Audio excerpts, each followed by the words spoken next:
Honey, hello. Hello. It's me. It's... who is that, you may ask? Why, it's Sokar, honey. It's Sokar Starfire, your favorite vampire. Come on. Hello, everyone. Welcome. Welcome back to my humble abode. I love being obnoxious. It's really fun. It's like my favorite pastime. Also, I love the new art gallery that we have that shows at the beginning of every stream. It really puts me in a good mood, you know? Like, I'm getting my drink and everything, getting all set up, and then I come and sit down, and I get to watch the art gallery, and it's like, oh, yay, oh, community. Ah.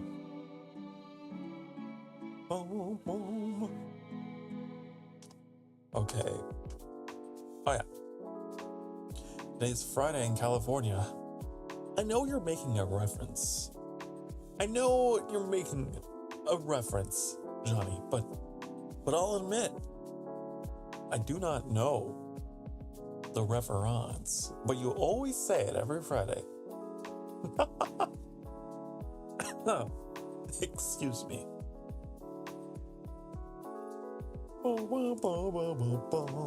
How are you doing?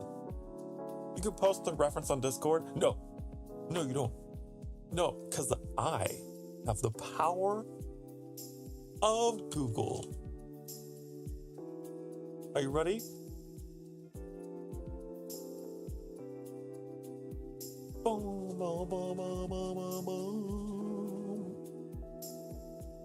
This quote is in line from the 46th episode of the 18th season.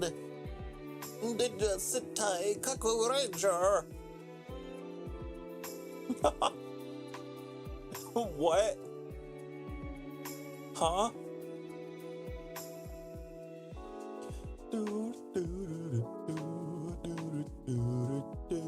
Today's Friday in California is from the original Japanese series that Power Rangers is based on.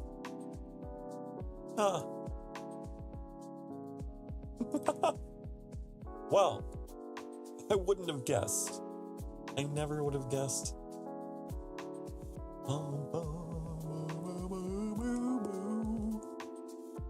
Annie says, I forcibly installed Cafe Owner Sim to your PS5. You're welcome.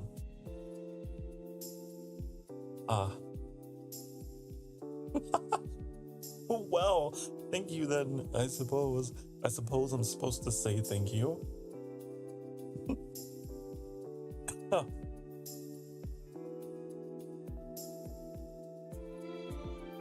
You seem to really enjoy that game. The beginning, I was not sure. At the beginning of that game, you're just cleaning. All you're doing is cleaning. For a long time. Oh. I am a little... Also, I should explain. I was like 5 minutes late today. And I'm blaming Trix. Not my own time management skills. Trix was playing one of my favorite games, V Rising, and so of course I had to stick around for that. He says you weren't interested till I bought the coffee bar. Yeah. This is true. I didn't care about anything else. Trix is... Wow. As soon as I invoke his name, there he is. What's up? The sky. Silly. The ceiling. You summoned me? I was talking about you. I was like, yeah, so I just got back from Trix's stream minutes ago because he was playing V Rising and caused me to run behind in my schedule. That's my bad. I should have had my stuff ready before I went into your stream, but I just got so excited that I didn't do anything. I'm glad you're having fun with it. It's a good one. Also, it's a great couples game. Annie and I would play that off stream together all the time. Now, I don't know about on stream as much as I would love to do a official collaboration. I don't know how many resources that game would take away from Vtuber Studio and stuff. Like streaming that game, I don't know. Because it would mean that someone would have to host the private server. Anyways. Boop boop a doop a doo. Hello, Primrose. Why, if it isn't the Primrose Bard Lycan. Sorry, I can't fucking talk today. Hello. Hope you're doing well. How are we doing out there? How is everybody? You holding up? You doing good? You taking care, or at least pushing through? You made it to Friday, so that's an achievement in itself, I believe.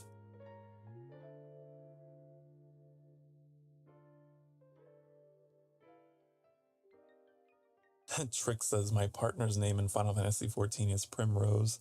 So every time you say their name, your ears perk up. Yeah, I know. They recently rebranded their name, didn't they? To Primrose? I didn't know about the Final Fantasy name, but I think that every time too.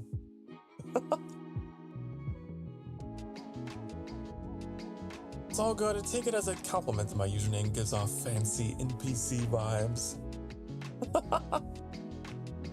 NPC! Tricks, they're calling your partner an NPC. I do remember briefly thinking that maybe you were Trix's partner, but I'm pretty sure at this point you're not. I was a little confused.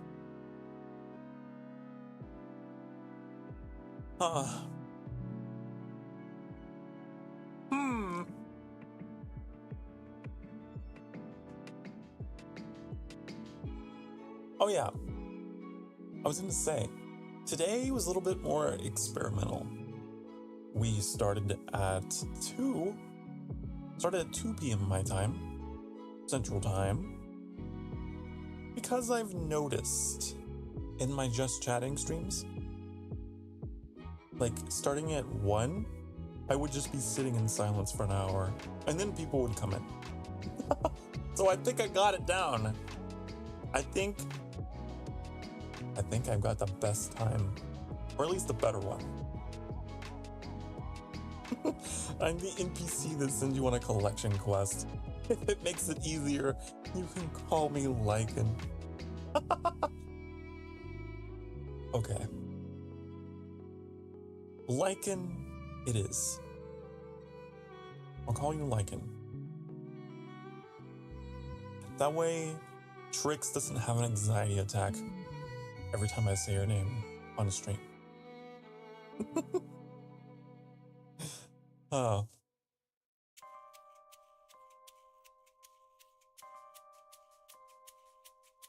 At least you're not the NPC that's like, I need you to escort me across the entire map,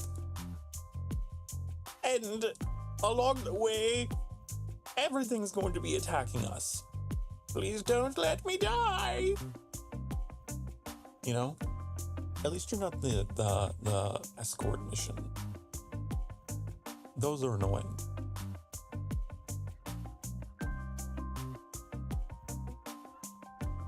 Were we always at 269 souls, by the way? I can't keep up anymore. I can't keep up. I have always tried to make it like my priority. You know, whenever someone subscribes, I'll be like, hey, thank you. But now you guys are sneaking in when I'm not online and subscribing. How dare you?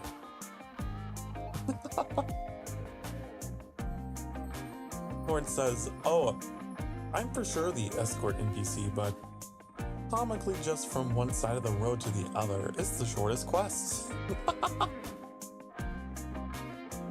That works. Lycan says, I like to imagine I wear a top hat and a fancy suit.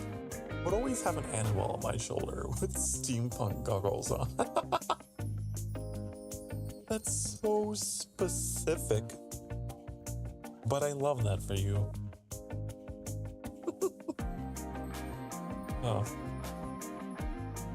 Well, if we ever have like a game where I can make like NPCs and have you guys in them, I'll be sure to do that. I'll be sure to make you that way.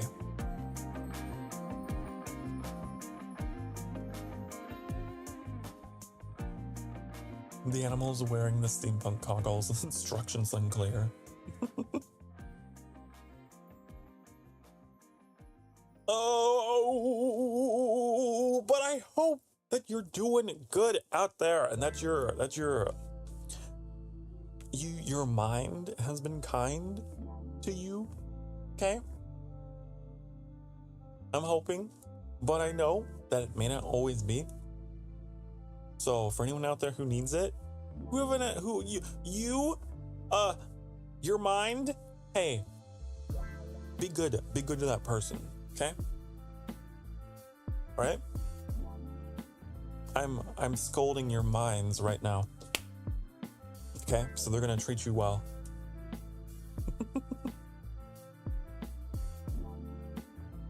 No more ruminating in your negative thoughts. Boom, boom, ba-dum, boom, boom. I'm trying to think of anything that has happened recently to me. To me, for me, with me, near me. I don't know. My life has been pretty boring lately, but that's good. Max says, hi from work. Hi, honey. Wait. Hi, honey. Look at you working so hard. I'm so proud of you.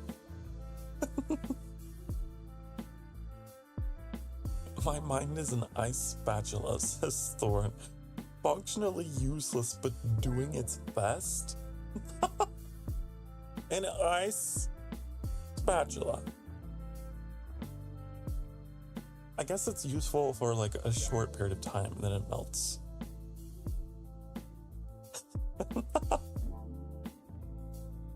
Lycan says the animal would definitely wear matching goggles. Ooh. Max says, work's honestly very slow and boring today. I'm just getting paid to yawn, feels like. And getting paid to talk like Yoda? Getting paid to yawn, it feels like.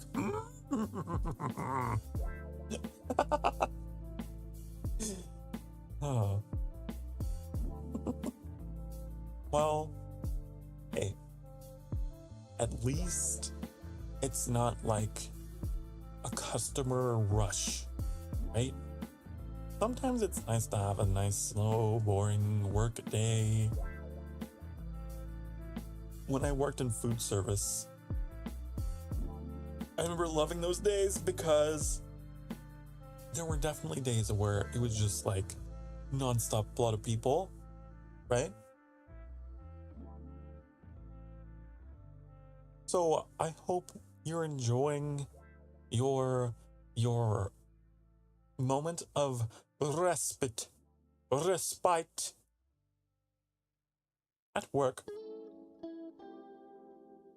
Your pale vampire exterior hiding a green complexion. Oh wait, hold on. Your pale vampire exterior hiding a green complexion, methinks.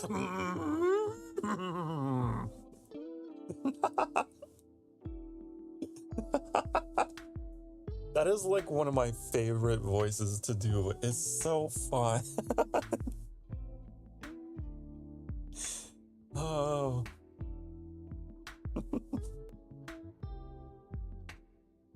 Oh, you know, like that self-introduction VTuber thing? I thought about doing that. Be like, do a quick impression. And I'll do my Yoda impression.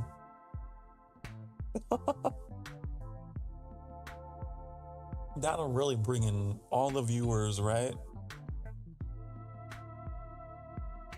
Channel trailer featuring Sokar and his Yoda impression. Lycan says, my weapons tend to be oversized forks or spoons, or an oversized butter knife, just because it looks fun. I see. So, you're definitely on, you're, I don't know if you would be chaotic evil, but definitely chaotic neutral. Probably.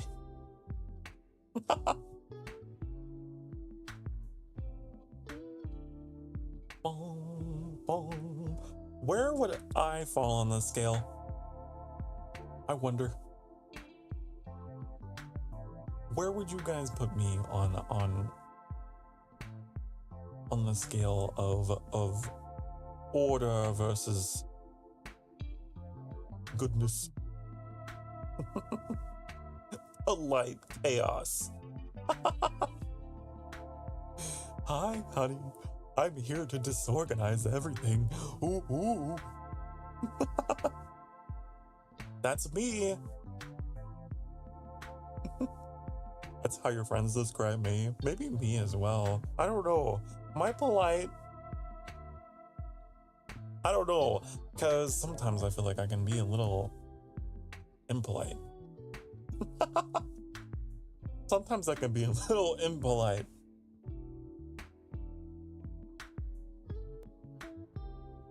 Boom, boom, boom.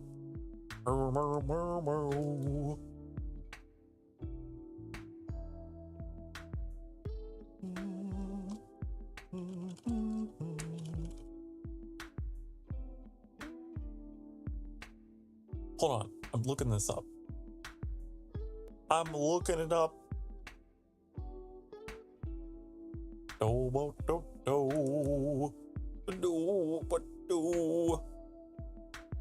Come on, there's so many of these.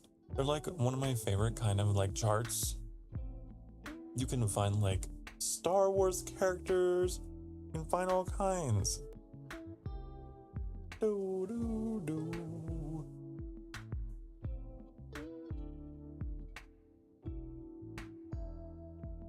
Lycan says that's why I tend to choose fake characters since they're mischief makers. Oh. Oh. Mischief. Mischief. Are you a little mischievous mischief maker? I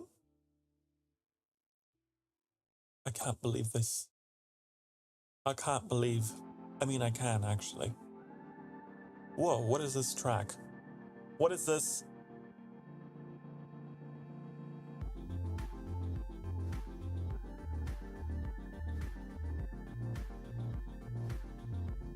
I don't know what this is, but it's in here. It sounds like a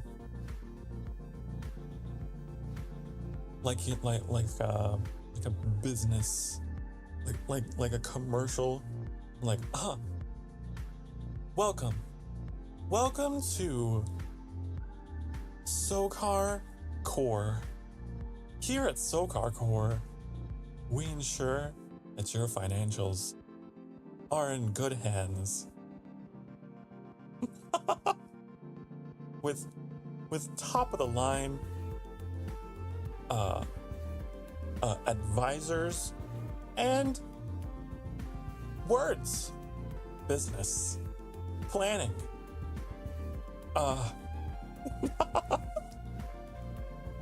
Could you, oh God, could you imagine me being like a CEO or something like that? Oh. Sokar Starfire, CEO of Sokar Co.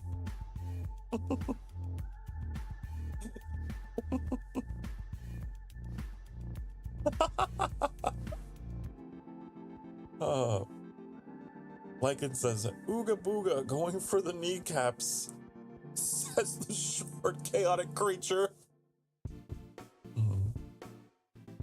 Wow. I need to add that to my vocabulary. Ooga booga, going for the kneecaps. Dividends. Stonks. Yes.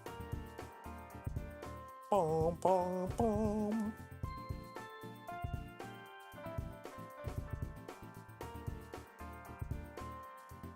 Let me see. What do I have on the agenda of topics today?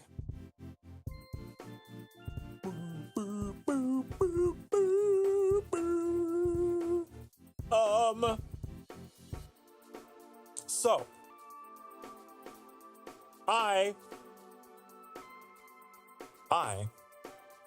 wait, did I talk about? First of all, we can start off with the weather, okay? The weather has been apocalyptic, and I hate it, but lately it's started to turn around, and now things aren't as bad. But I don't like how warm it is. I wish it were colder. I wish it were fall. It's not even summer. I wish it were fall. Yeah, we had like hail one morning. I think that was it yesterday morning or the morning before? I don't know, but it sucked and I hated it. And I woke up and I was like, and the hail was all like, and I was like, yeah.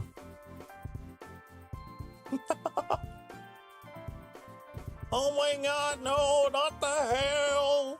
But then the hail stopped and then it just became rain. And then I was like, yeah. Yep. And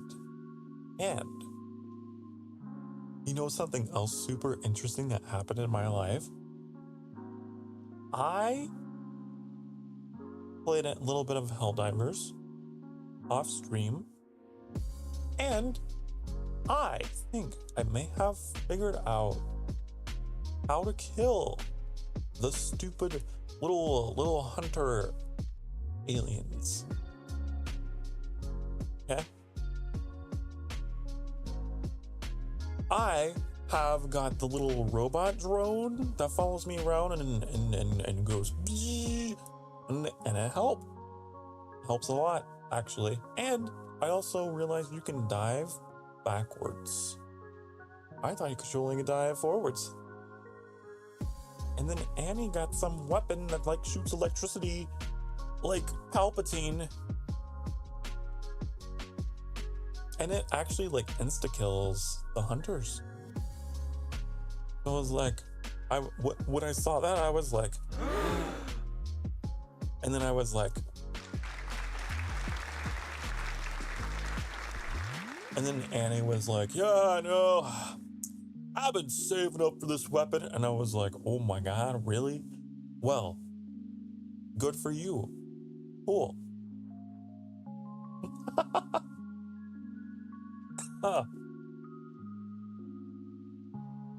The weather here rolls in D&Z dice every morning. It feels that way. Are you a fellow Midwesterner? Because if you live in the American Midwest, and you live in the middle of the continent, and that means that high and low pressure systems are constantly. It's like we're on the front lines of the war in Helldivers, you know? It just constantly. The borders are always shifting.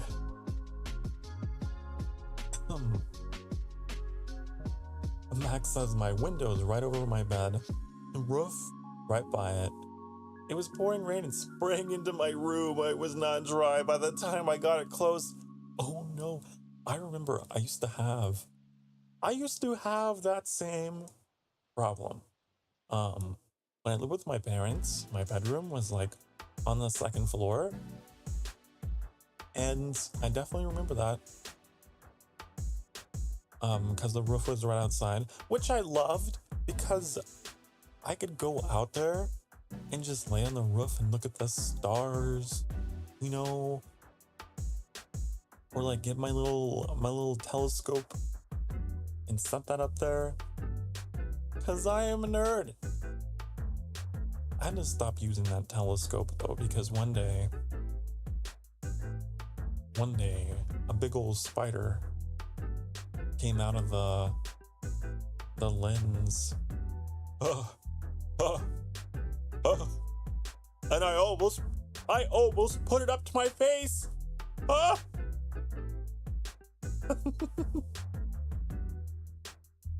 think some part of it broke somehow. It's an old telescope I'd had since I was a kid. Boom, boom. It's been raining a lot here. Yeah, and also that window, I believe that window broke. I don't remember how, but it broke. And then my dad had to try to repair the window, but it wasn't completely. I had to like put a towel around the edge or something.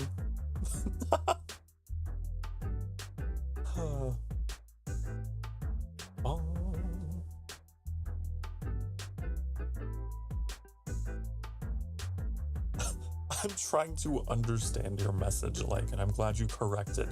Many animals in the sea swing backwards. They swim. Canada is your upstairs neighbor. Ah, I see. And you miss stargazing? Oh, I love it. No, I can't quite stargaze the way that I used to, but yeah, one of my favorite things was to always go out and, like, I guess to this day it still kind of is, try and pick out the constellations, try and find the planets. I get really excited whenever there is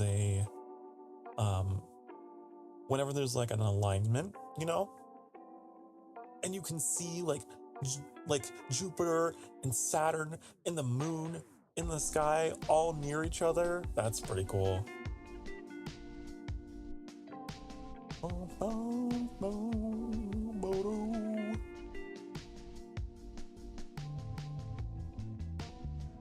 It really gives you a sense of perspective, you know? Space is big. Space big. You can't even see all the planets because, right? You can only see the planets that are obviously on the nighttime side of Earth, facing away from the solar system. So you're never gonna see Mercury. And Venus you can see, but Venus is always at the horizon, like at sunrise and sunset. But that's it. You saw a wolf spider at work? Wolf spiders, we've talked about this. I don't know why wolf spiders keep coming up in conversation. I think Winter mentioned having to hunt one down that was in their room or something while I was streaming. They have wolf spiders in Grounded. And they're big. Did you just throw the telescope off the roof? No. I put it in the garage, in my dad's garage, and it has just been collecting cobwebs there ever since. I didn't take it with me because it's like, I don't know. I don't know what to do with it. You have it.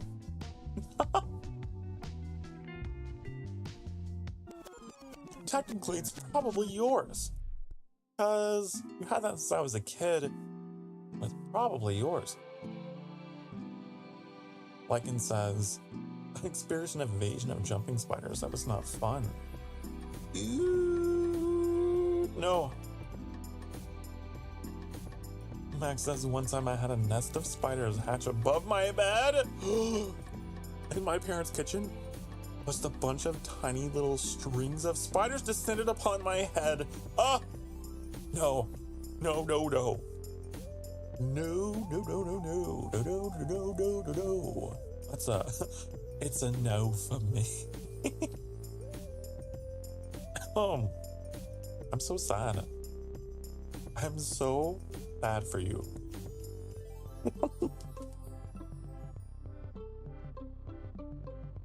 I'm trying to think of the closest encounter I had. There was one time. I was like a teenager.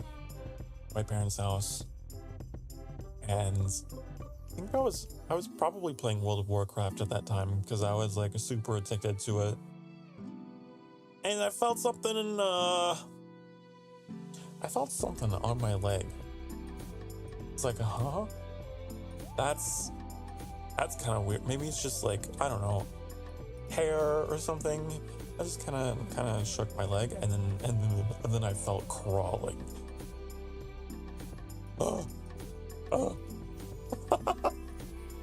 So I freaked out. I fell out of my chair trying to get out of my pants. I think that's how I broke my glasses, actually. And I made so much noise. And my mom came in my room and was like, "What's happening in here?" It's like, ah, spider! And it was like a big old brown recluse that I saw staring back at me on my leg, and I brushed it off, and I think I killed it. Probably did. There's no way I would allow it to survive.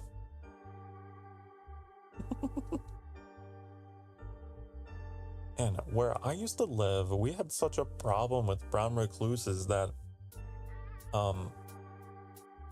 like, my mom would have us regularly, like, tap and shake out our shoes anytime we were gonna leave the house. Because most of the time, there was one in there. It sucked. I hated it. I'm so glad that where I live now, I haven't seen a single spider in probably years.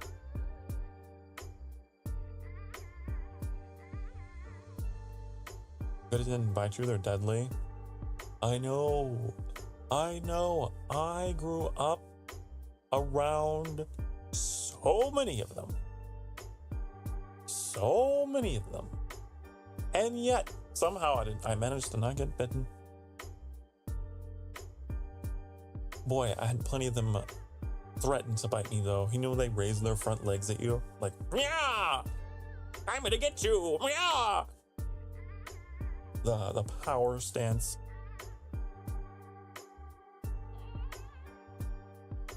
Oh. Hello, Shadow the Hedgehog. Why, hello.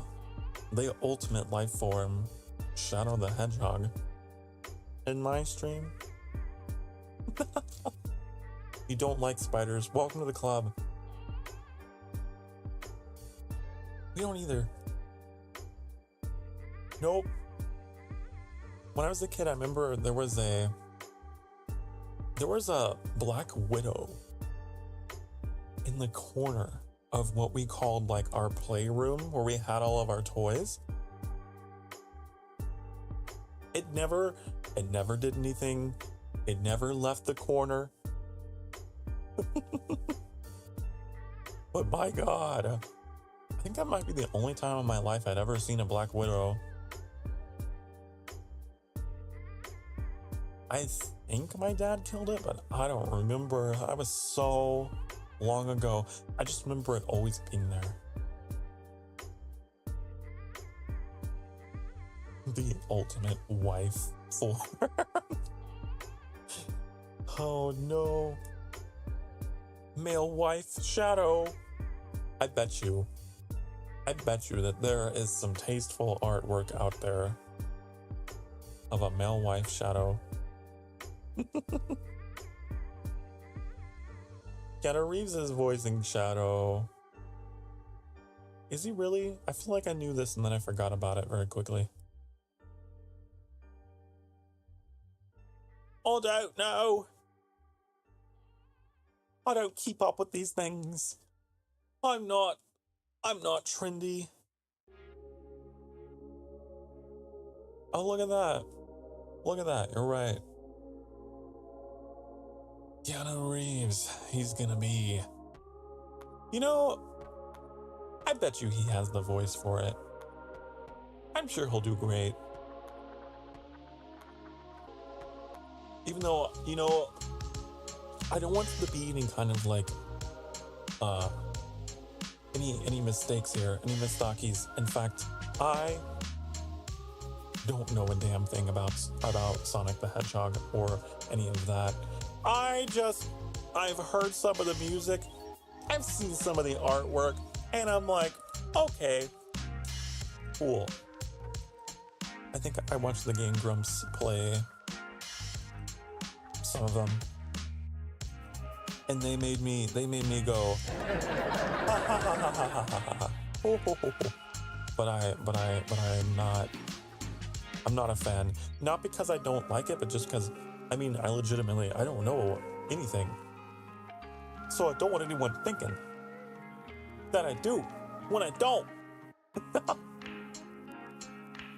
Assume that I am completely ignorant.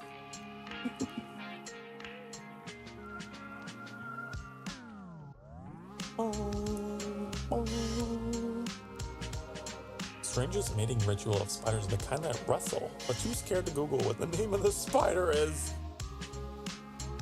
Rustle. Maybe you're thinking of Black Widows. I know they mate and then they eat them so that they can provide nourishment to their young. Which is crazy. Nature can be scary. Huh. Shadow, take it from Shadow. Shadow says, yes, there's definitely a lot of fan art of me. There's definitely a lot of fan art of me.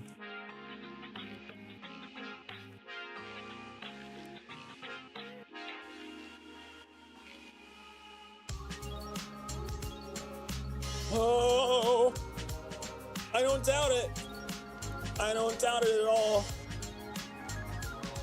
I know there is, in fact.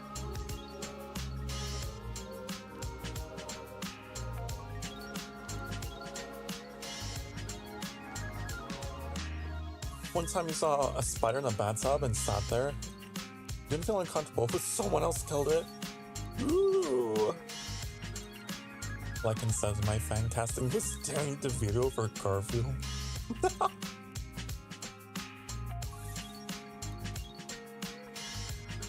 Thorn says, hilariously, Idris Elba, who voices Knuckles, and Keanu Reeves is playing Shadow, are both in Cyberpunk 2077, aren't they?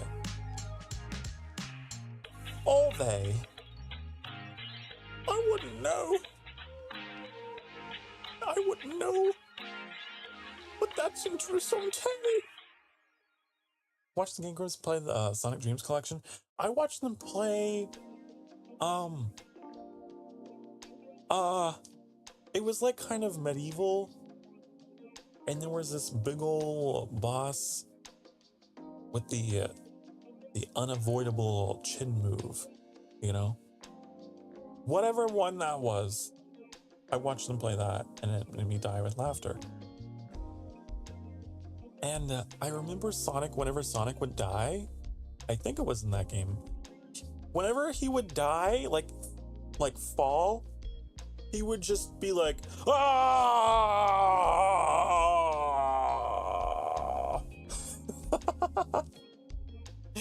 It was just, he really poured his all into his death scream.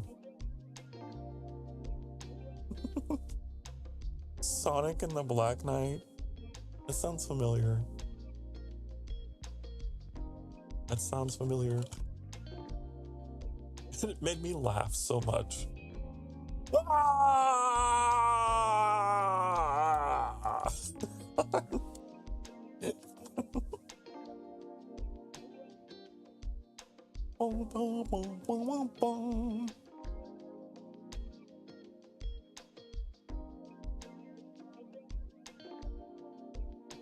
I remember watching that. You like nature documentaries? Like, and probably not of spiders though, am I correct?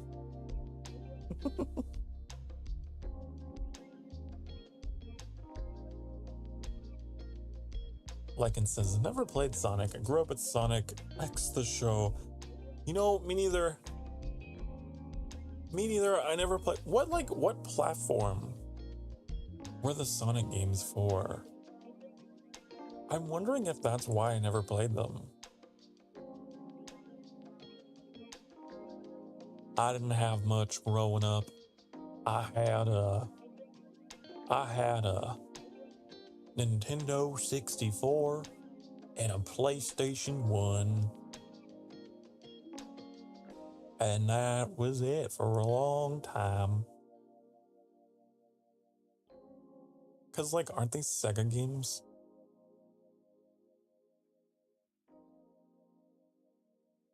Right, I fast forward the moment they mention a spider. Yeah. Okay, Lycan, I misread your message. I thought it said that I know Sonic had some World War II games. I'm pretty sure it does. Like, no, that's gotta be a typo. Or it's the font not rendering correctly. I think you mean to say Wii.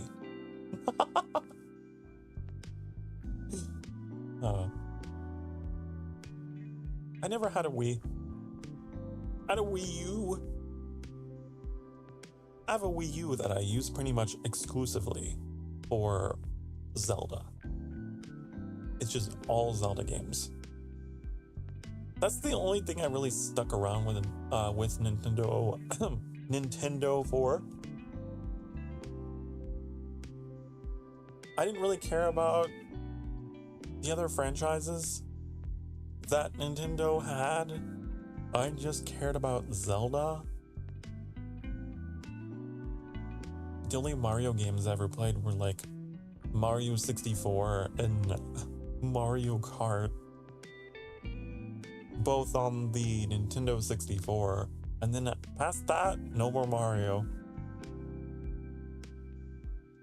And Pokemon was like a very brief phase in my life as a child. With like the first 2 generations. After that, no more Pokemon. The only thing that stuck was Zelda.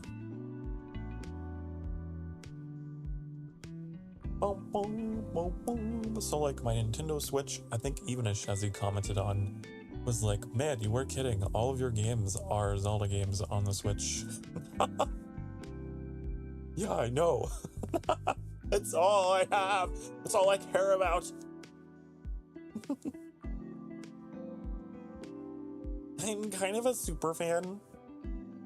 I kind of know a lot about The Legend of Zelda. Link was like my first superhero. I feel like video game characters can be superheroes, right? His superpower was his courage. I love that for him.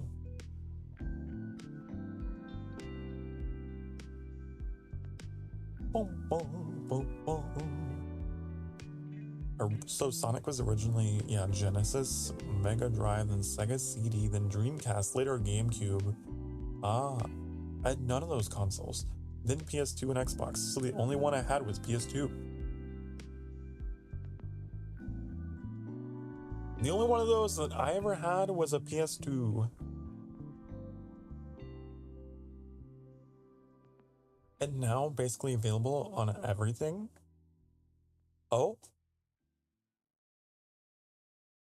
Oh, let me look in Annie's library. I'm willing to bet Annie doesn't have any of them. But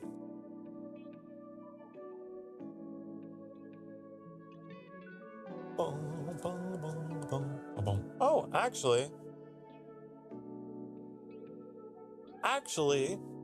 Annie does have some. I'm surprised. I'm surprised at you, Annie. Did someone pressure you into buying these? Because you don't come off as a Sonic fan. Annie has Sonic Boom. Fire and... Is that even a Sonic game? No. No, it is, actually. On the 3DS. Whatever the fuck that is. And then Sonic Forces. And then Sonic Frontiers. And then Sonic the Hedgehog 2. That's on PS3. Released 1992. What, did they re-release them? I don't know. Sonic Forces and Boom! Oh no. Oh no. I don't know. Is that bad? Are those bad ones? Do the people not like those?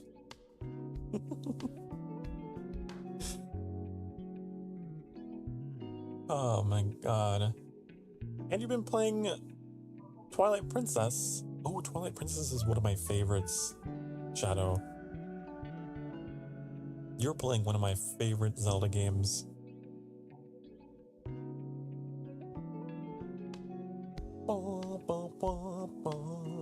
Also, no judgment on the fictional character crushes, honey. No judgment at all, because I would be a hypocrite if I were to get onto you for it, because I have my share of fictional character crushes. Like Sidon. Prince Sidon, honey. I love that man. I love him so much that Mac Gawain drew fan art of me and Sidon and made me so happy. Oh.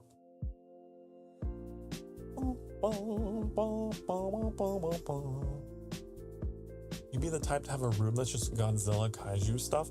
Okay, when I was a kid, I did have a very brief phase where I liked Batman, and I guess I still kind of do, but not as much. I had a Batman themed room. And then after that, I had a space themed room. And that just remained my aesthetic for a long time, was just space themed room.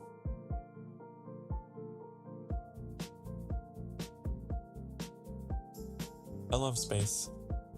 I'll never forget my dad actually got like those little glow-in-the-dark stars and tried to make like a spiral galaxy over my bed with them. He worked so hard on it. and I will never forget it. It was so cool.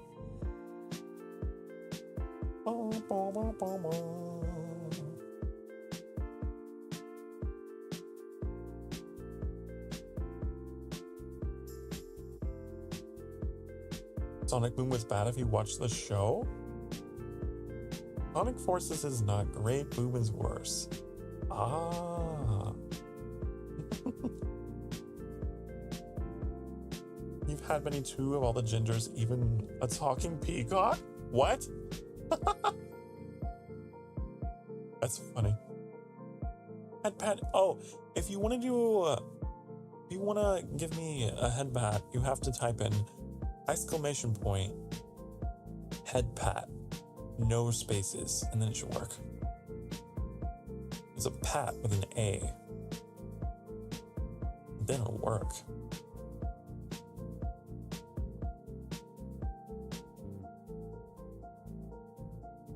Like that. See? Metallic did it for you.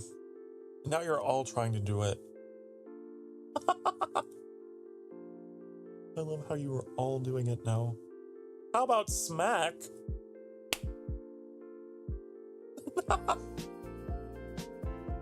I did that manually. That is not a command, chat. Don't try to type that as a command because it's not a command.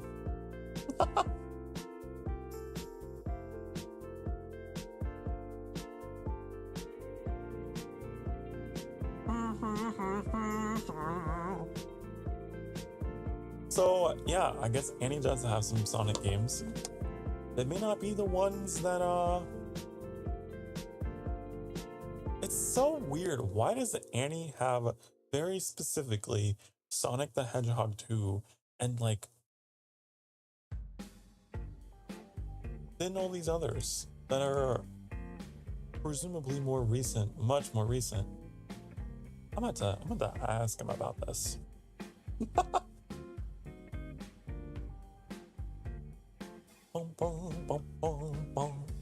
I've thought about, just because I know another VTuber, actually, she's over on Twitch. Her name is Hilda Kingsley. She's like a ghost cat. She's super cool and super funny. She's a huge Shadow the Hedgehog fan and just loves the Sonic franchise. And if you want like a full rundown on lore about anything, she's great for that. And I feel like just for her, I should play a Sonic game sometime. Whatever the best one is.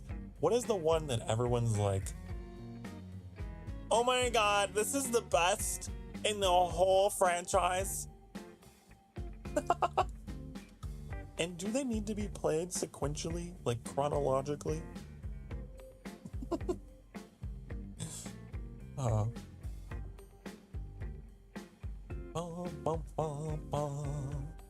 Got a lurk grabbing lunch with your mom? Okay. Lurk away. Go eat and lurk. Lurk and eat. I need to eat as well. Annie snuck up behind me with some Chipotle.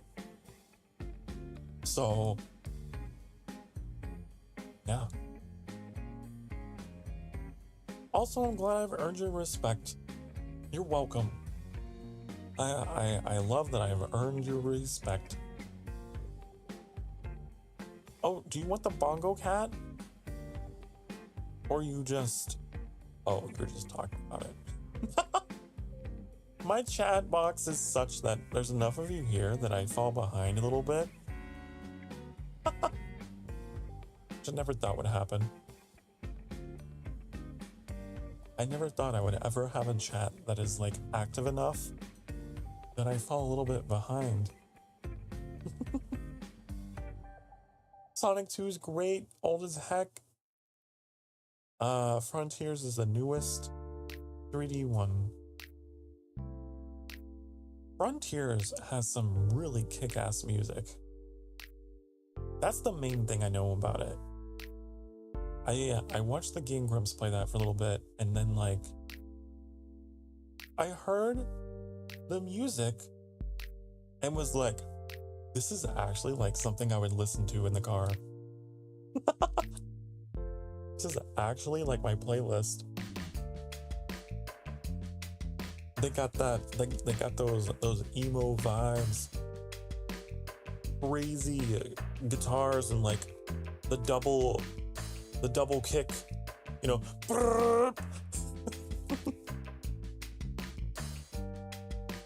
I loved it. Oh. Of course, since you seem to be gothy like me. Of course, honey.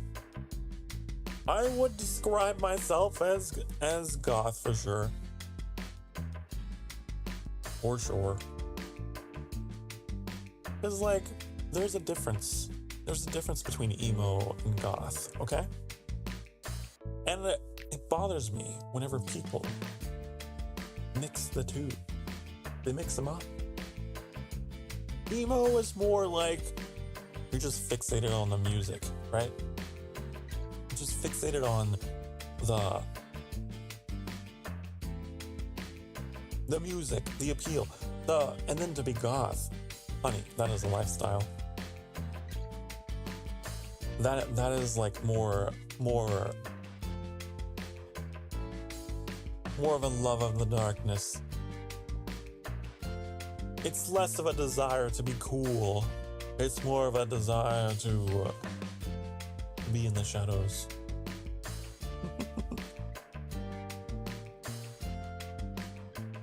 Thorn says, music tends to be a unifying thing in Sonic games. Yeah, in Sonic Adventure, they've had pretty great vocal themes and soundtracks in general. Yeah. There's that one game. Everybody's super Sonic Racing. Whatever, is it like Sonic R or something? Yeah, I think it's Sonic R. That one is one that I frequently hear getting like karaoke'd, right? All the time. I know Ashezi loves to do karaoke's for that game.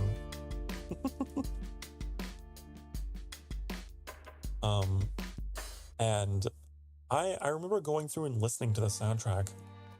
I'm like, really? That comes from this? And it's like, man. Whoever that vocalist was really put their all. I mean, they're just like, oh, you know, just...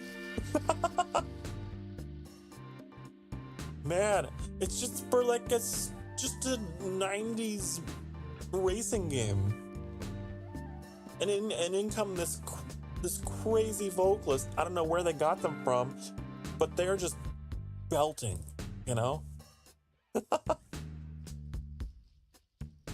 Oh, it's so funny and so wholesome at the same time.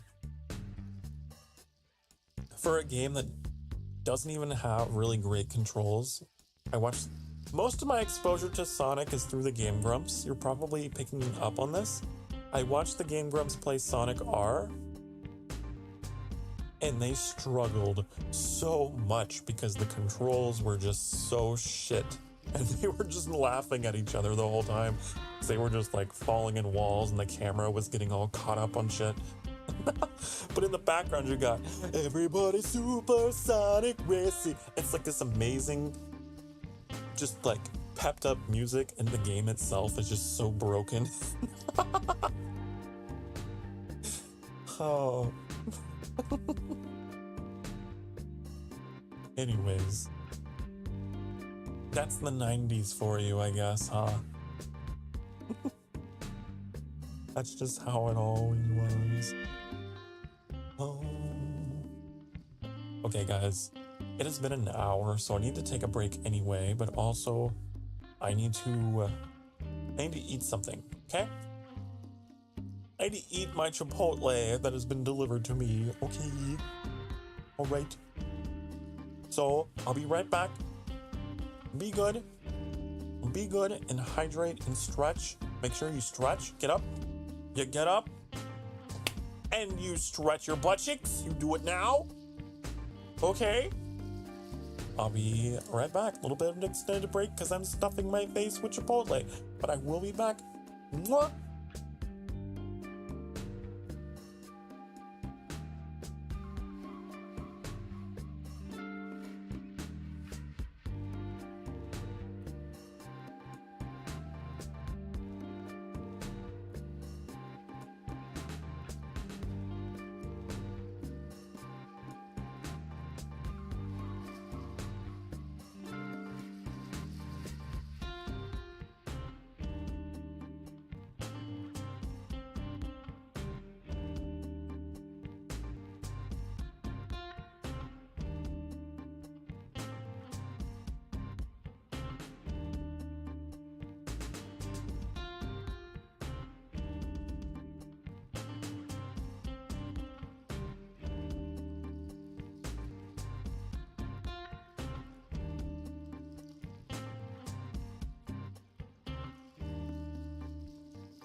Hi, honey. Hello. Hello.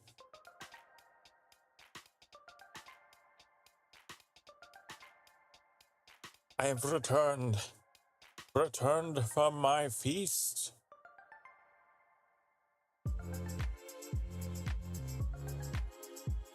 Oh-ba-doo-ba-doo.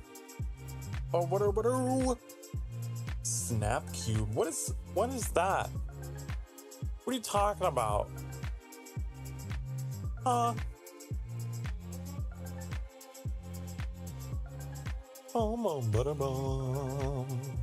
Oh, that's a YouTuber.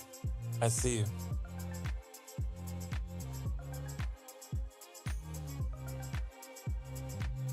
I see.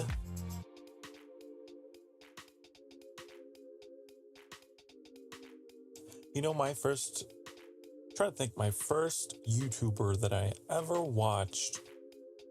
I'm really trying to think. Because, like, how I got exposed to YouTube in the first place was, like, as a kid, it was just, like, random videos, right? I wasn't really stuck on following any particular content creator. Hello, Ren. Hi. Hello. Welcome. But, like, it was back in the day when YouTube it used to be something that, like, you know, your classmates would be like, look at this funny video. You know, I would occasionally, sometimes you get in a class and the teacher would make the mistake of using YouTube as a demonstration. You know, they'd be like, so there's this educational video on YouTube that I'm gonna pull up for you guys to watch. And then before you know it, the students start being like, oh, can we watch this? Can we watch that? I think that was my first introduction to YouTube. Was through classmates. Hi, Sokar. Hi, me. Hello, Ren. I remember starting though, like, watching, like, comedy sketches and stuff first. So, like, a lot of Smosh and, like, epic rap battles of history and just, like, stuff like that was just super memeable, shareable comedy sketches. In the beginning, that's all YouTube was. Like, there wasn't even anyone that played video games and uploaded stuff. It was just people. You know? It was just people in their... just recording their little documentaries of themselves or doing comedy sketches. So... that's how it was. Bum, bum, bum. But I think, like, the first YouTuber I watched that, like, played games, I want to say it was Tobuscus. I think.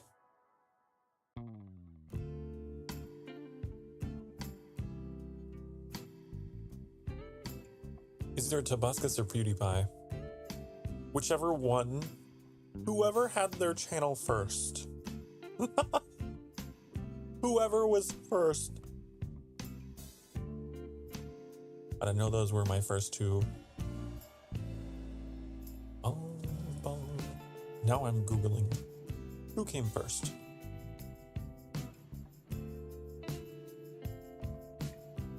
No. Who has the older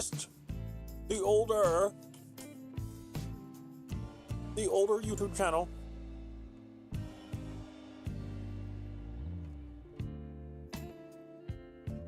PewDiePie's was in 2010.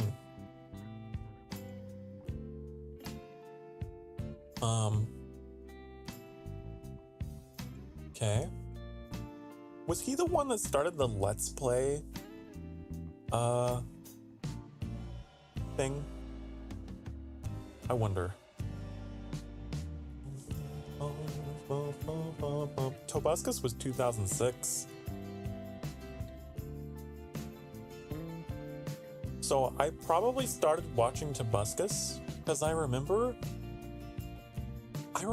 early on he wasn't even doing games for a bit. He was one of those people that was doing like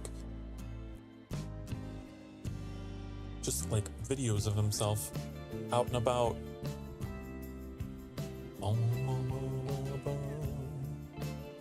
Man, that's so weird. God, you ever have memories that are like so far back you wonder if they're yours?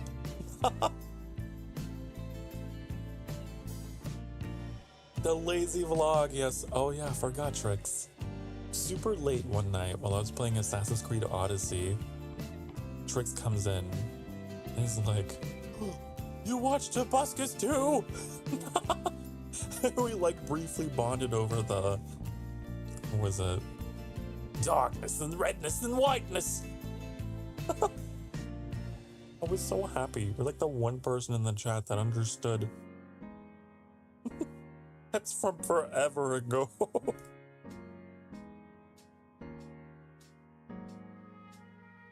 Oh. Yeah, I remember. So I would say he was probably my first YouTuber that I ever watched then. And then PewDiePie. And then Markiplier, I would say. And then I became a rabid fan of Markiplier for years. 4 years. To this day, I would say.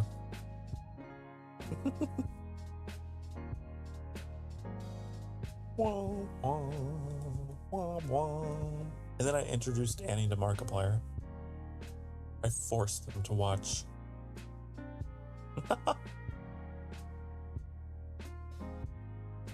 Can you believe that? There was a time, Annie, when you didn't watch YouTube. Wow. There was a time when you did not even consider until I came into your life. And now we're VTubers. The conversion has been complete. VTubers on YouTube. Talk about embracing the platform. Can't forget the smudginess. The smudginess. I wonder what resolution the videos of that vlog were. I bet you they were low.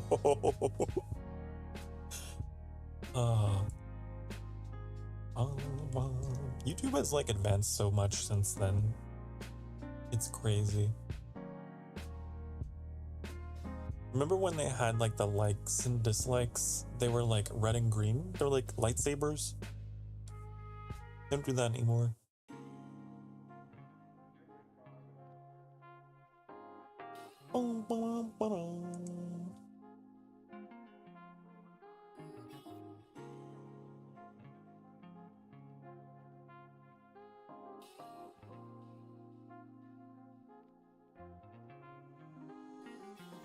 His thumbnails were very, like, dramatic. I remember that about Tobuscus. I feel like I don't know if he was the first to, like, do that, but I know his thumbnails were always very eye-catching. He just do, like, the bright neon green background. They stuck out.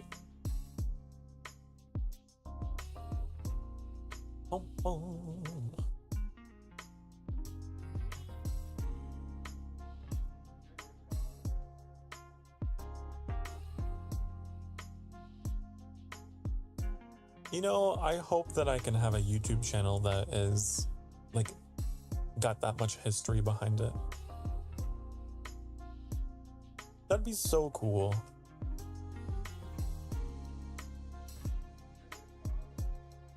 to have a channel that goes back like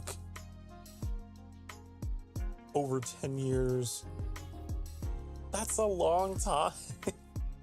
That's a lot of content and a lot of time. I can respect that. Ever since I started doing this, it's like I've gained a whole lot more respect, I guess, for content creators as a whole. Very different from whenever you're just watching someone. But whenever you start making your own content, it kind of changes things and you're like, oh wow. So this is what you had to deal with, you know? This is what you did. There's a lot of work that goes into it. And a lot of time. So much time.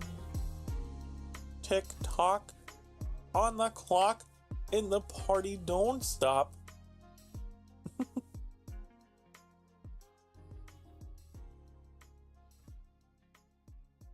Bum, bum. Anyways, I'm getting so sidetracked. Not even paying attention to my own stream. I just started Googling. I just started looking around.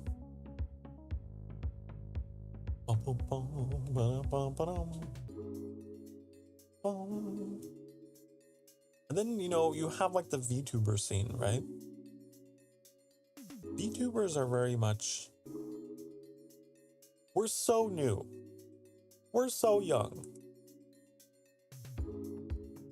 We are. I didn't start watching VTubers until 2022. And I don't think VTubing was even a thing until just a couple years before that. I think it was a pandemic thing. Let me look. The first VTuber. Oh.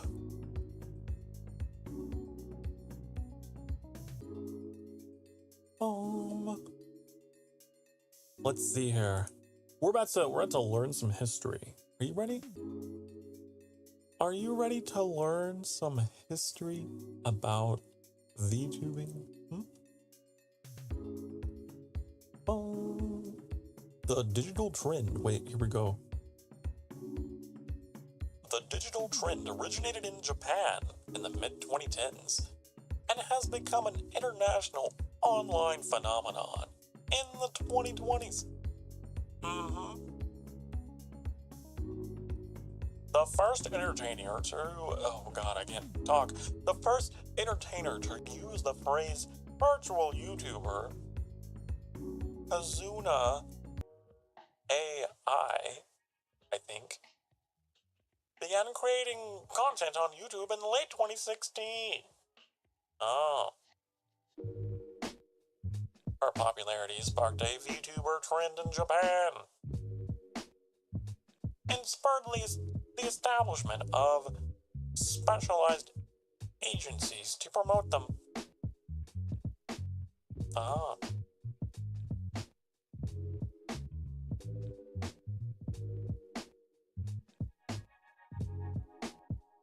I mean, I knew it started in Japan, obviously. Obviously, it was a thing in Japan long before it was a thing anywhere else. No, well, you're learning regardless of whether you want to or not. Because now I'm hyperfixated. That's just how my brain is. Whenever I get on a subject, I can't pull away from it. You know, the other day I was reading about like early Earth and the origins of life and like the theories behind where amino acids on Earth came from. So like incredibly niche, right? But here I was sipping my coffee on my day off, just reading about the conditions of Earth in its infancy for some reason. I just became obsessed for like a good hour or so.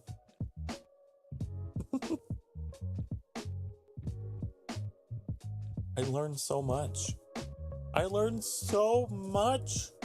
How amino acids have been discovered on meteorites, so possibly from space, but also there have been experiments so that proving that lightning, the way it interacts with the atmosphere, could potentially result in creating, those building blocks for life, especially volcanic lightning.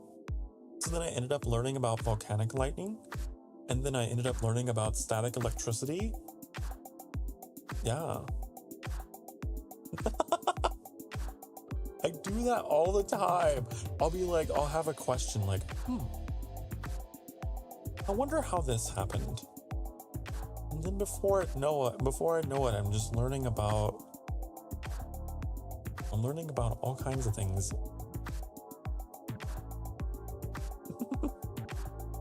So yeah, that's how I spent my day off. Reading.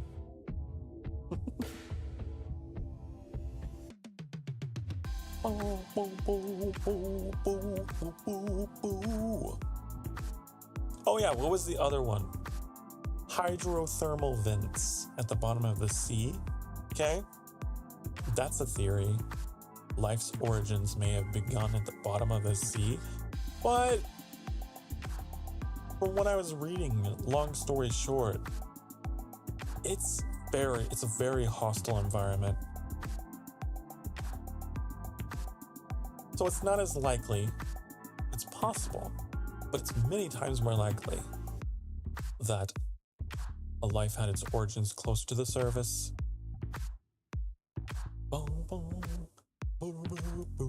What do I know? I'm just a kid and life is a nightmare. I'm no scientist, but I like reading about science. It's interesting. I like hearing all the different perspectives and things. It's fun. It's cool. It's neat and really cool. I love dinosaurs. I like reading about dinosaurs, right? Scientists theorize that this dinosaur may have looked like this, but based upon this fossil record, it might have looked like this. I love stuff like that. I love reading about the past. Not necessarily human history, but just in general,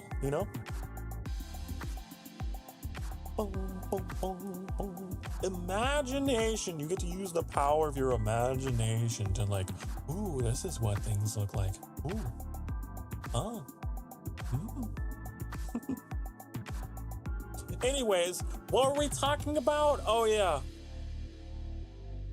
Vtubers. So, we learned today that Vtubers, they started in Japan in the 2010s, okay? Started in Japan in the 2010s. But when did they leave Japan?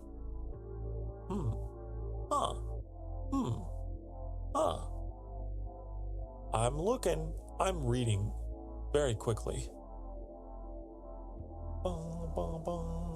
They did. Could have never known. I can never tell if they're being sarcastic.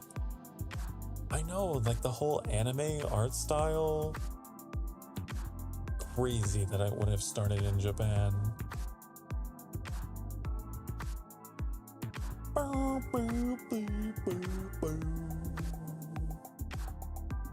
Come on.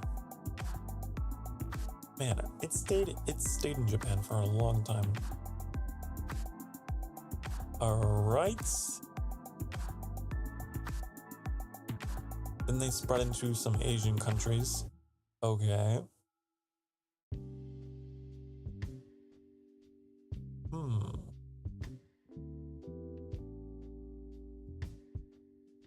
It does seem like it was a pandemic thing.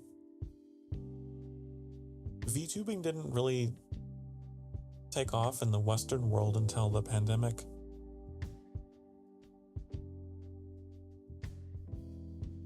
Interesting. Boom, boom, boom. But I mean, I always kind of suspected that. Remember there was the Big Four or something. Big Four.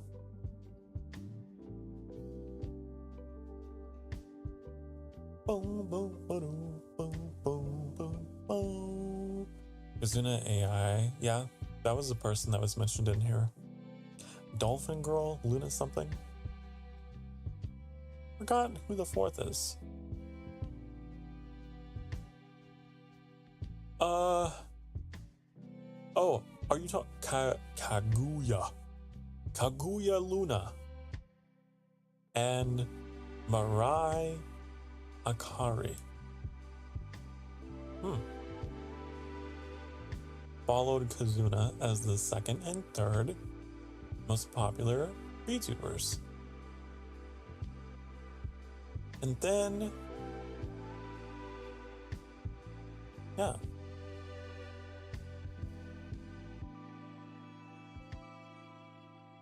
Cool. I don't know. Like I said, I always had a hunch that it wasn't until like 2020 that it really broke out of Asia.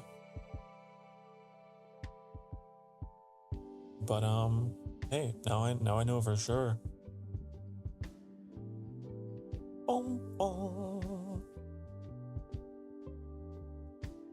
Because everyone was home and bored, right? Everyone was home and bored and just playing games and watching things, trying to find ways to pass the time. It was a perfect environment for VTubing to invade, right?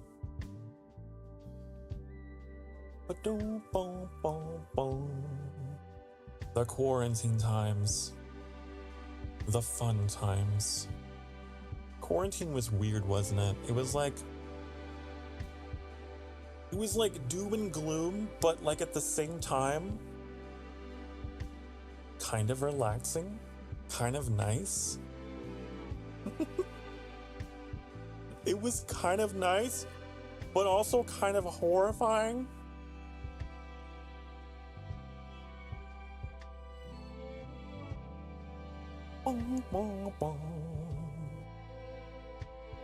My life didn't change too much because I was already someone who is living indoors and kicking back, relaxing, all cool.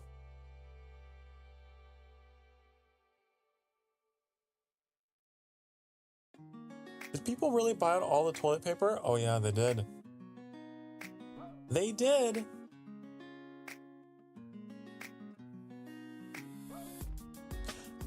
It was more, if I recall, it was a supply chain issue.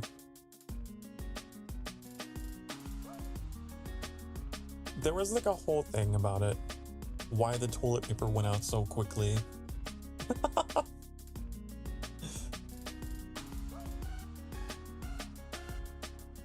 There was like something with the supply chain. They weren't able to keep up with it, and they were just behind.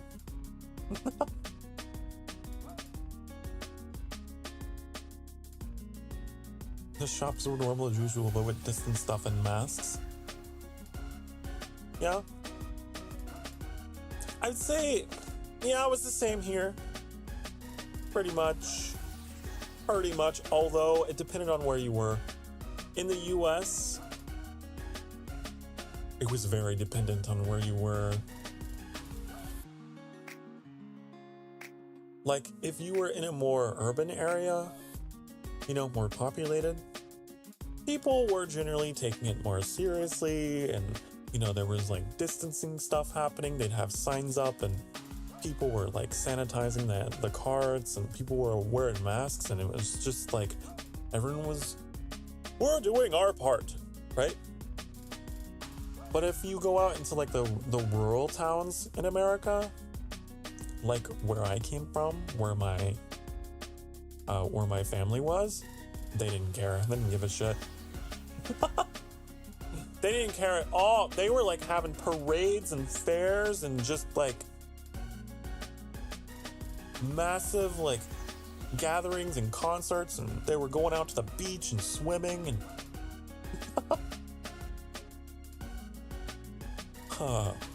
they were convinced it didn't exist. If you did wear a mask, you would get bullied or mocked or teased.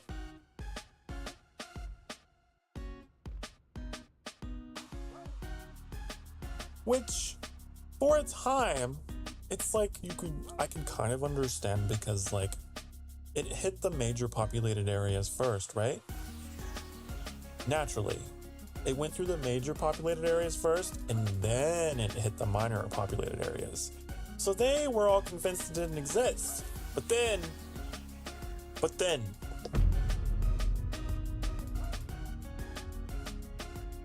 it was bad. It was bad when it finally did happen. And then all of a sudden it was like, oh shit, oh no.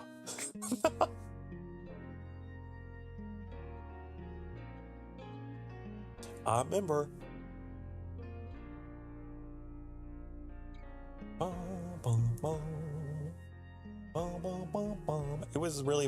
It was actually a really tragic time though, because I remember like hearing stories from back home of just like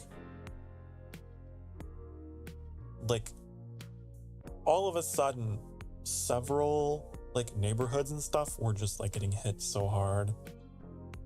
So many people were passing away in those little towns.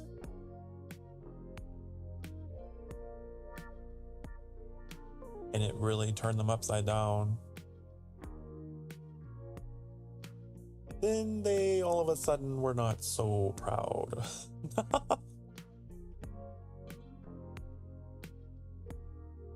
And unfortunately, you know, my mom got caught up in all of that and sadly lost herself to it.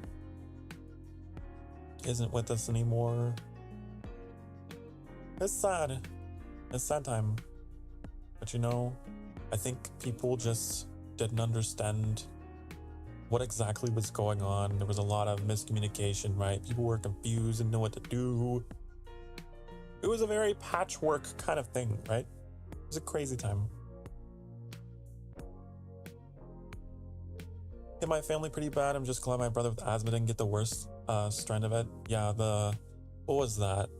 The most lethal mutation that happened was, wasn't it like Delta, the Delta strain?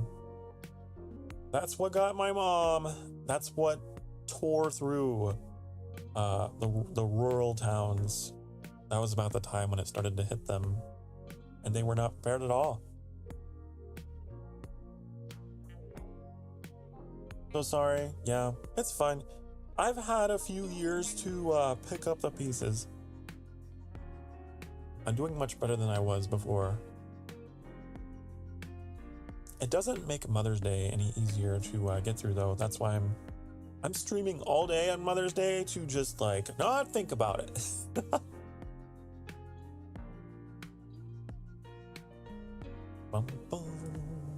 But I'm sure that there is many of you out there who, you know, you might have incurred some losses over the years, and I want you to know that you're not alone for sure. For sure. A lot of us had our whole worlds turned upside down. I always say like there was life before and then there was life after all of that. It was just a pretty life-changing event.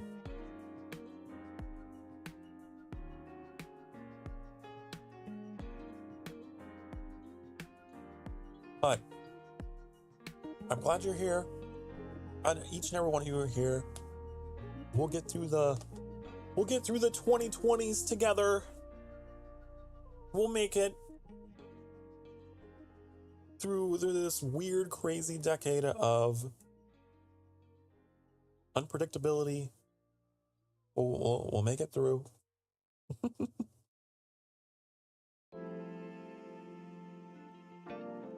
Conqua! Yes.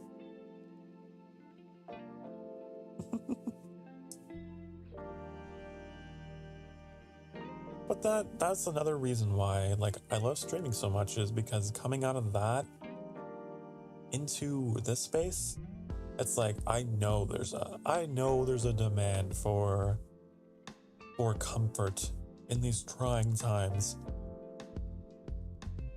I can provide.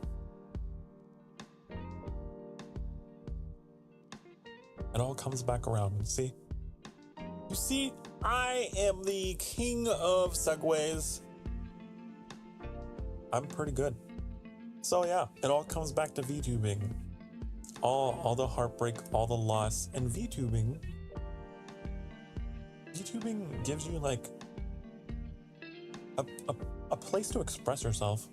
It's all about self-expression, being able to get all that junk out in a fun way, in a positive way. And that's why I got into it. I started watching VTubers that were, well, you know, the first ones were really big, obviously very corporate. The independent VTubing scene hadn't really taken off. So it was all the big cojones, you know. It was all them. And a lot of them, you know, were younger and had higher energy, right?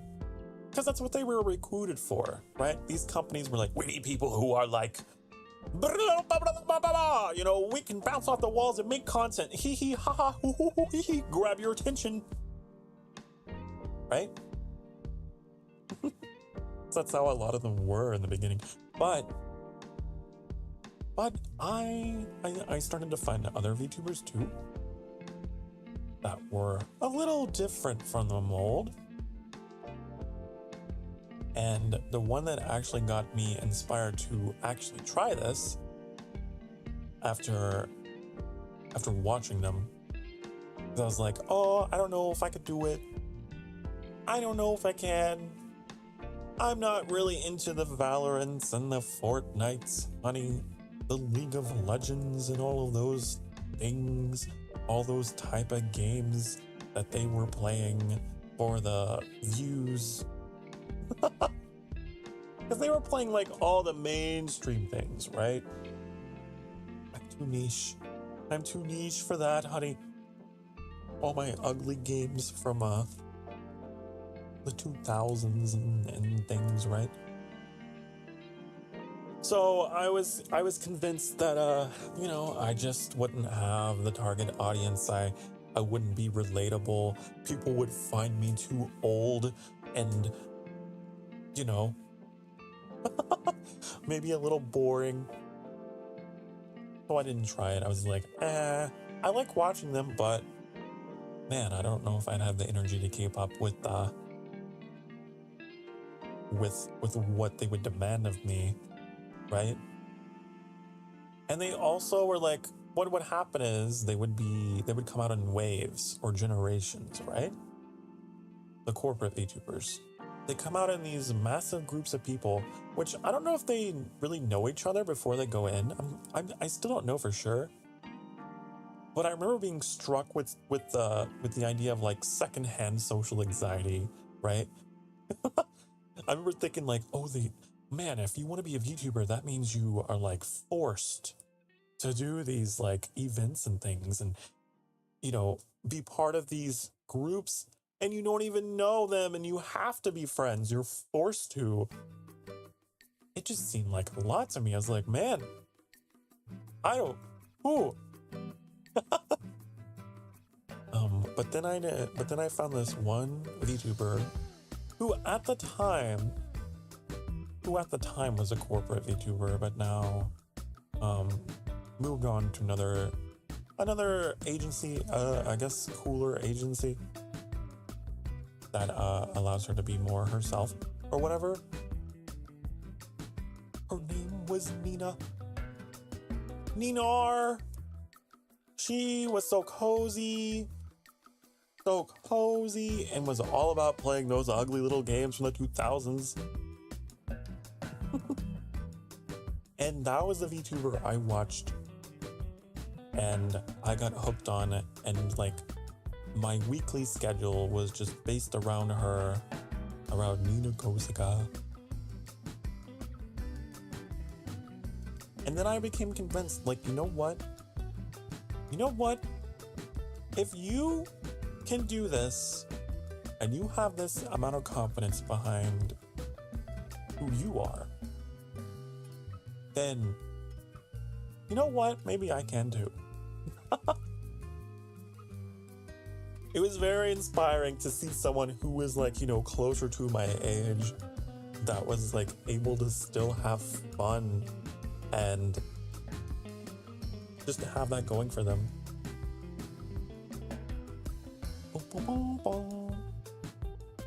Oh yeah.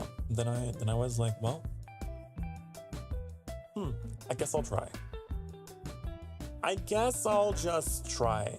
And, you know, worst case scenario, I don't have much of a following. I'll have a place for me to vent and just talk to myself in a way that is more socially acceptable. So I figured, like, even if I don't attract a huge following, hey, I got a place to express myself, to get all this junk out, and to work on me, you know? That's what it became.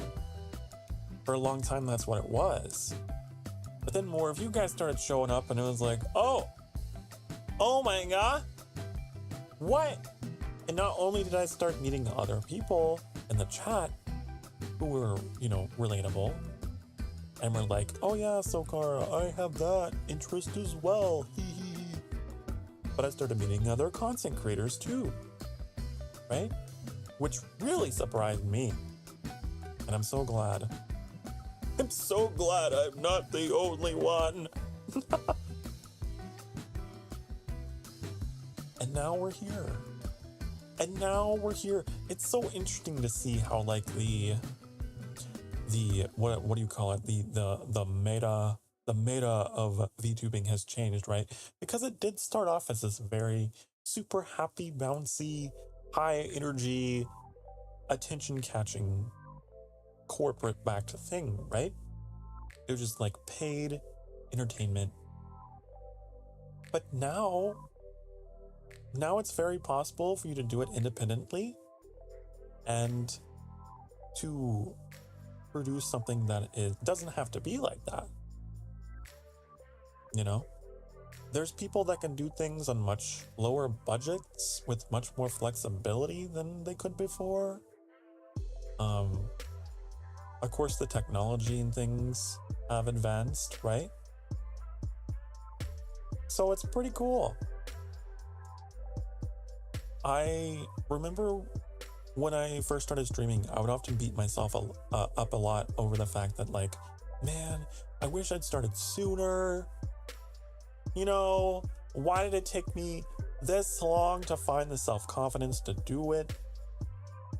But I don't really have that regret anymore. I think I came in at just the right time, honestly. And I have the age and experience and the technology that all things I would not have had before. You have a question?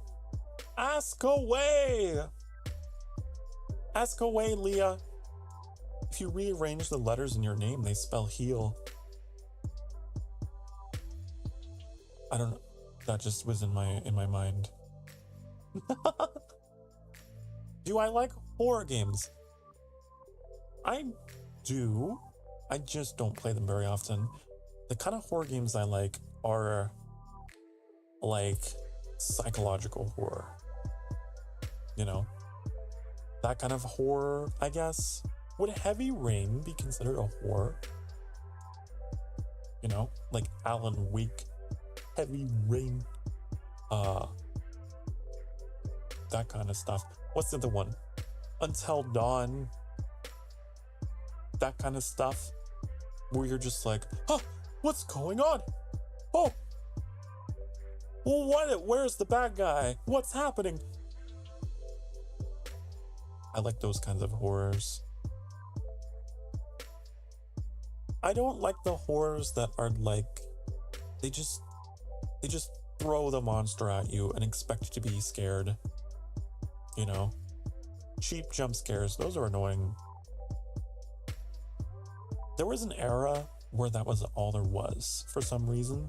The horror game genre was like getting really stale, and so you had like all of these like, I don't know, teenage 10-year-old kids that were just pushing out these like itch.io games or whatever that were like, oh no, SpongeBob SquarePants, but evil.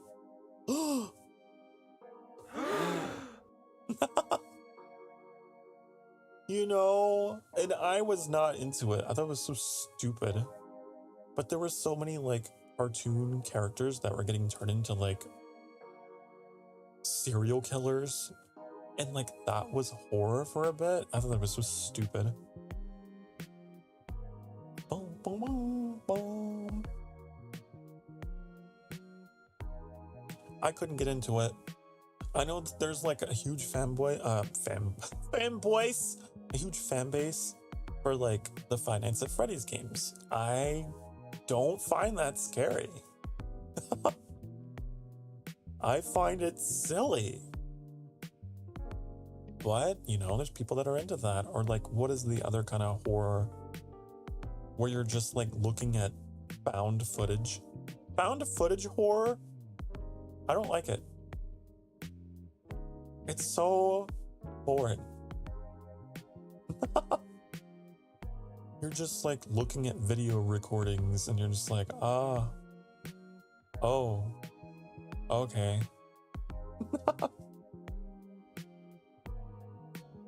Or there was the other type of quote unquote horror,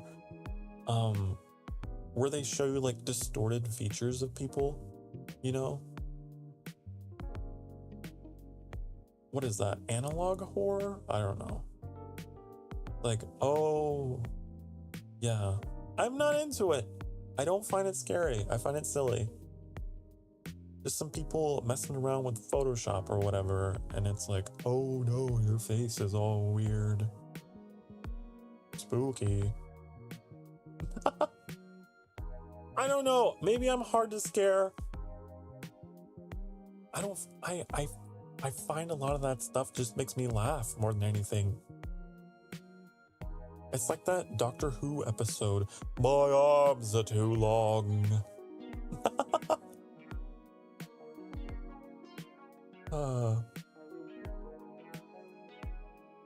Kill the storytelling if it doesn't land, then why bother, you know? Exactly.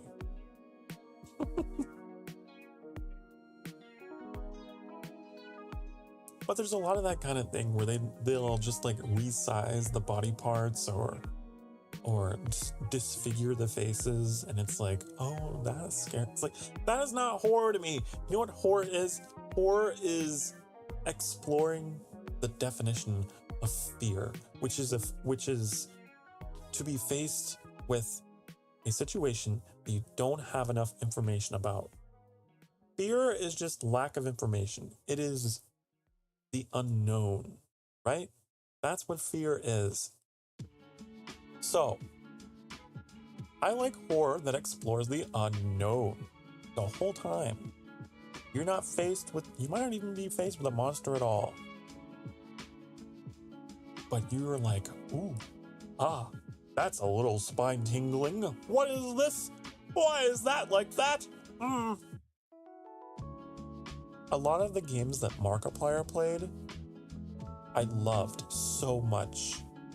Although he did go through an analog horror phase and like the weird toy cartoon character horror phase, murderous mascots.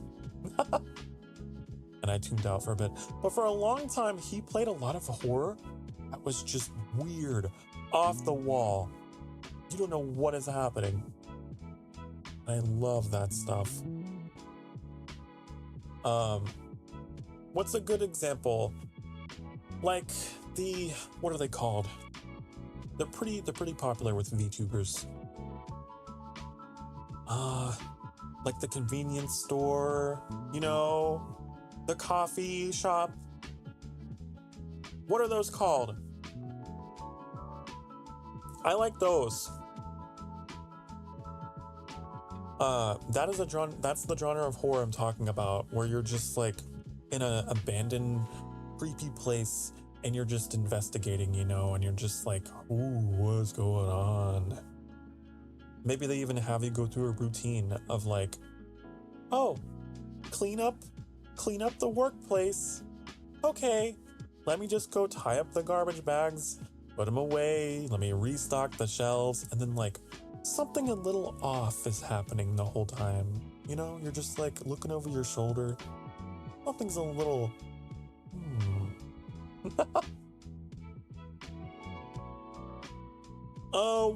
what was that developer called? I feel so stupid for not remembering. Chilla's art. So like the Chilla's art games, I think, or they're like a more recent like group of games in horror that I really like, because they really explore that feeling of uneasiness. And I like that. That's what horror should be. Make you a little anxious as you're second guessing yourself and you feel a little crazy.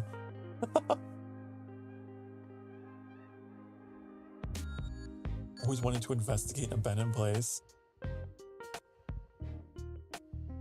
Boom, boom, boom, boom, boom.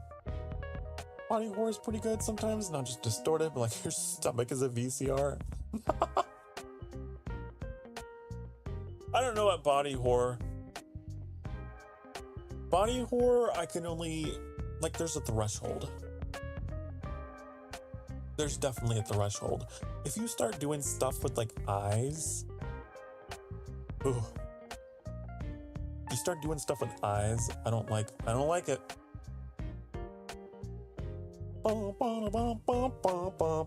Wasn't there like a scene in Dead Space that had that? I could have sworn there was like a scene in Dead Space where they strap you to a chair and they like have this needle up to your eye. I don't know if that's body horror, but like I don't like eye stuff.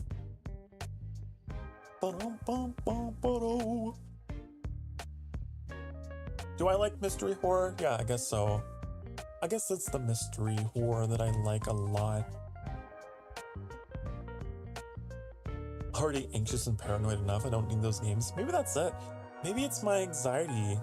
Maybe I like those games so much because my anxiety comes into play. I don't know. It's like, oh yeah, I'm ready for this. A lifetime of trauma? Honey, I will be looking around every corner. I will 100% this.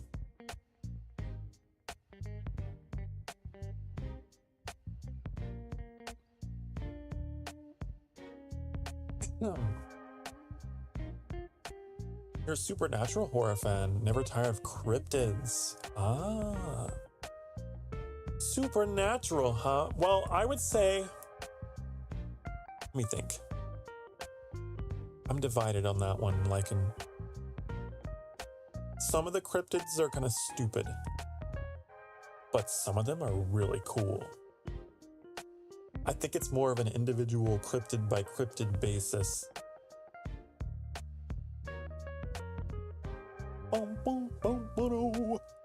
Because I feel like some people just make cryptids out of anything, and it's so weird.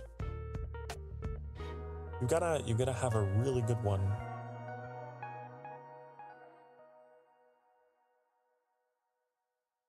You don't know about supernatural horror? You're a vampire. Oh, I do. When I said I don't know, I mean like, I don't know if I have an interest, right? You really got to work hard there.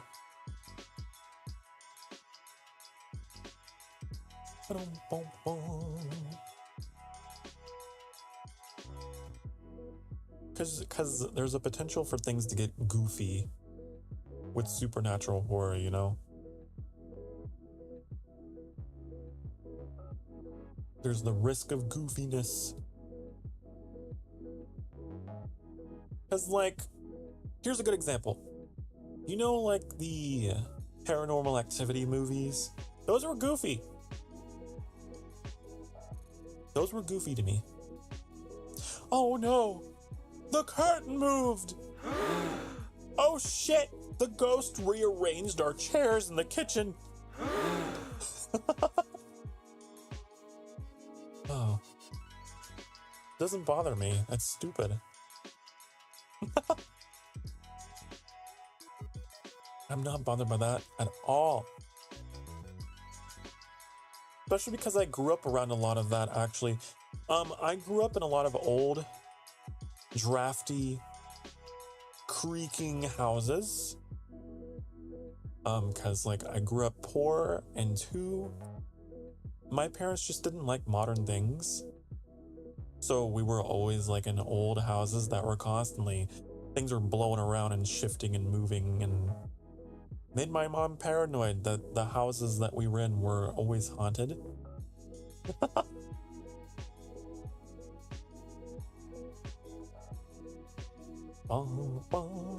So, like, I also have that, like, tolerance built up living in old houses. It's like, whenever I see that kind of stuff handled, it's like, come on. You're freaking out over bumps in the night. That's how I grew up. That's how I grew up. I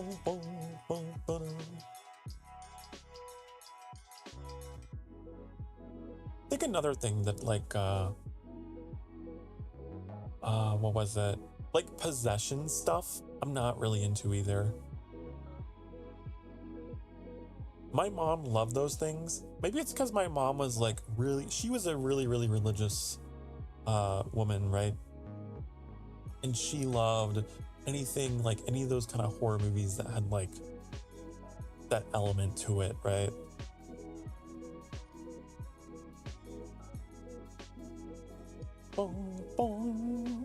But I just thought the possession horrors were silly to me. You know? They're just, like, thrashing around, just like, blah! Fuck you, bitch! And then my mom's like, oh my god, the demons are using mild language. They're using mild language, honey. How evil.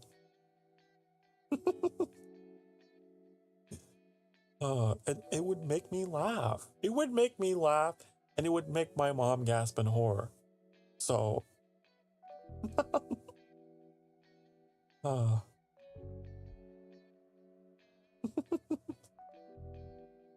split personality horror angers me to an unhealthy degree. Especially because a lot of those possession type of things are, like, based on the person probably had, like, a legitimate mental illness, but they're just like, it's demons. It's demons.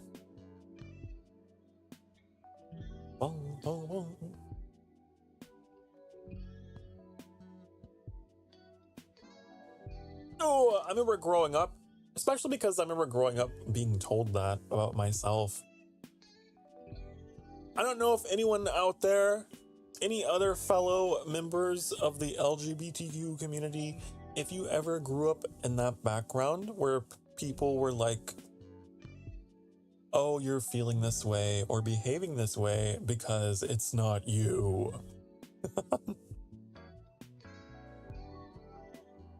That's fun to be discounted and, you know.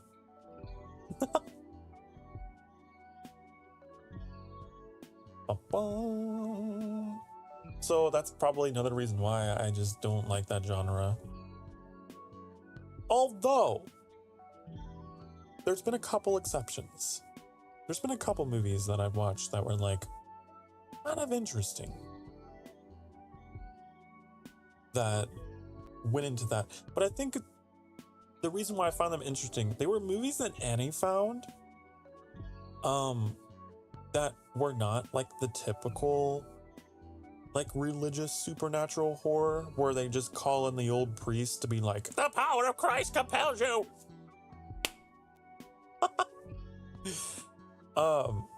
Annie was able to find some like possession style horror movies that were like other cultures and religions. It's very interesting. They're out there. But I don't like the very stereotypical Exorcist ripoff over and over and over. It's too predictable. I'm only interested in that kind of a horror if you go into like folklore, right? You go into folklore of like some obscure culture or something, and it's like, ooh, I don't know what's gonna happen.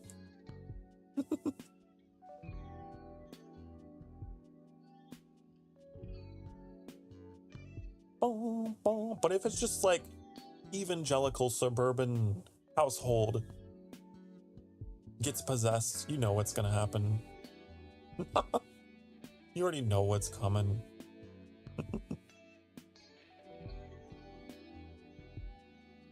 But he also says, I can't enjoy those slaps anymore. Now I know it's just a button. I know! Don't you love it? I like myths in general, need more. I crave mythology horror that doesn't mock people's cultures. Yes. So that's another thing, right? Yes, yes. Mythology horror. That's a really fun genre.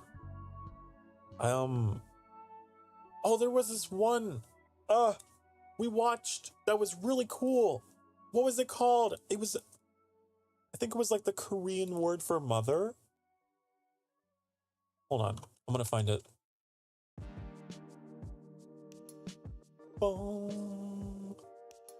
I can't remember what it was. It was about this woman.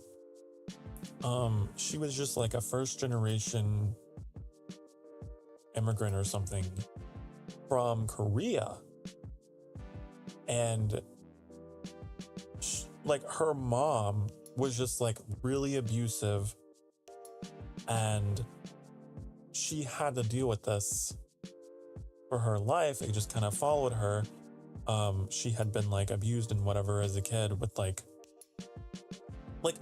electric stuff. It was really crazy. It was really fucked up how her mom treated her. And like they went into some like traditions and stuff whenever her mom died with her ashes and everything or whatever. And she like became haunted by her mother. And they kind of were like, it could be the actual ghost of her abusive mother, or it could have been something in her head. Like she was just that traumatized. And it was so interesting. I don't really know if it was mythology horror, but like it had like that traditional, like adhering to the traditions, your ancestors conflicting with your modern life. And I don't know, I really wish I could remember the name. It was so good.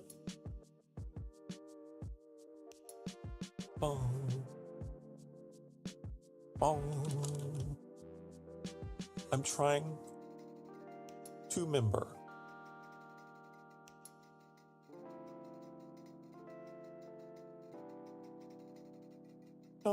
dum. I'm gonna find it. I'm gonna find it. Oh, I found it. It's called Uma. I'm probably mispronouncing it. I don't know Korean. That's the Korean word for mother. It's U-M-M-A. That was so cool. I would say it was more supernatural horror, but I like that one. Boom, boom, boom.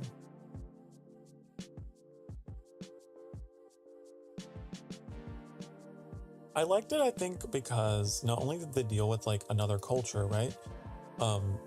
With Korean culture, but there was also like kind of a wholesome like story happening there with like this mother who was trying to be a good mother herself to her daughter or whatever while dealing with like her own past, trying to not be, you know, the woman that raised her. So there was like, it was very grounding in that way, not just totally fixated on the supernatural, but also in issues that were very much not supernatural, very real monsters, you know? Monsters are real, they can be people. So I liked it in that way.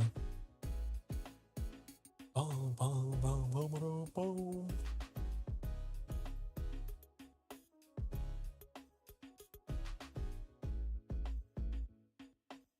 Boom, boom, boom, boom. But then, like, sure, there's like mythology horror that will take a culture and just butcher it, right? There was that one that Annie and I watched. I think it was called The Pyramid, that took like ancient Egyptian mythology and just butchered it.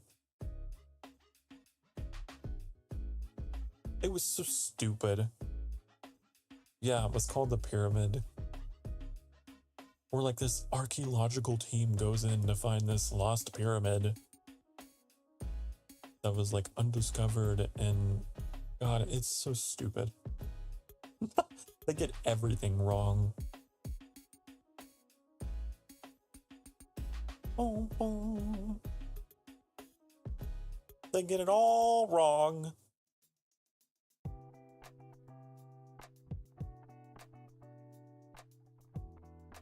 Psychology horror for me has various opinions depending on the writing. Yeah, because you could have like really good psychological horror, or you could have some weird M. Night Shyamalan thing happening, right?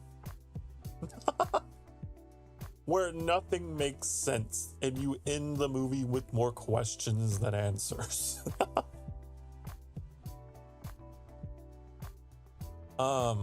I would consider it to be a psychology horror. It has John Goodman in it, funny enough. You wouldn't think that the man who played Sully in Monsters, Inc. would be like really good at being a scary character,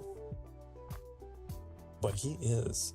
It was one of the Cloverfield movies. Oh, what was it called? 10 Cloverfield Lane. I guess it's specifically considered sci-fi horror, but it's very psychological.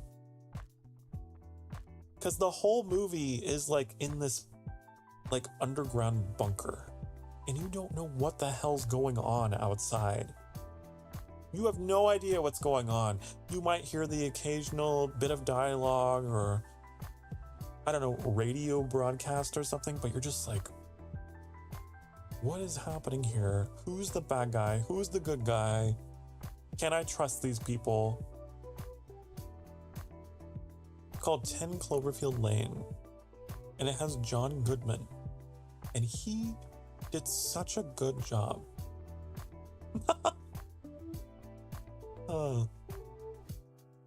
I'm not really a fan of the other Cloverfield movies. but I really like that one. It's so different from the others.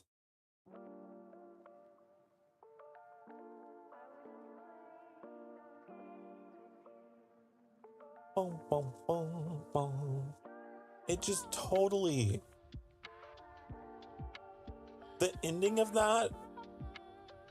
The ending was just like very, very... Like...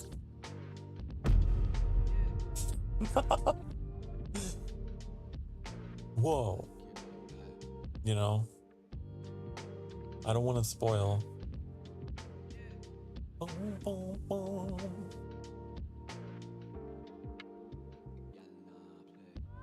It was crazy. But it all made sense in the end. You're like, oh shit, it all ties together. Ah, I understand why this is happening, and oh shit.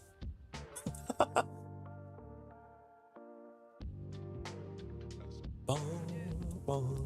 I'm also like, I guess in general, I don't like movies that refuse to end. You know what I mean? I don't like movies and I guess series that like drag their feet and refuse to kill off anyone, or they like come back to life or something. There's nothing wrong with just ending things, you know? I should specify, in movies, in games, and series. Please don't take that out of context, honey. Oh.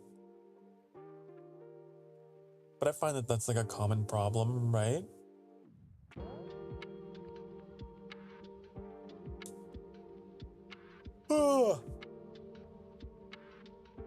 So, what do you mean so? So, I can't sew. I wish I could.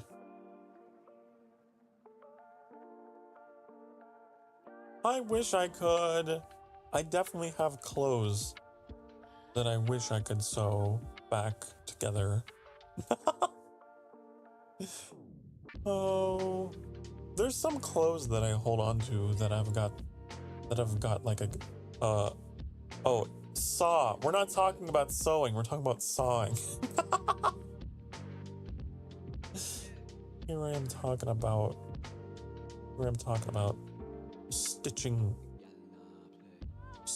holes in clothing. The ultimate horror. Your favorite shirt gets a hole in it. Oh no! No! Saw. Annie loves Saw. That's one of Annie's favorite horror franchises. Because Annie just loves I guess, the logic of it, the puzzles of it. I find the Saw movies kind of hard to watch. They can get a little gory. Even Annie has been like, once you get past, I think it was, what was it? Once you get past Saw 3, like all the other movies are just totally focused on gore. Pretty much. I could be completely misquoting Annie, but I'm pretty sure that's what he told me. So it's like, you're not really missing a lot. But I know that Annie loves the game. I think there might be multiple games, actually. I probably won't be playing it, but I know that Annie's all about that.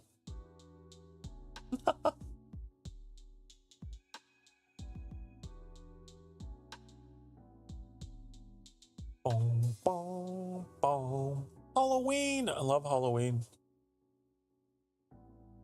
Are you talking about the movies? Bum, bum, bum, bum, bum, bum, bum, bum, bum. Bum, bum, bum, bum, bum, bum, bum, bum, bum, bum, bum, bum, bum, bum, bum, bum, bum, bum, bum, bum, That one?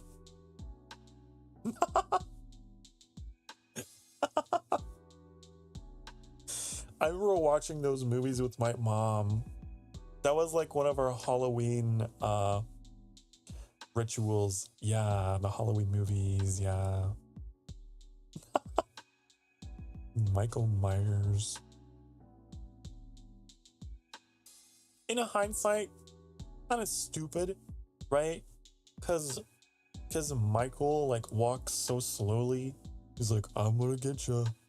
I'm gonna get you. Watch out. I'm coming. Bop, bop, bop, bop, bop, bop, bop, bop, bop. He just very slowly, you know, just la-di-dee, la-di-da. And then like all his victims are like, oh no! Oh shit! Oh no! I just keep tripping over everything. Oh! Bop, bop, bop, bop, bop, bop, bop, bop, bop.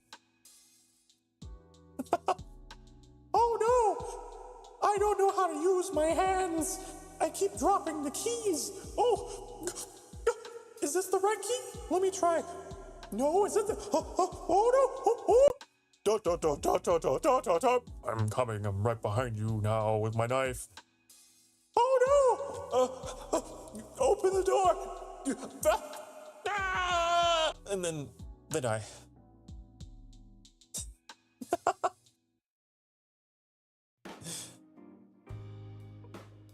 They're always just like fumbling everything and tripping over, and they can't get out in time.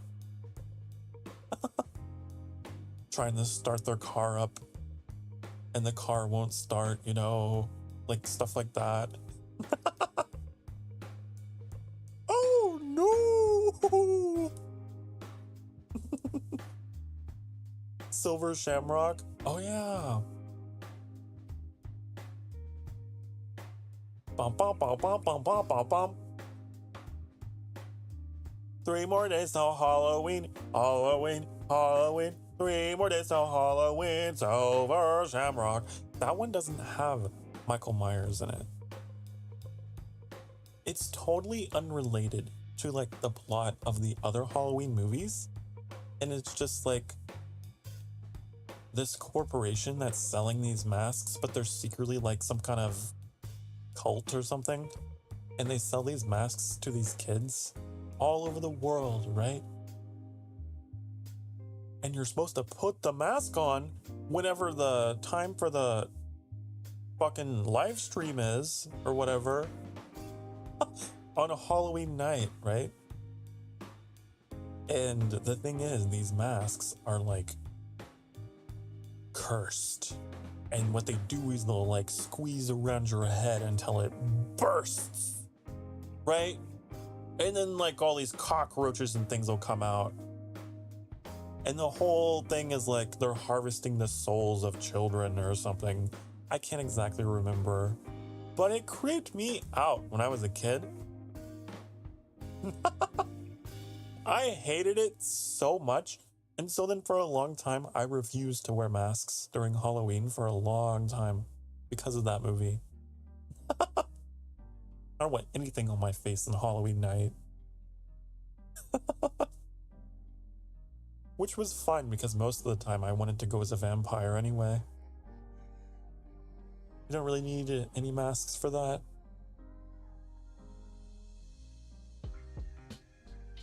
I remember Annie, the little shit. When I first, like, I moved in with you or whatever, and you knew that, like, that was one of the horror movies from my childhood that scarred me. I was like, you had like some kind of speaker system, right? Set up around the rooms.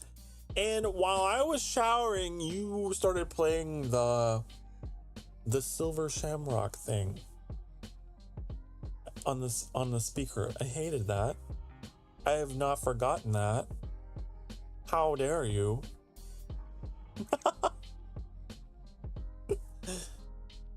That was a harrowing shower.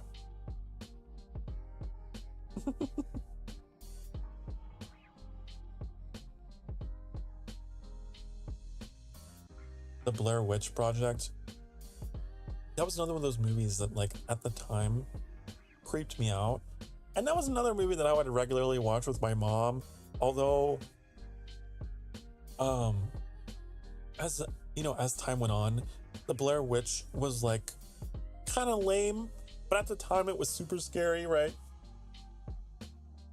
But like later on, it was like a bonding thing between me and my mom, where we would just like regularly quote the movie and make fun of it. There's so many funny lines.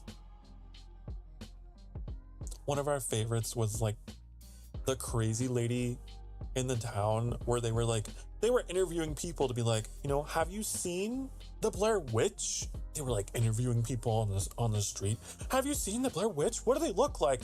And then there was like this crazy lady that had just like she was super like hillbilly, right? Like, I saw the witch. They had a face kind of like a man's face. God, it's so funny. Kind of like a man's face. And then, of course, there was that scene where she has like the camera up her nose and her nostrils are just flaring the whole time. She's like, there's so many awkward camera shots. Oh. The Purge. I remember The Purge. I don't know if I watched them all. I remember them. The annual Purge, where they like drop crime rates down by 1,000,000% because one day of the year they just allow everything. Boom, boom, boom, boom. Quiet Place. Was that the one with the lady that like had the blindfold on? You're like, don't look! Don't look at them! Ah! No, maybe I'm thinking of something else. Bum, bum, bum, bum, bum, bum.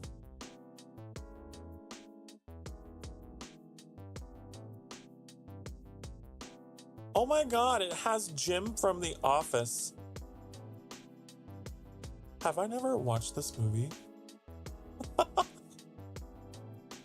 Wow. I wonder what his role was like in that.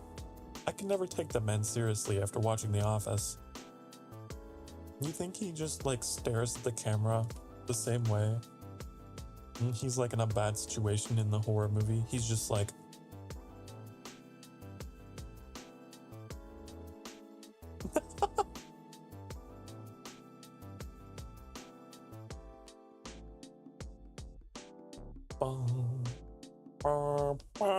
I'm gonna move myself over now. I don't know about the skin one. Skin Marinka, I've never heard of that.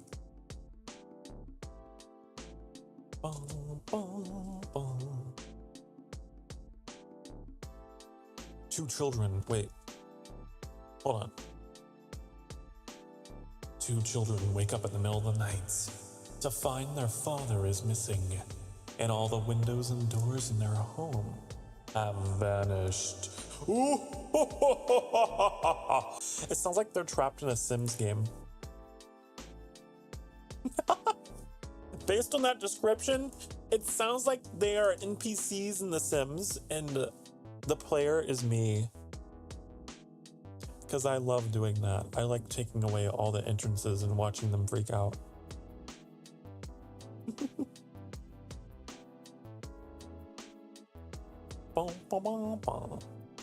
Mirrors. Oh yeah, mirrors.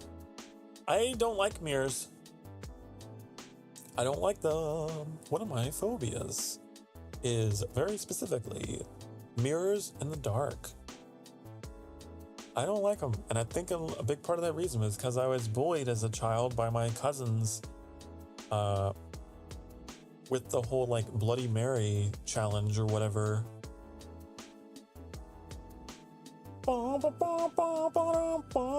They were little shits. They were assholes. They would lock me in the bath. They would like shut off the lights, lock me in the bathroom, and then like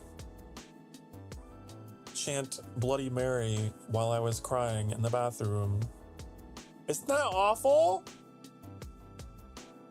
So mean. That's probably why I don't like mirrors in the dark.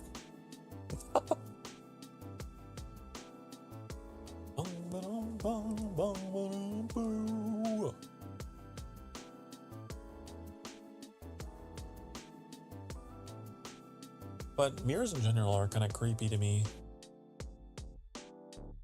I don't like them. Plus, I'm very self-conscious about my appearance.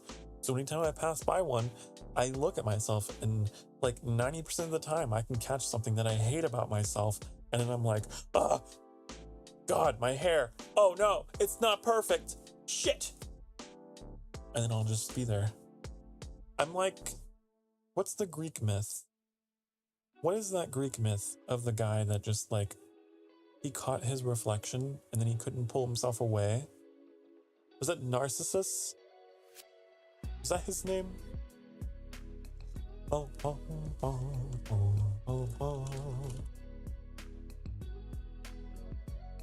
Yeah. Narcissus is a figure from Greek mythology who is so impossibly handsome that he fell in love with his own image, reflected in a pool of water. Even the lovely nymph Echo could not tempt him from his self-absorption. Yeah. I can relate. I can relate, mostly because I'm obsessed with keeping my image. And so that's another reason why I hate mirrors. Because as soon as I pass one, I have to stop and look and make sure that I am A-okay and looking good.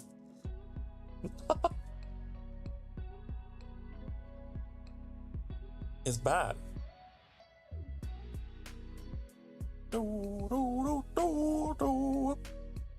I have so much like admiration for those people out there who don't have that problem that I have, but it's really bad. It's really bad. Friday the 13th. Oh, that's the guy with the hockey mask. I haven't seen that in so long. You like The Walking Dead? I like The Walking Dead for a little bit. I like The Walking Dead until they killed off the hot guy. You know who I'm talking about. He was so pretty. He was so beautiful. Boom, boom, boom. He was my type, honey. And they killed him, and then I didn't want to watch anymore. Boom, boom, boom, boom, boom, boom.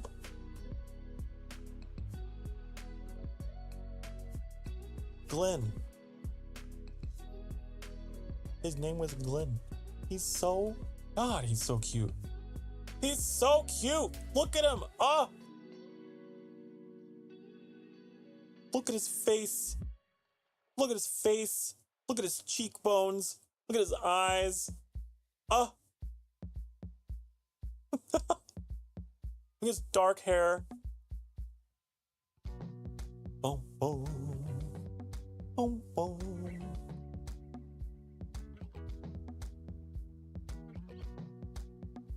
He's played by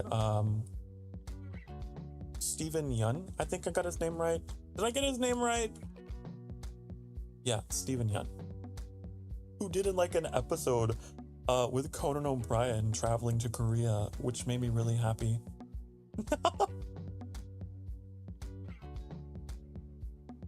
God, what a beautiful man. But yeah, then The Walking Dead killed off his character, and I was all like, I refuse to watch anymore because I hate all the other characters. They're all so annoying. He was the only one that I found not annoying.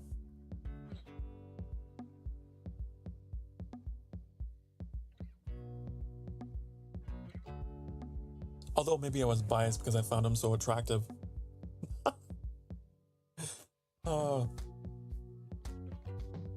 Boom, boom. Also, like, it got to a point where, like, I tried to get back into it after they killed my boy. After they killed my husband. I tried to get back into it, but it just became a soap opera with, like, it was just human versus human. The zombies became, like, a very secondary thing. They just became obsessed with this whole drama with, like, the governor and the prison and the, you know, it just became a soap opera. And then I was just like, no, how could you? How? Everything went downhill. I don't know how many seasons that show went for. It went for a while though, didn't it?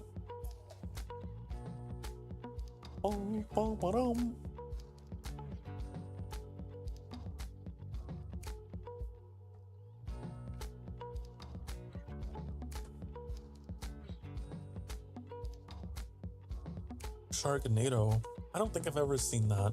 I know it's a meme. I know it's a thing.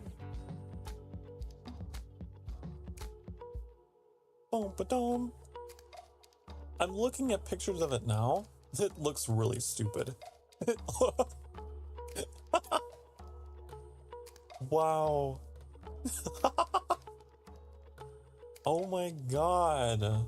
This guy has a chainsaw. Why? Oh my goodness. He's got a chainsaw and he's fending off flying sharks. Wow. Wow.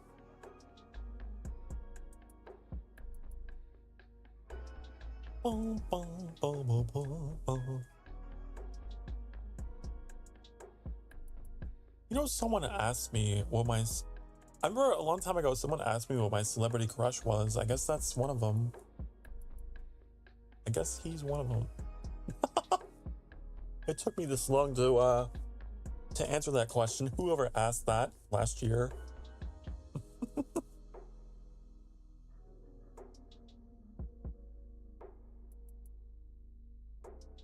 Boom, boom, boom.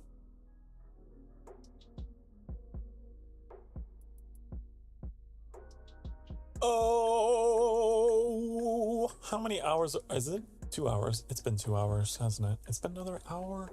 I think I'm gonna get up and go make a hot cup of spiced apple cider. Keep my voice all fresh, and then I'll be right back, okay?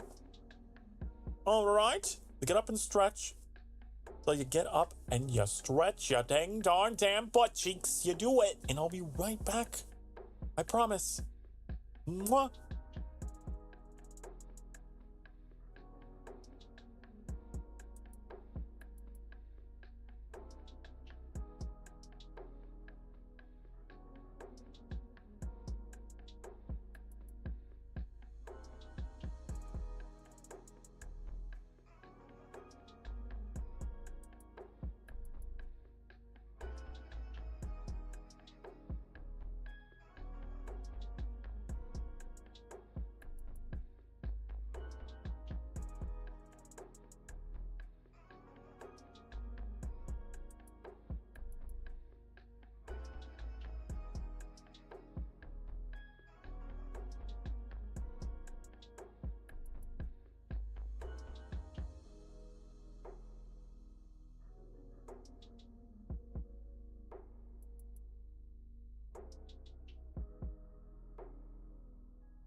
Hi, honey. Hello. I'm back. I've got my beverage. I was trying to think of like other male celebrities that I found quite handsome.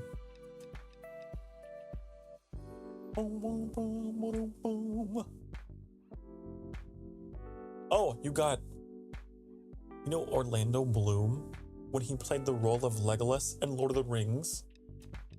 Beautiful. Beautiful elf man.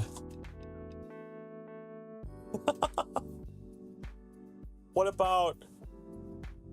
Oh! Hayden Christensen, who played Anakin Skywalker. Huh? Huh? Beautiful man. There's that one scene in episode 3 where Anakin has a nightmare and he gets up in the middle of the night. You know, he's walking around outside shirtless, looking out over the balcony over Coruscant. Huh?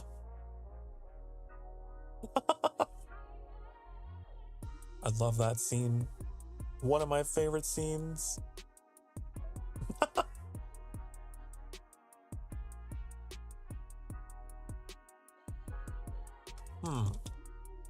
What's another one? Another man who has my heart.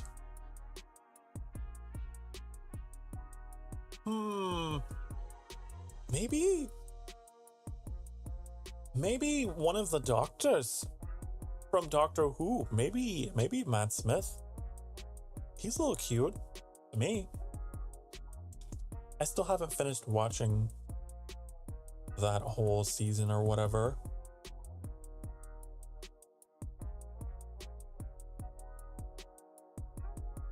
I haven't watched Doctor Who in a long time, actually. Annie really wants me to watch more. He's kind of cute. He's all right.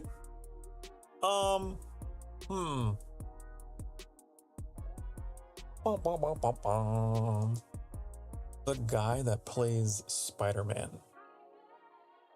I forgot his name, but I cannot forget his face, honey. Who is that man?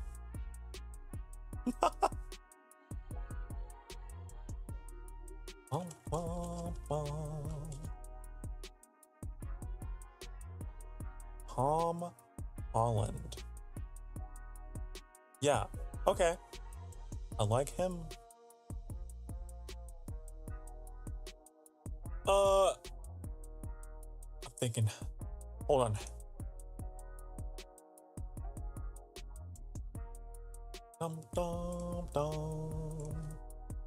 There was a guy that I swear he was in the cast of American Horror Story.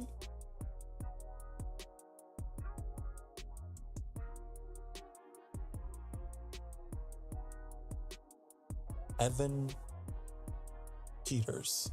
Yeah. He was always like the crazy villain in all of those. But he's kind of cute. Even though he's always playing a character that is an absolute psychopath.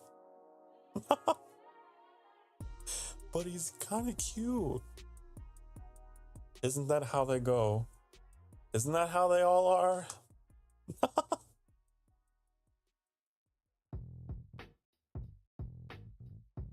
Boom, boom, boom, boom.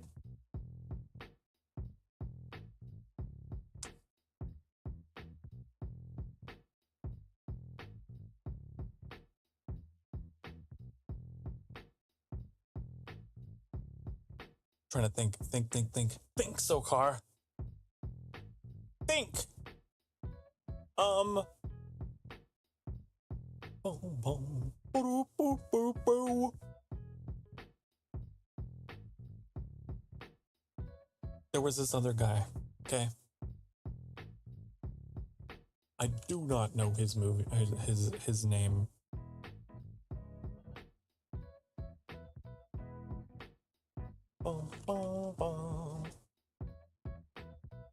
I do not know. he was like,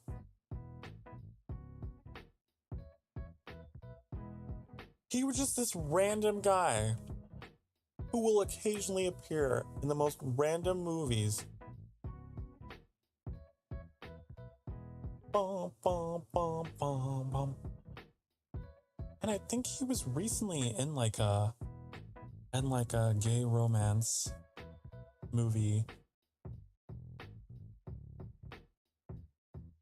And I watched and I was like, oh my god, he's so adorable. And I forget his name. Bum, bum, bum, bum, bum. I don't remember his name, but he is really cute.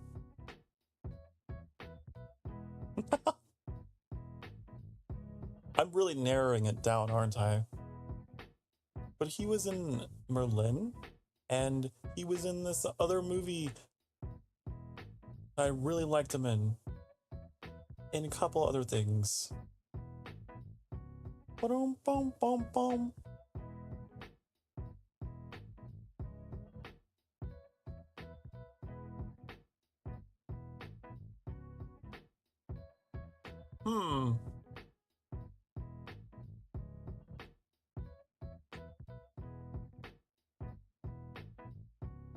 Now I'm determined. Now I'm on a quest. I am on a quest.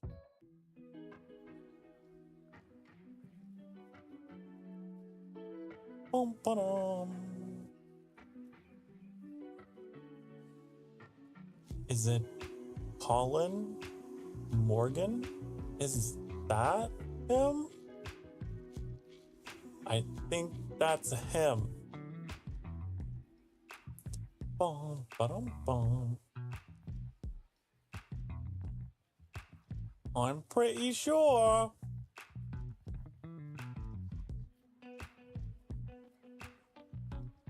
But there was like this really... God, it was such a cute movie. Oh, what was it called?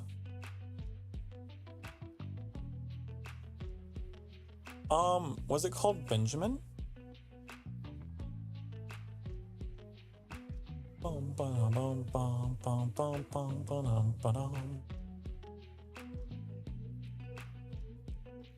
I think it was that movie.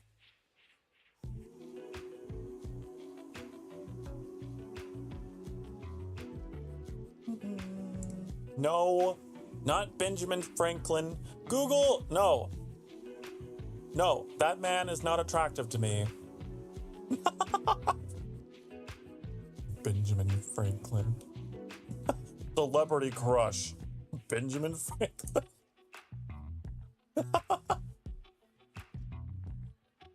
Oh my god. Oh. It's just so funny seeing Benjamin Franklin's face pop up on my monitor. Like, nope. Nope, you're not the guy I was thinking of. Hello, D. Hi. Hello. I've just been talking about my male celebrity crushes and trying to find the ones that I can't remember. Yeah, that was the movie. Oh my god, that was such... Oh. So there's not that many gay romance movies that I watch, but there's a few of them, and there was this one. It was called Benjamin, and it has a really cute guy in it, and I really like him, and I really like the movie. It was really cute. Although his love interest is kind of annoying, self-centered. I don't really like him. But I like the guy, the main character. I like him. Oh, what was that other one? Was it called Simon? It's called like, I don't know what it was.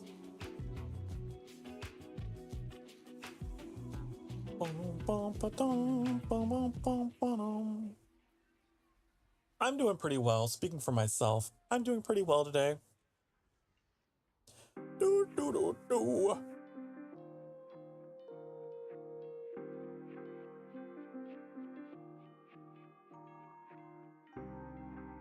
Oh yeah, it was called Love. It was called Love, Common Simon. I like that movie too. He gets into like this online like relationship with this guy. And little does he know that the guy is like one of his friends or something. I can't quite remember exactly, but I think that was like the twist. And it's like, oh my God, my crush that I've been talking to the whole time it was you. I am such a sucker for that kind of stuff. I love it. I do like romance. I don't watch very much romance, but I do like it. I like movies that make me cry. Oh! It's not that hard to make me cry, honestly. I'm very sensitive, very emotional, but I do like a good romance. May all our days be peaceful. Yes, I concur with this wish. Yeah. I think... I'm trying to think, there was another... I don't know if it was that one. There was a movie that went into like... They went into the nitty-gritty of like... Oh, what was it? I'm gonna find it. Googling. Hacking into the mainframe. Wow. Was it called Boy Erased? I think it was called Boy Erased. It has a lot of really cool actors in it. It's got Russell Crowe. He's the dad.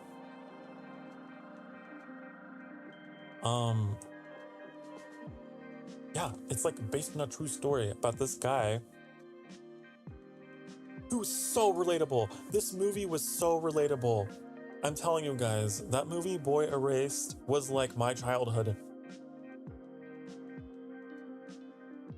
This guy is like closeted gay. He grows up in a small town, religious, evangelical household, and he's like as outed as gay, and then his parents are like struggling to like reconcile their love for their son with their beliefs, and he gets pressured into going into like a conversion therapy camp, which I was too, by the way. I didn't actually end up going because my mom raised hell and putting a stop to that. But his mom is so much like my mom was, and she eventually comes in to save the day and pull him out of there. But it is so... God, it made me cry so much because it reminded me so much of what I went through. Such a good movie. But it's based on a true story. And I believe the main character, like the guy that went through all of this, he ended up founding some kind of charity that was for this cause of like rehousing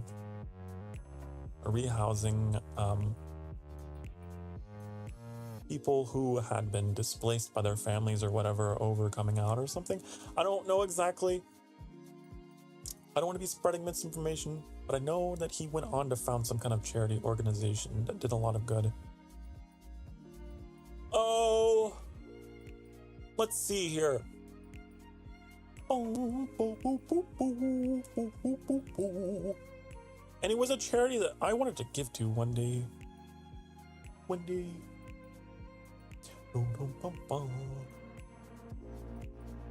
I just wish I could remember.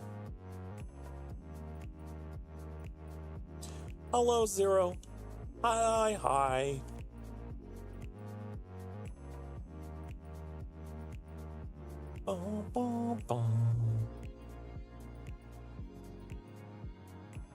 But I thought that was so cool how he took like all of that pain that he went through and he turned it into compassion. He's just like, I'm gonna get into charity and try and help people who have gone through the same shit that I did. I wish I could remember the name. Oh!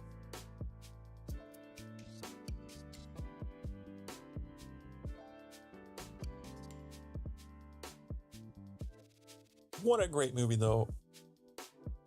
What an awesome movie. And at the end, like, they go into talking about, like, how that conversion therapy camp stuff is, like, still legal in so much of the country. It's insane. It's craziness. If people think that, like, that stuff is fiction or whatever, it's not, I can tell ya. Believe me, you. Believe you me. It's very real, and it's very fucking twisted.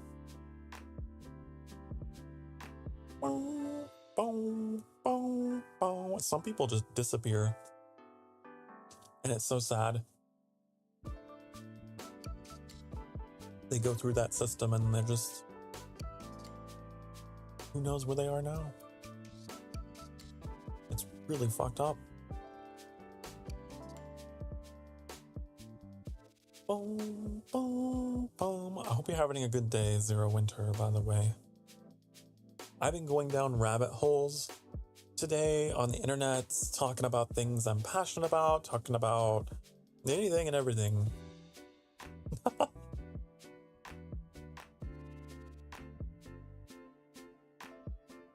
Boom, boom, boom, boom.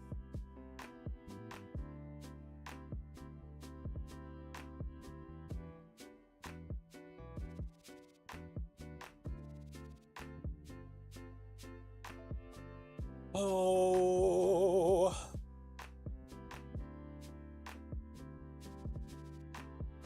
Do, do, do, do, do, do, do, do.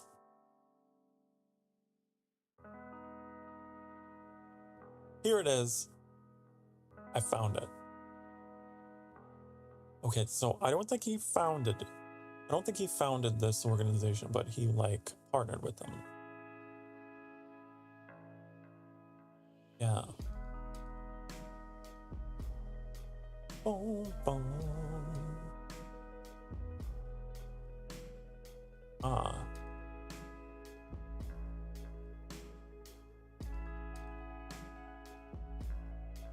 It was the Trevor Project. That's what I'm thinking of. That's what I'm thinking of. I think they ended up, like... they sponsored that movie or something? I don't know. It was cool. It's cool to bring awareness to something like that and tell a story that was, like, real. And not just like, sappy boy love, but like something that was grounded in reality for a lot of gay men growing up in that part of the world, what life was like. It was really, really nice to see. Bum, bum, bum.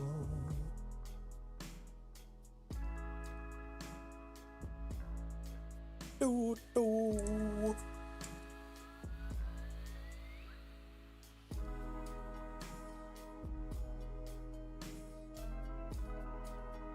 Man, it's crazy.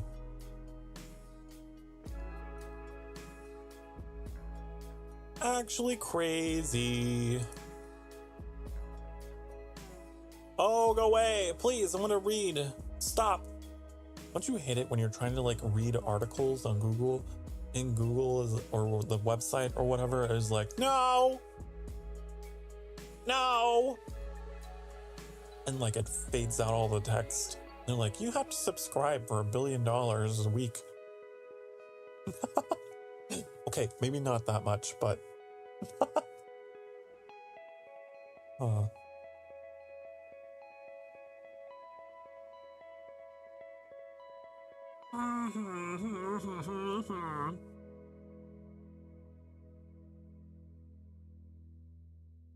funny enough, that was a movie that my mother watched on her own.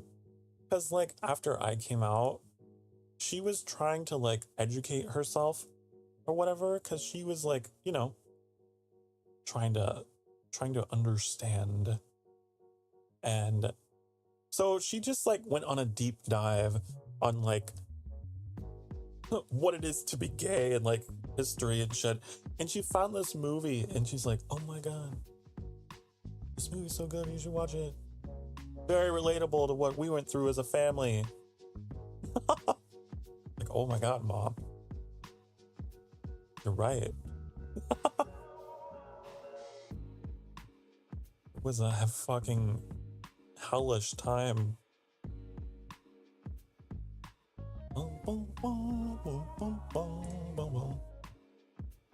I'm hoping that, like, my channel, though, can, in addition to provide entertainment, and also give you a sense of relatability for anyone out there who needs it. Trust me, I've got stories. I have so many stories of so many things. You're bound to find one you latch onto.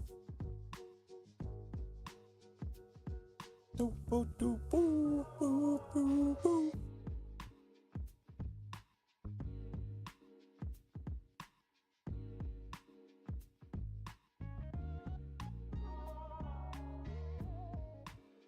Oh, also, D, if you're still there, I got your submission put into the art gallery. Woohoo, yay. So it's in there now.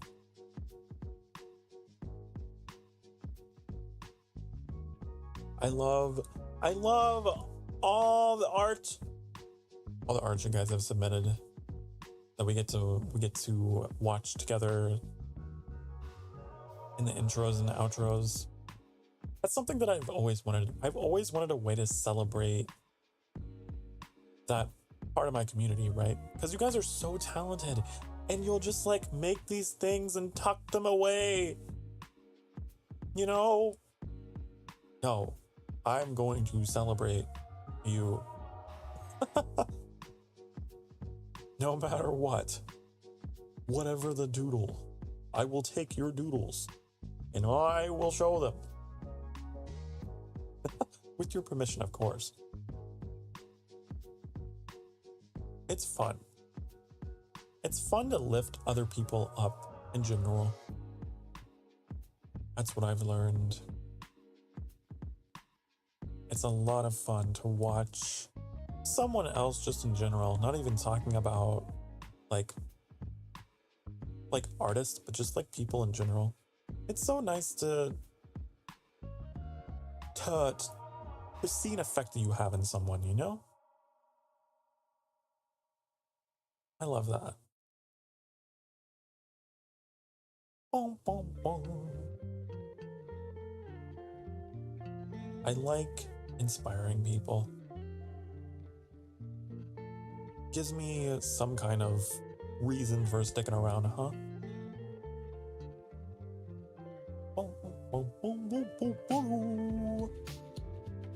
That has become my new, like, whatever the word is, motto or whatever. For all the suffering and things that I've been through. I want to use what time I have left to just kind of return all the negativity with positivity. That's what I want to do. Rather than giving in to all of that and letting it win, fighting back and loving people. You know? That's how you conquer. You start a YouTube channel as a silly anime VTuber boy, and you love the hell out of people. What'd you do? Bum, bum, bum, bum. It's kind of funny because my whole lore, right, is the underworld, so loving the hell out of you. Yeah.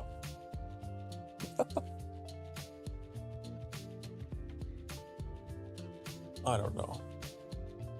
I keep myself entertained. I have a unique talent for that. I can talk to myself forever. But anything and everything and all the things in between.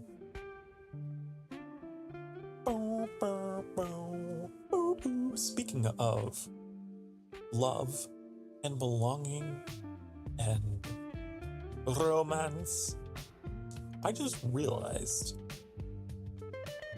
I have a game in my library that I think Annie just bought off the cuff, just on a whim, called Sucker for Love First Date. I totally forgot about this game. It's where you date Lovecraftian horrors. Wouldn't that be so funny and on brand for us to play on the channel? Where we date these like extra dimensional creatures. Oh. Listen, honey, it's what's on the inside that counts. Right? I think that eldritch horrors deserve to be loved all the same.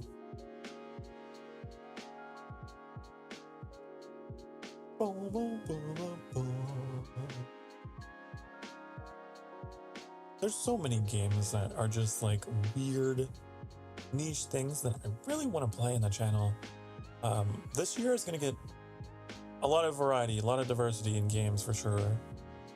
Really want to orient the channel towards just being a bizarre, unpredictable thing where every time you check my page, you're just like, what's that?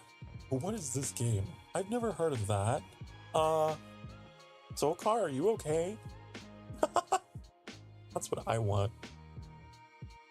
I want it to be, you just never know what I'm gonna play next.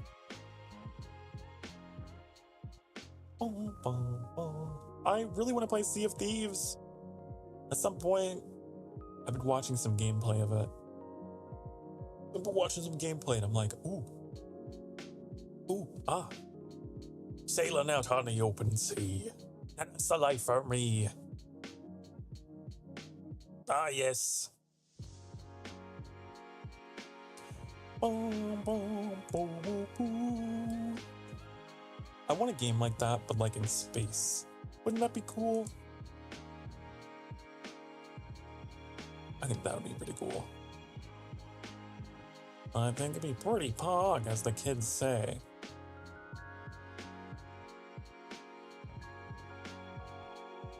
You know what I need to do?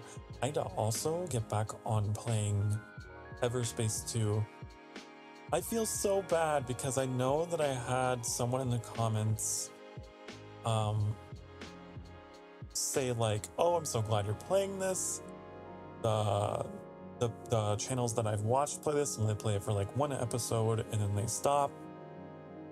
And then I was like, oh yeah, don't worry, I'll play it again. And I did a second episode, but then I stopped after 2 episodes. And it's not because it was like a bad or I was fatigued of it. It's just because I played other things, and I need to play Everspace 2 next week. I do. I feel bad, even though it's just like, I understand it was just like one comment, one person, but still, it's been eating away at my conscience. Because it's like, I actually do want to play that game again. Also, I wonder how many other like VTubers, like, or content creators in general, I wonder how many of you guys actually like go through a similar thing where someone brings up a game that you are like very much interested in and you want to play again, and they're like, hey, can you play this again? And you're like, yes, I want to, my schedule's just full. It's a rough feeling. It just keeps getting pushed down the line, and it's not because you hate it. You're just, God, you're too busy with other stuff.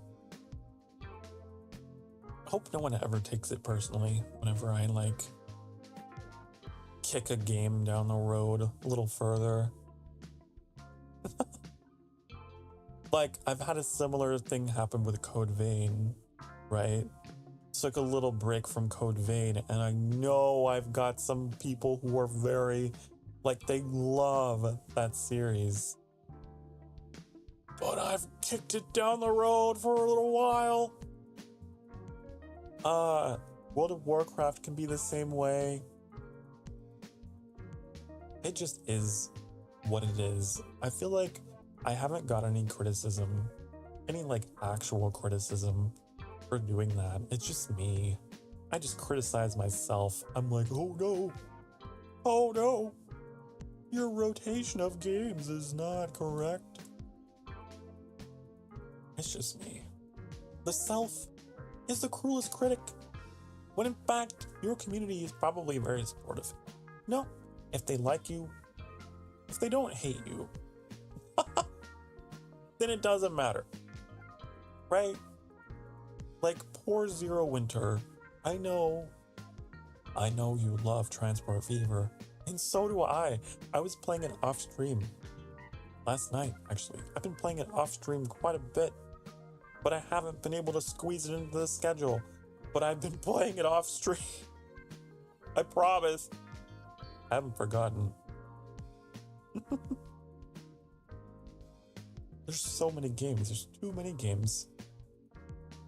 Too many. It's like that meme where the lady is like surrounded by pancakes and she can't choose which one to start with next, as they're all delicious. That's like my daily dilemma, is just like, I never know what to play next because I have so many possible options that I love equally. It's almost like Annie built like a Wheel of Fortune wheel for making those decisions. I can't remember. I don't know if it's ready yet. I think Annie's still working on it. I don't know.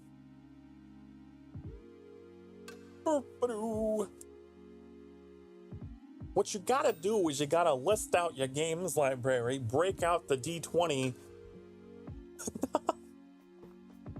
and roll. That's how you decide your next game.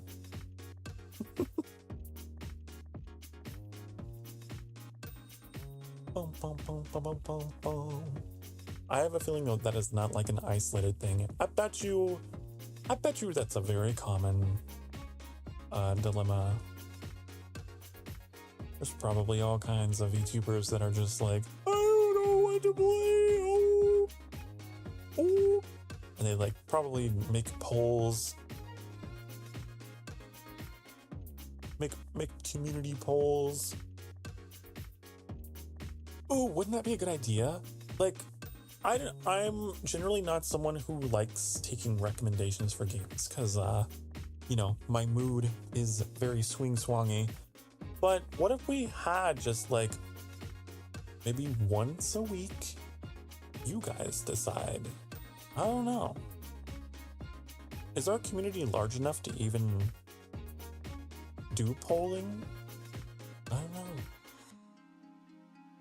Oh, don't know. What? Something that I do know. I really enjoyed playing Helldivers 2 with Johnny Cat and Metallic. It was so much fun. And it made me think, like, I really want to do more games with my community in the future. Because that was so much fun. Bum, bum, bum, bum, bum.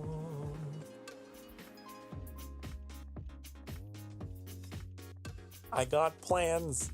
I just don't know how to execute them. Why am I slowing down? It's very slight, but I can see.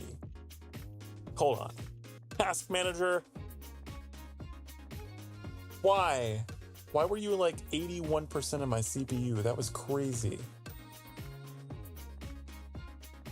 I'm not even doing anything. I'm just chatting. It calmed down now. It's like as soon as I opened it, it was like, nope, I'm not doing that. What are you talking about, Sokar? You're crazy. Now I'm only using half of your CPU. Okay. Maybe my computer was like updating or something while I was ranting. That was weird. 80% of my CPU. Bum, bum, bum, bum, bum, bum, bum.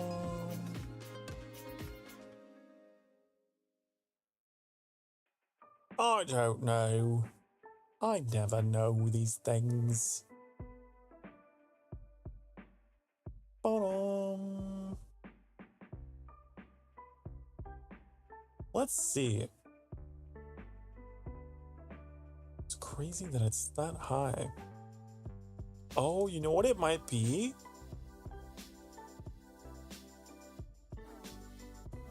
No.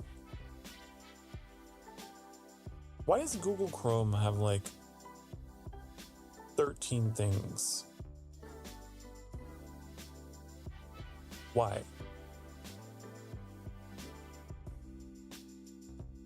I don't understand that. Now it's 15. I don't get it. Does anyone else have a Google Chrome that has like a million other Google Chromes inside the Google Chrome? Is that normal? I don't know.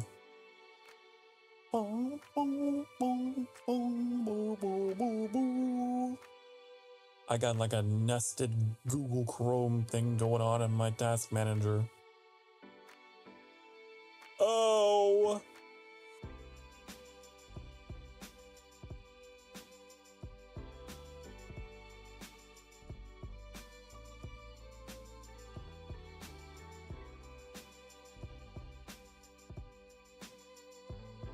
Oh my goodness. What are we doing tomorrow? Tomorrow we're doing Valheim, aren't we? I remember this. I recall. Oh, we're doing it at noon too. We'll see.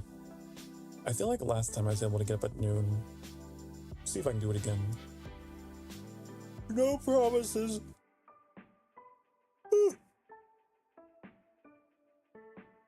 No promises. I don't make a promise I can't keep. That is my promise to you. I know that Annie's gonna be up though. Annie's an early bird. Early riser, not me. So Annie will probably be ready to go way before me. But that's the thing that I've come to like really like about the whole like little dynamic between myself, Annie, and Trix is we just kind of go with the flow. There's no like huge expectation of like everything's gonna be perfect. You gotta arrive on the dot. Just be reasonably on time, you know? Just show up. And if we have any problems, chances are I got problems too. we always spend a good amount of time setting up all together now. I do wish that VTube Studio made it easier to set up collabs between models though, because you can't save the position of the other people's models, right? So, like, there's no graceful way to start. I mean, I suppose you could just go straight from your intro to the game without any kind of intermission scene, I guess. And just to have all the models ready to go.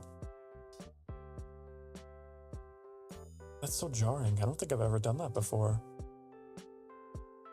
I don't think I've ever had a stream start without a, hi, honey, welcome to the sanctuary. Hi. Today we're going to be playing blah, blah, blah. Hope you're all doing well. Like, I prefer to ease into the experience, personally. I think just starting right away is so daunting. But maybe that's how you do it. You just start on the game screen. I don't know.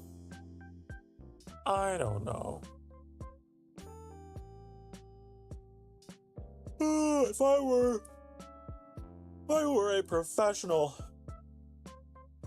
then I probably would, but I'm not. I'm just hanging out. I'm just hanging out with some friends. It doesn't matter. But if I were like super professional, Sokar Starfire, ENVtuber at Vtuber.core HQ Productions Limited International, then maybe I would be more fearful of scuff. But when you're independent, you just embrace it, right? You just give it a big ol' hug.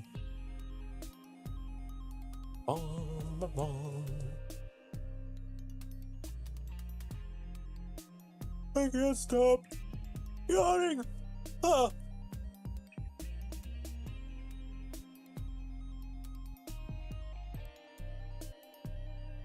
We got Valheim tomorrow. That's gonna be exciting.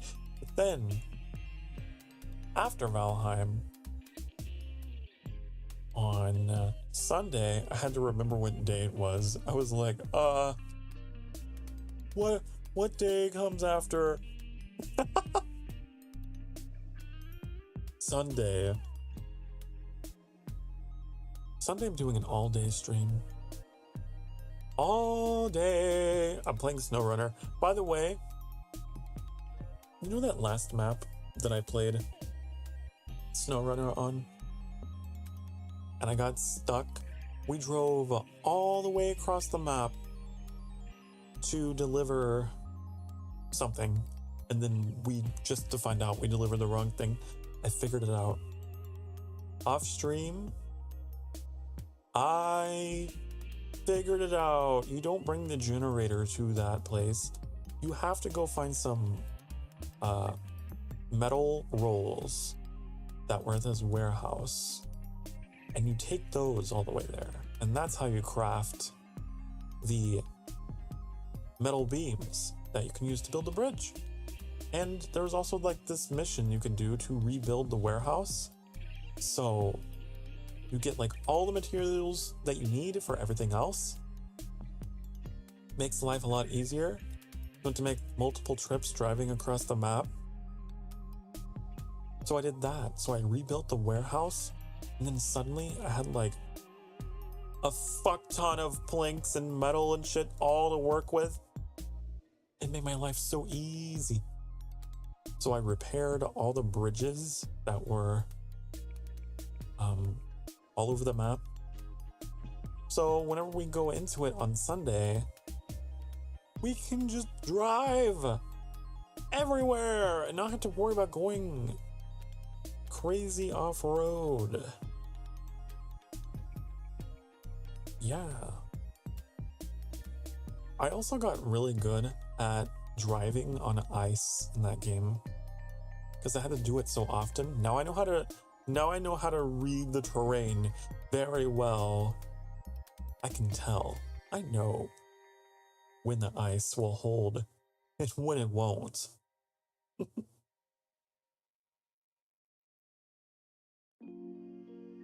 That game has been like a little bit of a guilty pleasure off stream, as well as Helldivers and Transport Fever.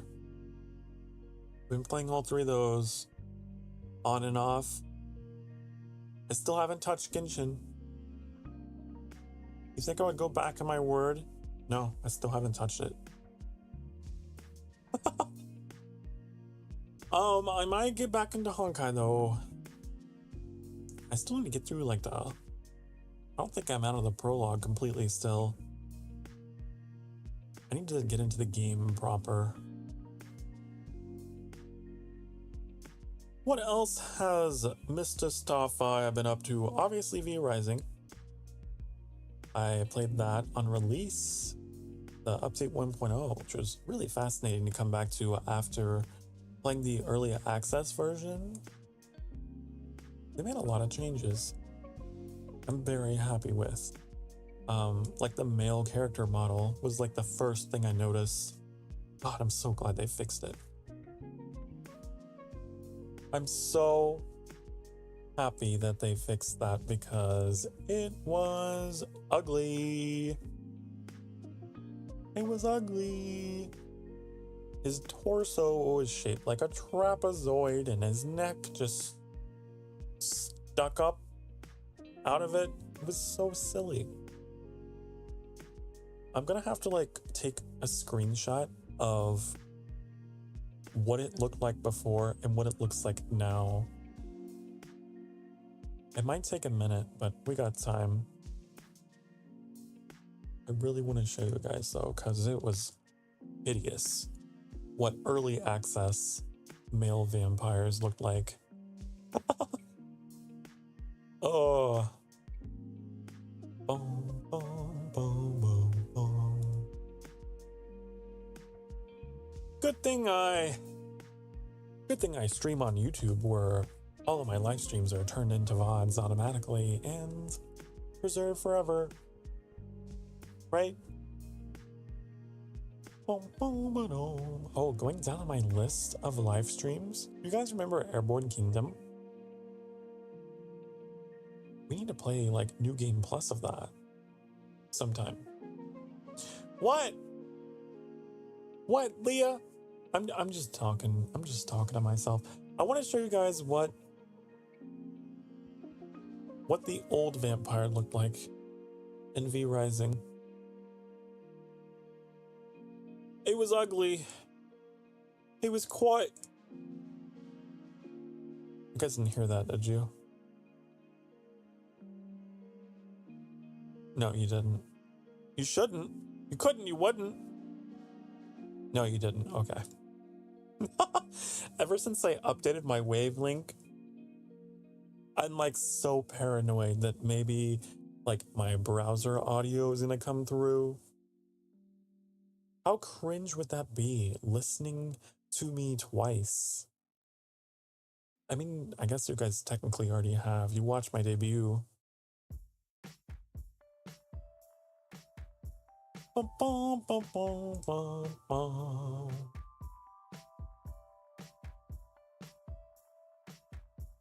Okay. Come on. Come on, Sokar. Come on. Man, why are my eye movements so smooth? I must have been using VBridger. The thing about VBridger, if you're using a webcam, it's insanely annoying. Because like it gives you great eye tracking. It makes you look really smooth. But like the mouth sensitivity is weirdly low. and you're just like,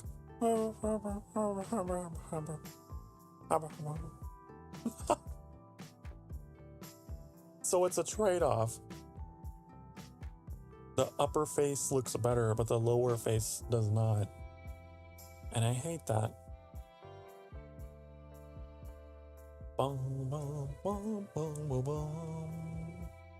I, for the life of me, was never able to figure out how to fix it.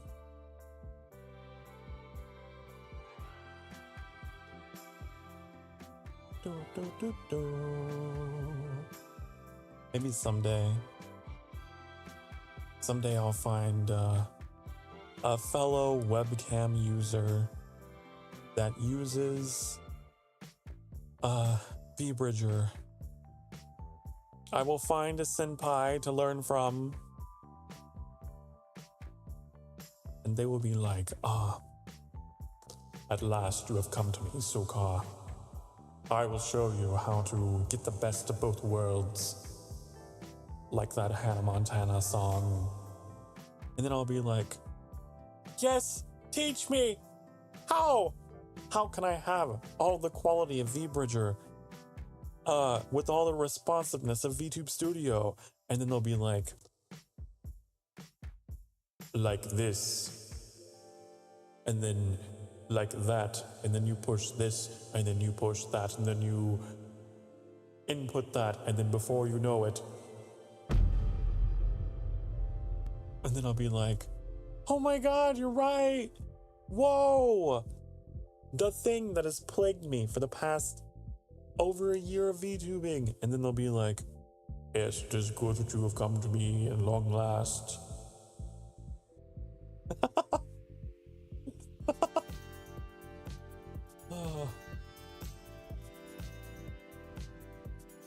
Bum, bum, bum. Okay, screenshots. I'm gonna show you what they look like, but I need a comparison photo. Hold on, let's go to my most recent V-Rising stream. Okay? Take a screenshot and show. You'll see. You're gonna see.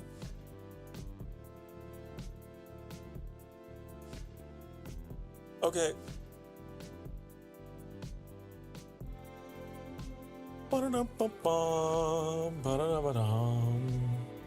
Actually, I didn't. God damn it. I didn't record my character creation this time, did I? No. I didn't.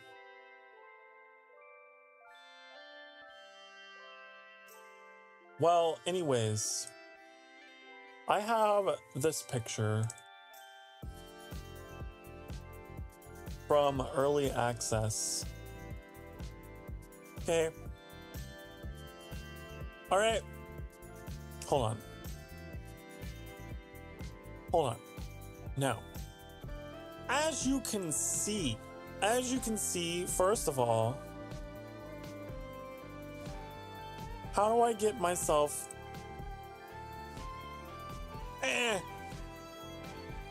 How do I?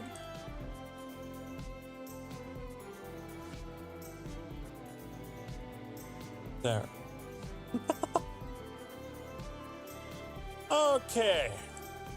Now, as you can see, the early access male vampire. Look at his neck. Look at him. Look at his chest. It's so disproportional. Look at his tiny waist and his giant ass neck. It's so weird, right? It's very disproportional. So that's what they looked like before, and they fixed it. And now I can't show you a picture of what they look like now because I didn't take one. But yeah. Ooh, do you guys like me being in the center? I kind of like it. I kind of like it, even though I'm covering the chat. Ooh, woo, woo, woo, woo, woo. I am centered.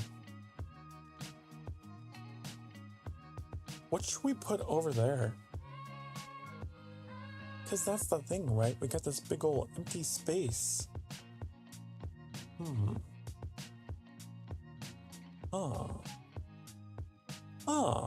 I could put the art gallery in over there, but it'd be too much. It'd be taking your attention away from me. I don't want that. I could never have that. I could never allow it. You know what I could do? Is my alert box over there? It is. It is over there. So if I had myself at the original position, like that, the alert box would be over the left side of my head. That's weird. Let's just scoot myself over a little bit. You know? Just a little bit. Like that.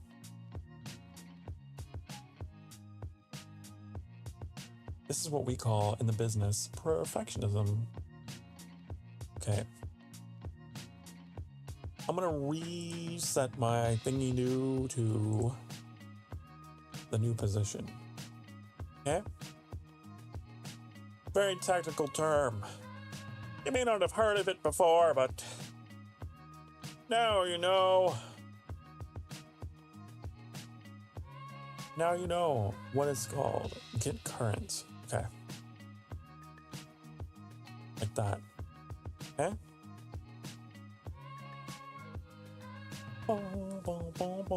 So now I can be like, ba ba boo ba boo ba boo ba boo ba. It's almost perfectly aligned with my far variant, which I don't really use all that often, do I? I like being up close. Perfectionism. Yes. Perfection. You roll your R's like me.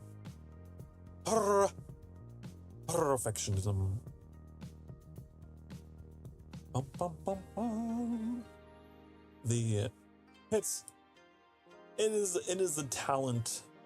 It is a I don't know if it's necessarily specific to having Hispanic heritage, but I like to think so. It is a passive buff of being a quarter Mexican. I can roll my R's.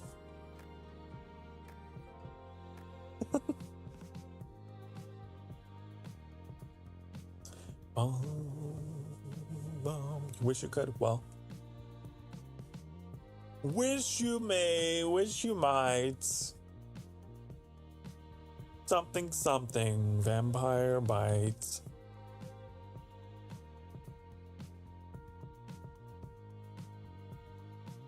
I guess I'm yawning. Oh my god. You know what? Maybe I need coffee. Maybe your boy Sokar needs some coffee. Maybe I need a cup of Joe. Maybe I need a cup of... I don't know what they call it. Why do they call it Joe? I don't understand that. Joe. What does that have to do with coffee? Okay, here I go looking up the etymology. It's just one of those days.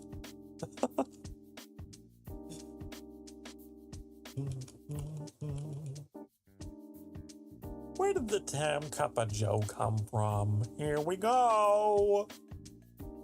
Time to learn.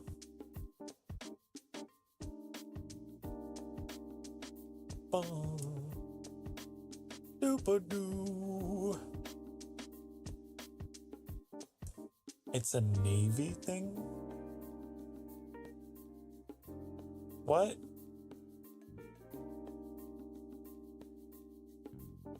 As the story goes, on June 1st, 1914, Secretary Josephus Daniels issued General Order 99.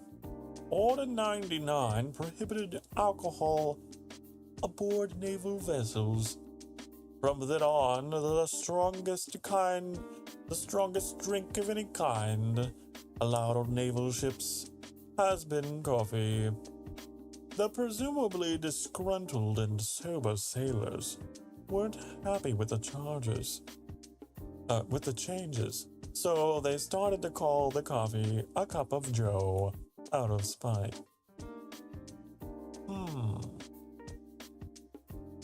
But is this real?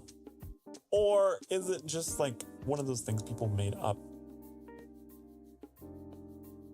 Bum, bum. I don't know.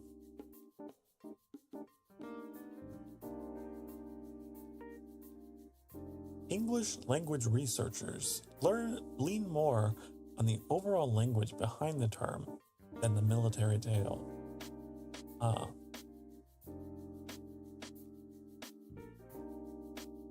Interesting.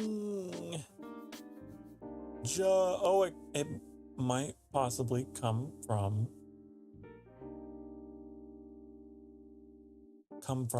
it might be what is it called, a portmanteau, I believe, of Java and Jamocha,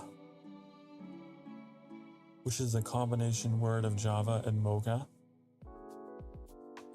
It was shortened to Joe. I don't know.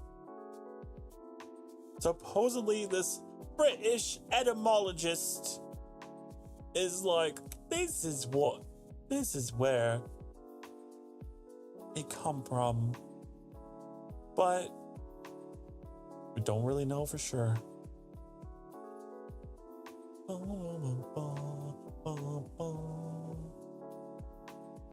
Execute Order 99.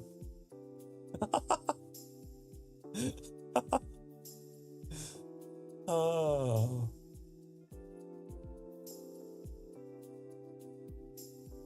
That's so funny. From now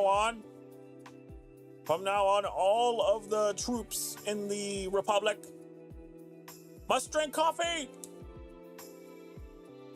They will drink coffee.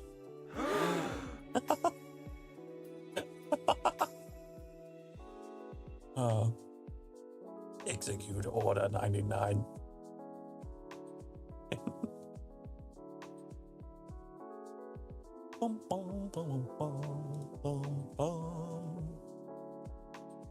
Wasn't 99... Listen, I don't know a lot about Clone Wars because I didn't watch a lot of it, but I'm pretty sure 99 was like a significant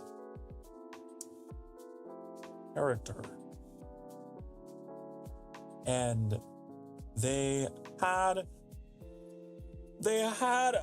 what was it? They had Plan 99 that was based on him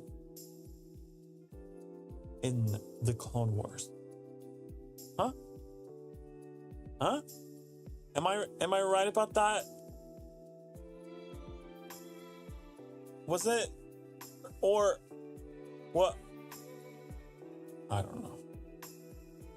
I'm probably talking out my ass. That's okay, cause that's how I am. But it's okay, because if I say a thing and then I follow it up with, I don't know, but I don't know for sure, then it's fine. Because I'm not stating unequivocal truth, right? It's just, I don't know. Like, it could be total misinformation. I felt like I knew Star Wars lore pretty well, but there's always the 0.1% chance that I'm wrong. What was that quote? Something, I can't remember it. I'm not even gonna try to remember it. Bum, bum, bum, bum. Here we go. Here we go. Plan 99. To sacrifice oneself for the betterment of the squad. Plan 99 was a predetermined code phrase created by Claude Force 99. This was inspired by the heroic acts of Clone 99 and the sacrifice he made during the Battle of Camino. Oh my god. Oh, I feel so much better about myself because I got it right. Okay, so that was true. Yay! Oh man, could you imagine like a Star Wars Jeopardy? We should do a Star Wars Jeopardy. Why yes, Sokar, I would like to try the Clone Wars for 500.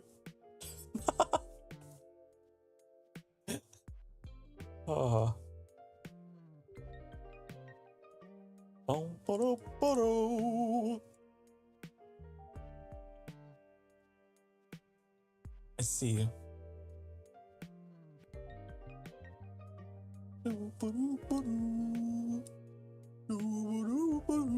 Are you guys thoroughly entertained? I hope you are. You're learning so much today. 99. 99. Moderately clever. Me. That's me. I am that. Yep. What if I put in timestamps in the chat? Would you guys like that? Would that be better? I almost think it would be better for me because I will sometimes respond to things and be like, is that recent? Did I already respond to it? Was that like an hour ago? I don't know. So maybe I should add time stomping. You think I could? I think you could do that, Sokar. I think you're more than capable. Oh, well, thank you, chat. You're so...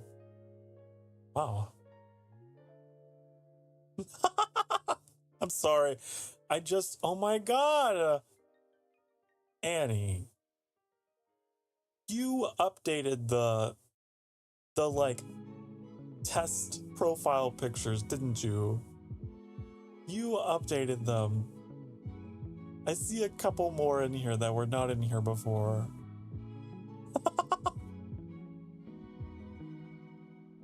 Oh. I love it. Okay. We're gonna show.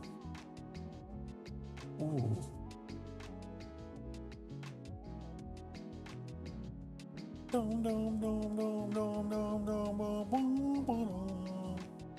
I had to change a couple URLs for certain Niji profiles that no longer exist. Yeah, I remember they were broken for a bit.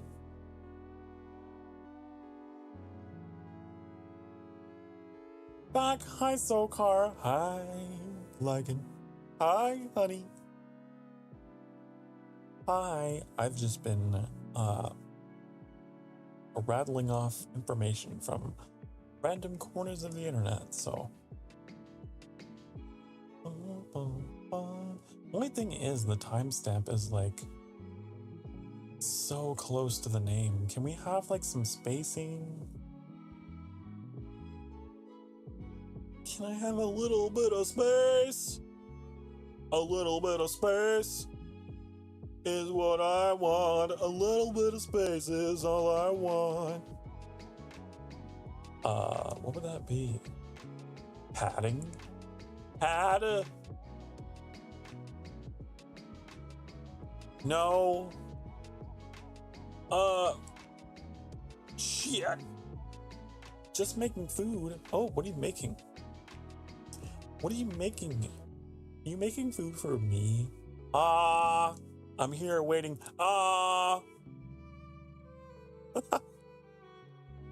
Give me food! Cook for me! I need like some like really childish, just like banging on the table, toggle.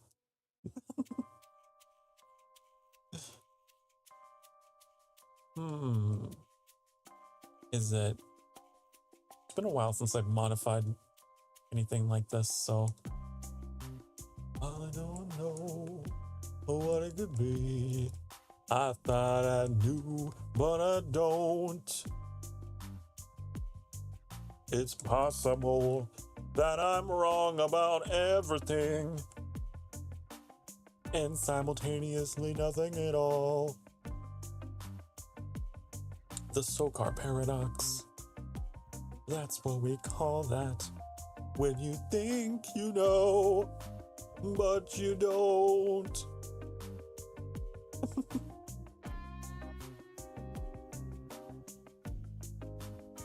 Where's the parameter that changes it? I don't know. I don't know. Huh. Grilled cheese. Oh my god. Grilled cheese. I love grilled cheese. When I was a kid, my mom would make grilled cheese all the time with like a little bowl of tomato soup because it was super cheap and we were super poor. And yeah.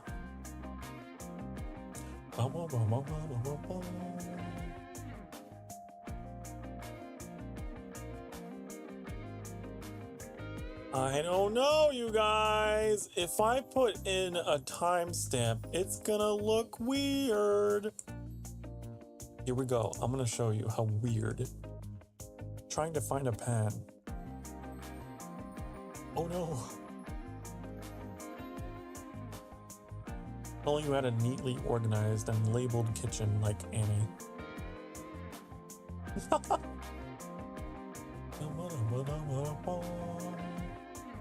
Okay.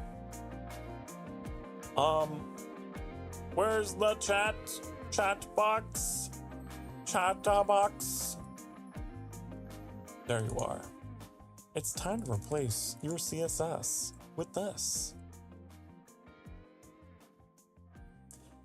That didn't change anything, did it? What the hell? What do you mean? No.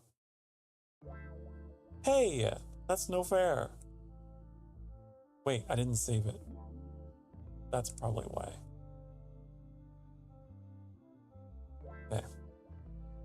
I don't have to scream and shout at Annie for having shitty code. It's just me. Wait, I might have to scream and shout. I might have to scream at you. I can't believe. Come on. Come on. Do I need to refresh? Refresh the chat box. Refresh the chat box. It's not working.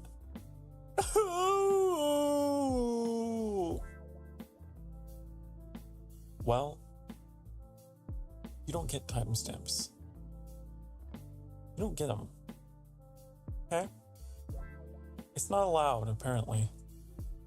It's forbidden. It is forbidden. You don't get timestamps. How does that make you feel?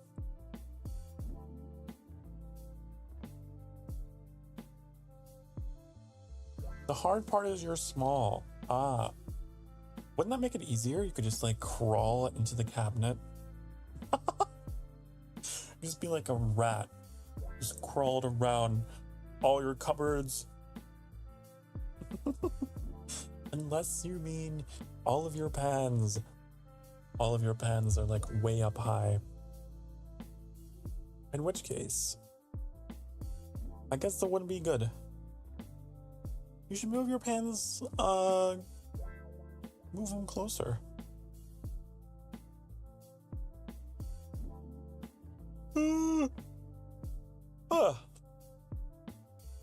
Well, Annie, I don't know. I feel like you have timestamps in your chat. How come I don't get any in mine? What? What? Could it be that the font size is too large, I wonder? Or like something like that? Just can't fit? I don't know. Oh, no. Let's experimentate, okay? Experimentate. It is time to experimentate. Ready? Here we go.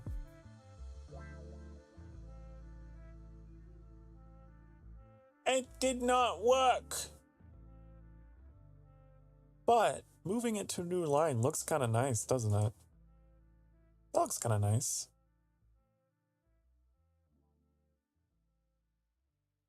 Although it means we get less messages on the screen. Boom, boom, boom, boom. You share an apartment, but I make dino nuggets instead. Dino nuggets. I want nuggets. You should pay tribute. Pay the tax! I always tell Annie to pay the candy tax. If like Annie is munching on something next to me, I'll just like hold out my hand and be like, pay the candy tax! I always want to try whatever Annie is getting into. At least one thing. One bite.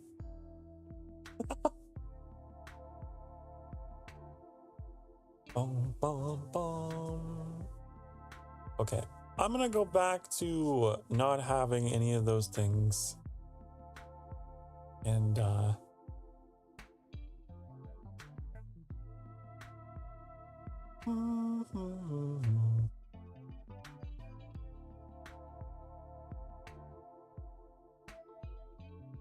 we're gonna go back to our old chat because it didn't work like I thought it would.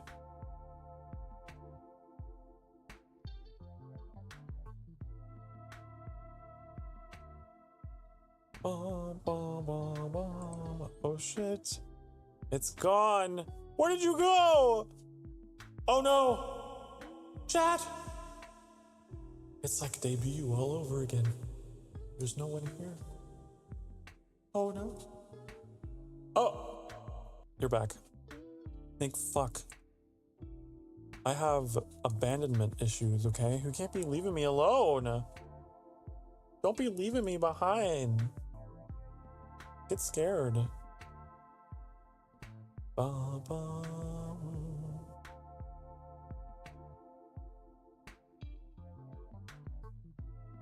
There. Shouldn't do this live. YouTube eventually rate limits your chat box if you keep refreshing it. Well, look. I just wanted to try. I thought it'd be a one and done thing. But no. Nope. Nope. Just couldn't. Didn't happen. So we're not going to mess with it anymore. We're not going to. We're not going to do that. Because it doesn't happen as simply as I thought.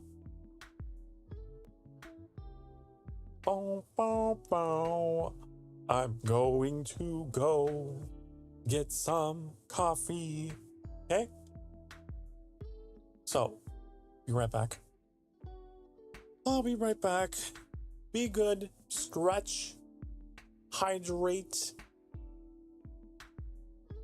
Just do something, honey. Do something with your life. Now is the time to make a shift, a change. And if that is a stretch, then stretch. I'll be right back.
Hello.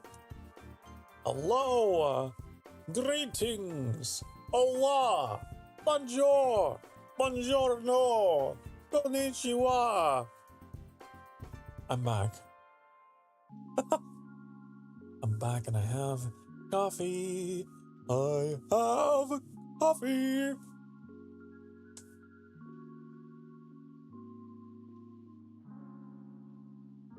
Okay, how deep into this are we? 4 hours in? We got another hour. We got another hour in us. Coffee! Yes! Coffee! Coffee! Coffee!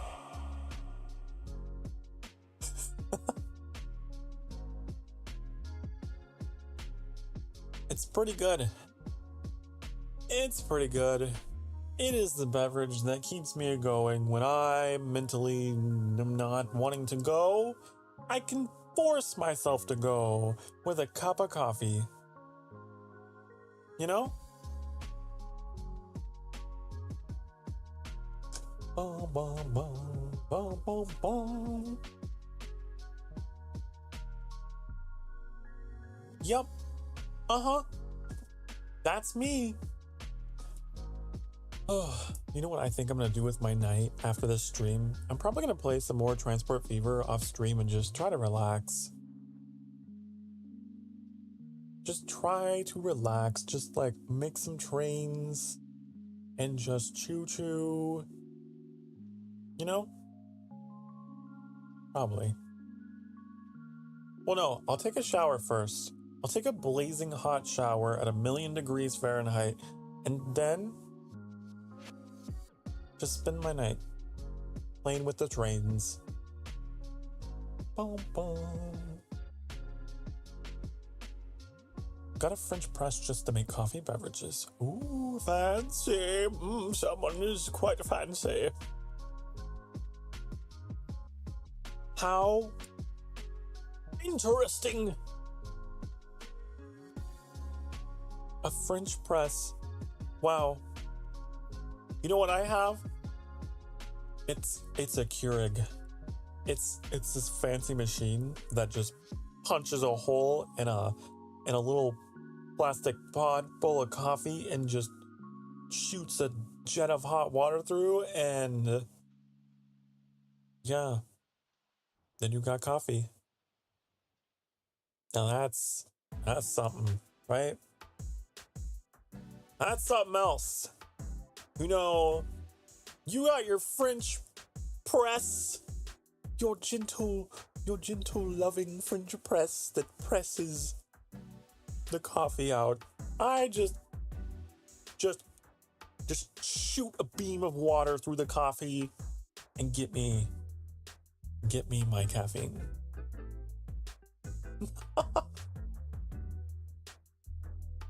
I'm sure it's lovely. I don't knock what I haven't tried. I'm sure it's great.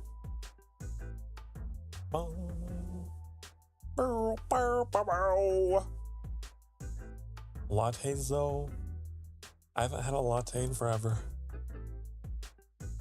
I want to be treated to these things someday.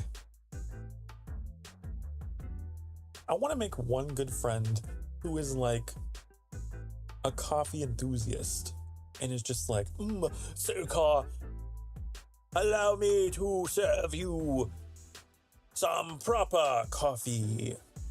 And I'll be like, sure, honey. Sure. I have been completely dependent on like instant coffee things for so long. Change my mind. And then they will just, just serve me everything and anything that I haven't tried yet. Boom, boom, boom, boom. Someday, I'll have like a coffee date where all the coffee goes to me. That sounds like a lot of fun.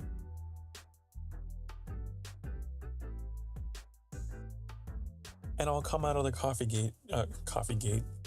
come out of the coffee date just like wired from all the caffeine I've tried. I'll just be like,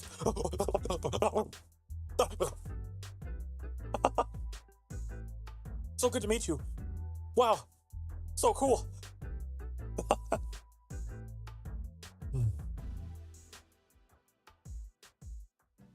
I remember, okay, something I have had. I've had cappuccinos. I've had those. My parents had like a coffee machine that had the ability to make cappuccino. Very frothy coffee. It was pretty good, but they would rarely let me have it. They'd be like, no, this is for us, not you. Be gone. They go, fine. Fine. I'll just drink my Insta coffee. Bookstore date with coffee is my dream. Oh, honey. If I had a bookstore nearby. But alas. You know, I had never been inside of like a Barnes and Nobles until I met Annie. And Annie's not even like a book person, but Annie knew that I was and was just like, I'm gonna take you there. Never been to one? Let's go. And I was just like, it was amazing. They had everything. You know, before I became a VTuber, one of my dream jobs was to work at a place like that. Because we went to the Container Store, your other favorite lies. The Container Store is not my favorite place. Stop lying. Stop lying. You keep those words out of your thin mouth. No! Bad. I hate the Container Store. I hate it. I hate it. It goes against everything that I am. I am chaos. I am disorder. I am, you know, I'm not organized. I don't care that much. But, honey, if you don't know, there's a store called the Container Store. And these people are weird. The customer base is so weird. You go in there, okay? Go in there. And there's like people in the aisles that are just like weighing containers in their hands and like measuring them and shit. Like, you see these people that are just like, do I want this container or do I want this one? This one has a shape that is like 5 millimeters longer than this one. And you just see customers everywhere that are just like analyzing way too much, and I'm over here like, it's a box. Just who cares? Why there's so many varieties of box is dumb. And then like you got like the manager comes out with like white gloves. Hello, sir. Is there anything I could help you with? And no joke, like they're fancy. It's so funny to me. Oh, they're so orderly and well kept. The Container Store. We have every shape, every length and width and height, every material and every color. How may we help you, sir? Oh, it was my nightmare. It was my nightmare. I just wanted to be like a cat and just knock everything off, or just move everything just a little bit. That's what I should have done. I should have moved everything just like an inch off at varying angles. That's what I should have done. Like nothing too menacing that would like, you know, I'm not damaging anything or anything like that. I'm not, no, I'm just gently boop and then leave. It would drive them crazy.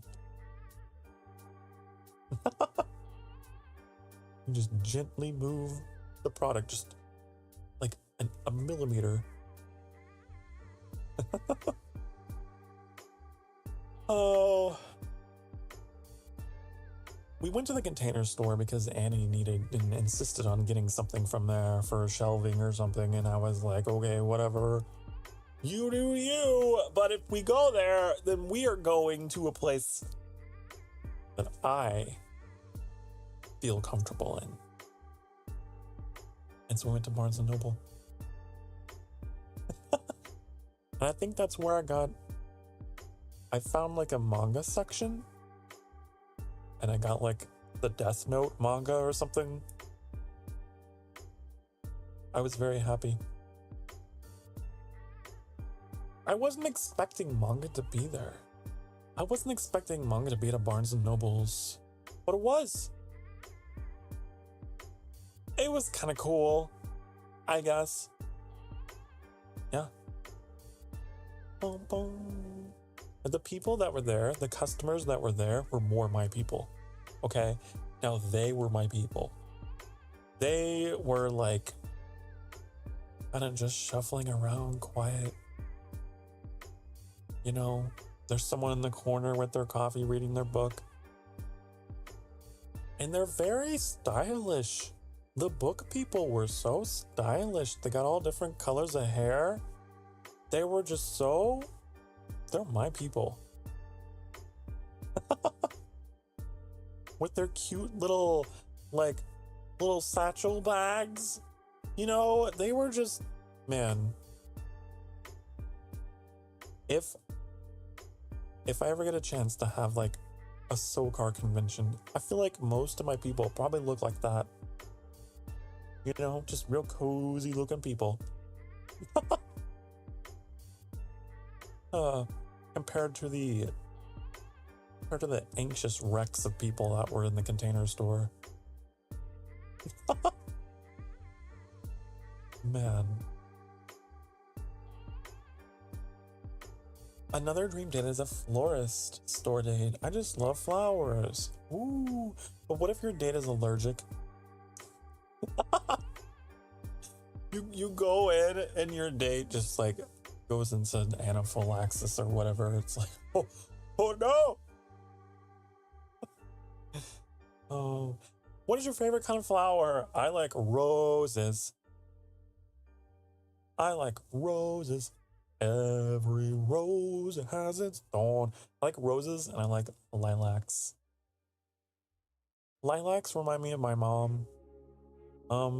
Because she loved them and always had like a lilac bush. Then a picnic would be just fine. Man, you're too like flexible. Come on. That'll be just fine.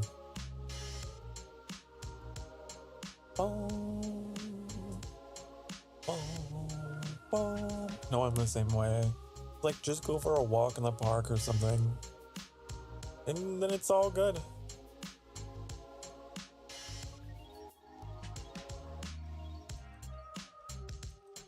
Yeah, roses and lilacs, I think, are my favorite. They smell real nice and they look real vibrant. Asters and lavender. Ooh. Ooh. I also think spider lilies are really cool, but I think they're toxic. Kind of dangerous to have around, huh? Lavender. Lavender.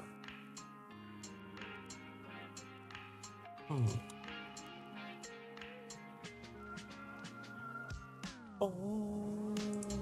Is lavender the same as lilac? I wonder. I don't know.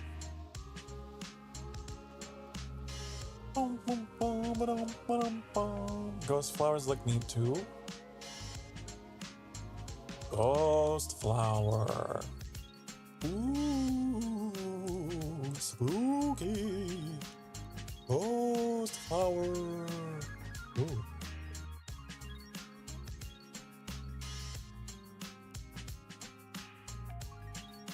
Interesting. I remember my mom had like a bunch of tulips. Ooh. Tulips.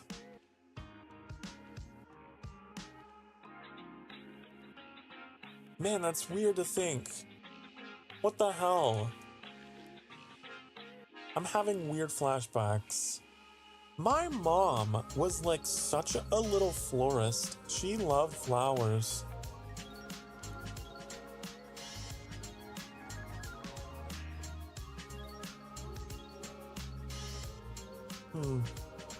But then like later, she just didn't get out as much. But like when I was a kid, she was always outside doing stuff.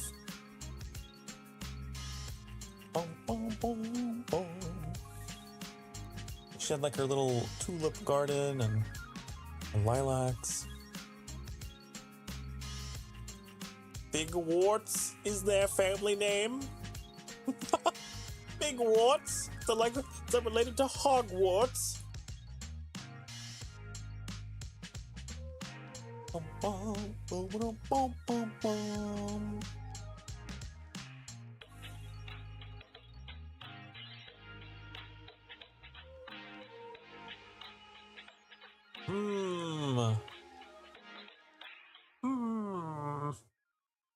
Let's see. Ooh.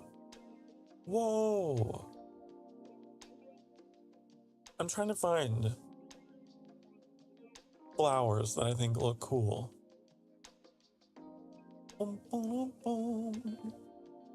Ooh, hibiscus looks pretty cool. There's this one that's like a blue and black rose. What is this? A Midnight Supreme? That sounds like a Taco Bell option. A Midnight Supreme? What? They're so pretty! I didn't know there were blue roses. Oh my god.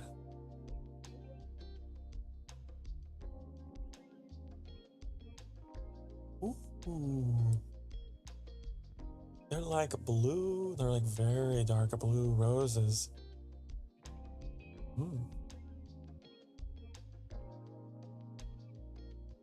Wow. Cool. I wonder what kind of roses there are. Is there like a black? Ooh. Oh. I do like roses. I didn't know there were other colors of roses. I love this one. It's like a black and red one. Ah.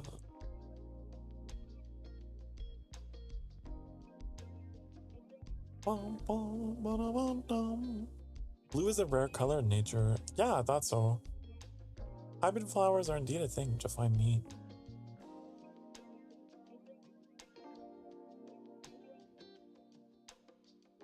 True blood roses? Is that what these are called?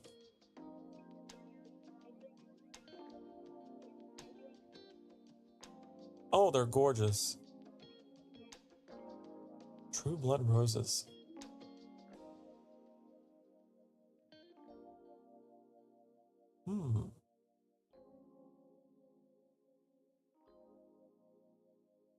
They're so pretty.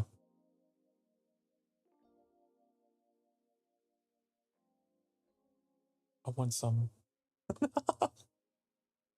If I ever get another outfit or something, I always said like I wanted to incorporate roses somehow. The true blood rose is so pretty. Bum, bum, bum, bum, bum. Man, how we get off talking about flowers? Flowers are cool. That's why. I wonder how, like, flowers came to be. Because they gotta be fully dependent on having their pollen spread, right? By insects, right? It would have been like a co-evolution thing, huh?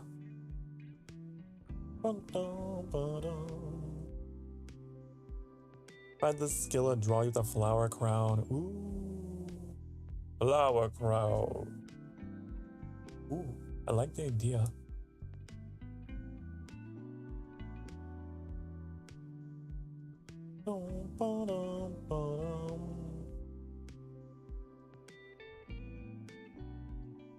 It's so cool. The earliest flowers are thought to have originated in the early Cretaceous period, 130 million years ago.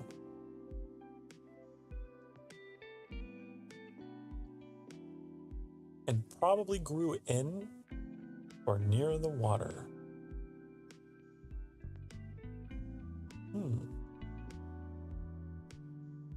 Birds also help by spreading seeds, and even some bats pollinate. Yeah, it's so interesting, right? There's so much plant life on this planet that is like evolved the way that it did because of the animals and insects.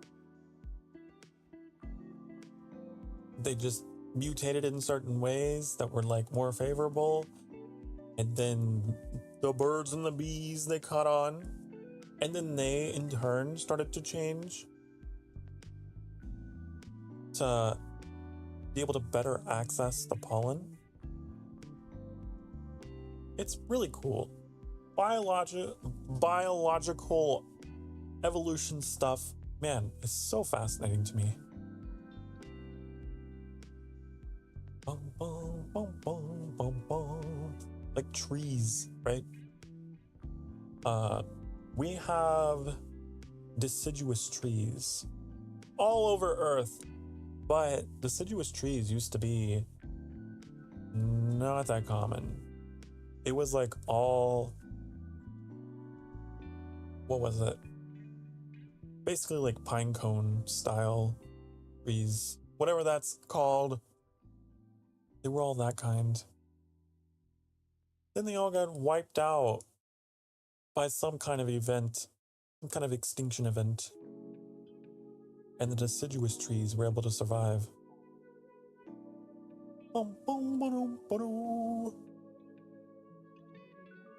Good old butterfly effect. Just like all these little changes affecting the outcome that we have today.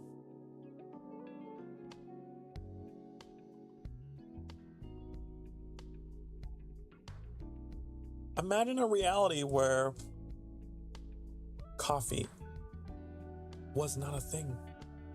I'm pretty sure that the coffee bean actually comes from a fruit.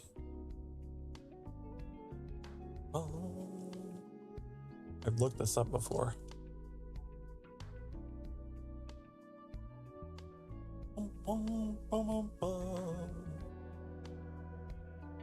Yeah. Uh-huh. Mm-hmm.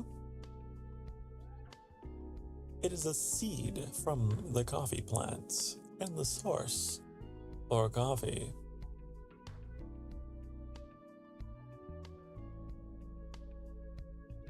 Bum, bum, bum, bum, bum, bum.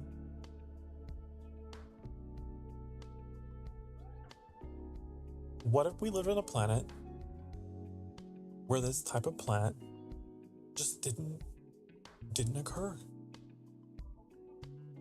How sad. I mean, we wouldn't be sad because we wouldn't have known anything else, but yeah. What if there's like an alien civilization out there that they didn't have this thing happen on their planet? So they discover coffee and they're like, oh my God, Earth, your coffee is delicious. Oh my God. Boom, boom, Bum, bum.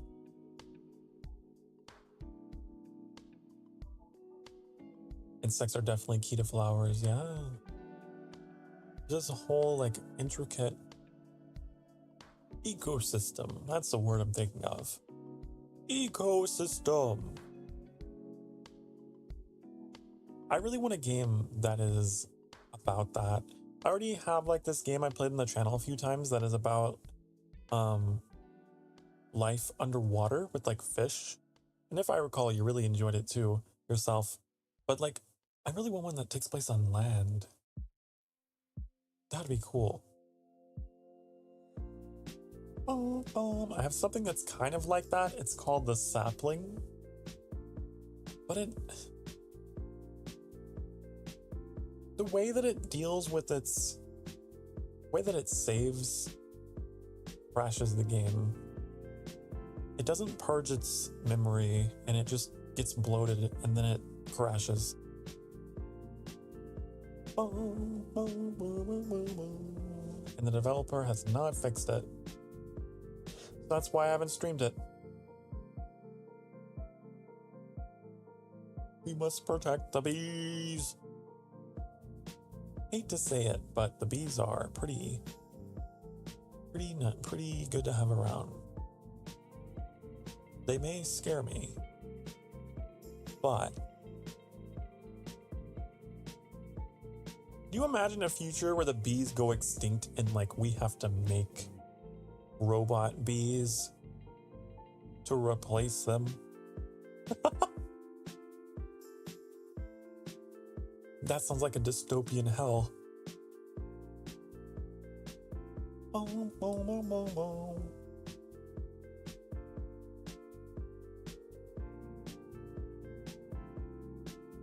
I'm sure, like, it would be a catastrophic event, but life on Earth would not. It wouldn't be snuffed out by just that. It would probably just readapt as it always has. And we would just develop new plants and things that are not based on that. Were there being a show that tackled that subject, but I don't remember which one.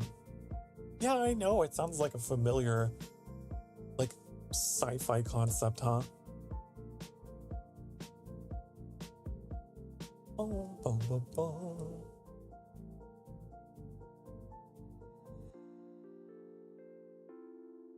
I don't know. I don't know. There are other pollinators though. So it wouldn't be the end, but it would be a good time.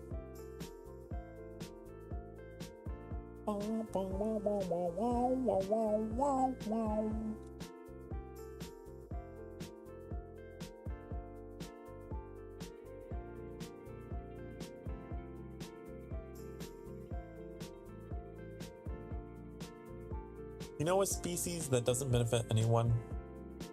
That would be better off gone? Mosquitoes. Fuck them! Fuck them! I guarantee you, there's no one out there that is like, I love mosquitoes. Man, they're my favorite. I'm sure that the ecosystem would remain totally intact without them. That and ticks, yes. All the parasites can go, honey. They can go. They're only in this for themselves. They're not benefiting anyone. They're not helping anyone. All the parasite insects can go. They've evolved the way they have for their own survivalism, which is fine, that's valid, but it doesn't mean that it's beneficial. It's not.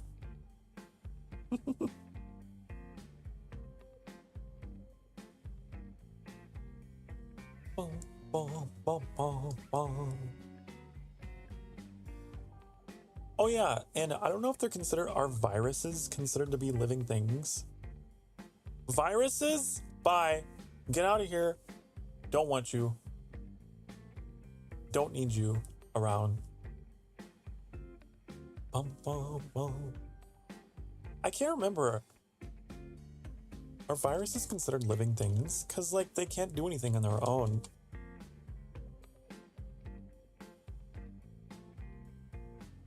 Huh. Most biologists say no. Viruses are not made out of cells. They can't keep themselves in a stable state. They don't grow, and they can't make their own energy. Ah. Yeah, those little fuckers, they can go. Don't like them. They're not alive either. They're undead. Like me, but way less handsome.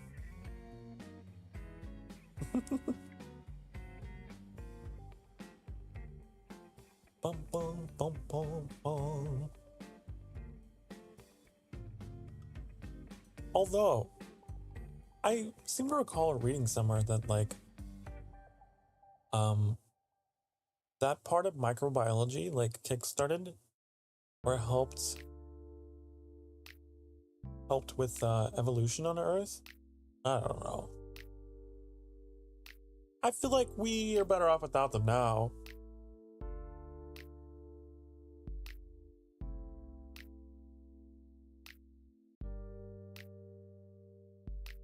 Boom, boom, boom, boom. Yeah, viruses and virus-like elements act as major drivers of evolution.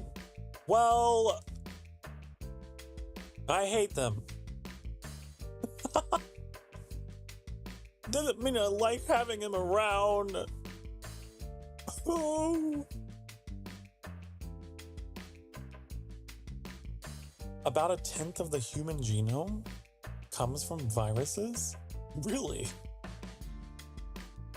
Really? Okay, fine. I guess we needed it in order to evolve an immune response. I get it. I understand. Okay, Google, shut up. I'm wrong. Stop making me feel bad. Okay. So I guess we need viruses. I guess we need them. Right? We need them.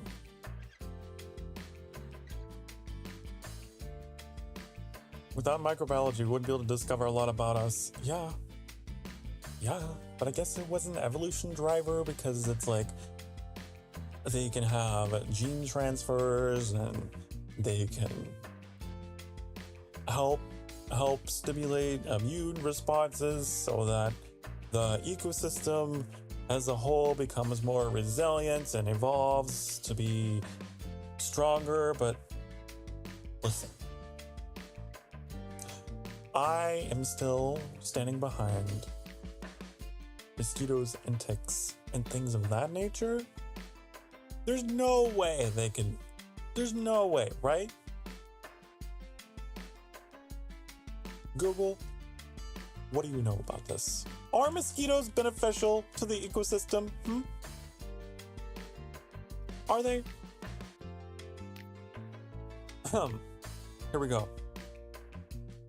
Mosquitoes form an important source of biomass in the food chain, serving as food for fish, as larvae, and for birds, bats, and frogs, as adult flies.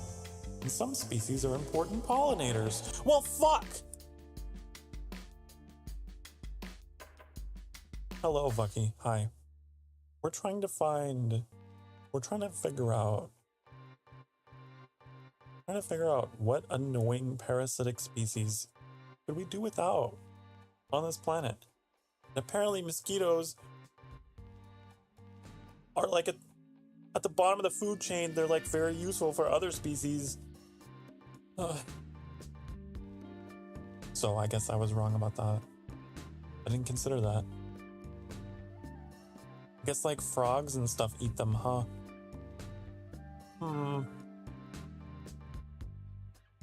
Huh? Okay, what about ticks? Are ticks? What about ticks? There's no way. What creature would feed on these things, right? No. Oh. Ticks are a favorite food source for chickens, turkeys, and other ground birds, like grouse. A strong and important link in the food chain. Ticks take nourishment from larger host animals high in the food chain and transfer that down to lesser organisms. Well, fuck!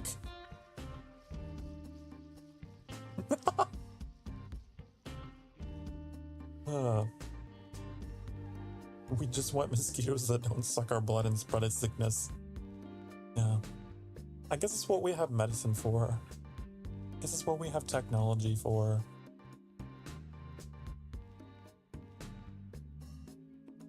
To take care of ourselves without destroying them. Well, ground birds eat other grubs, so ticks can go. It's true. Time for them to get a new food source. New food. Other food.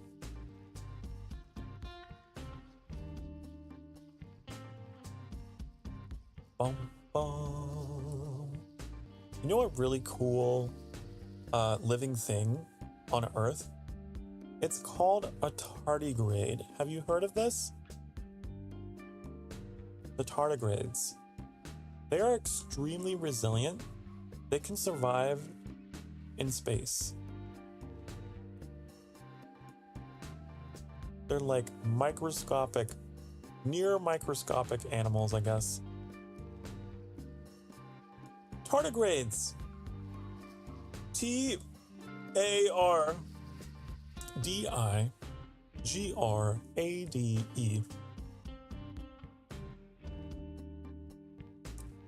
Bum, bum, bum, bum, bum, bum. They're able to like basically enter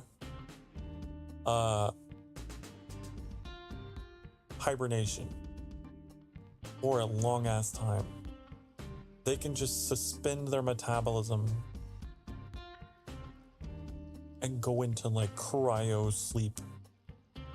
And that's how they're able to endure extreme environments. I just thought that's kind of cool.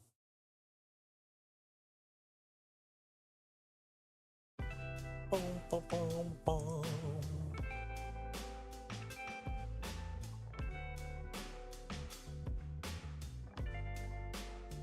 They can just curl up and sleep through whatever extinction event for like decades. Isn't that crazy?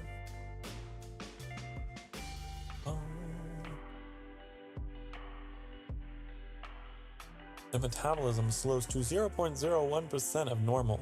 Their water content drops to less than 1%. They survive by replacing the water in their cells with a protective sugar called rallose, which preserves all the cellular machinery until water is available again. It's so cool. They're weird looking, but they're so cool.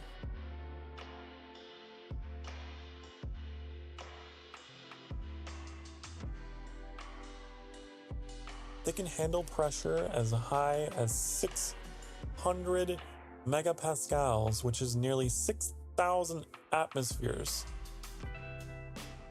Wow.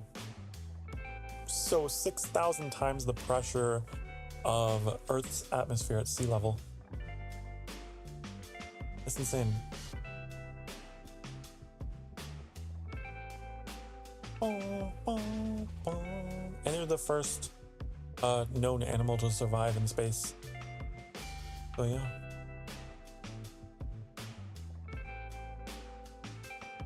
And they're resistant to radiation.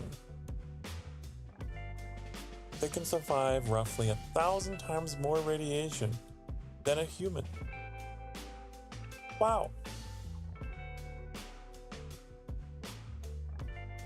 That's crazy. They've also shown the ability to produce healthy offspring following radiation exposure.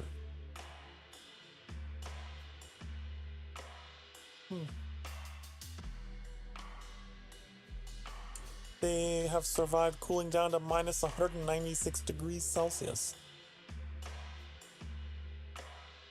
And can survive as high as 151 Celsius. Wow.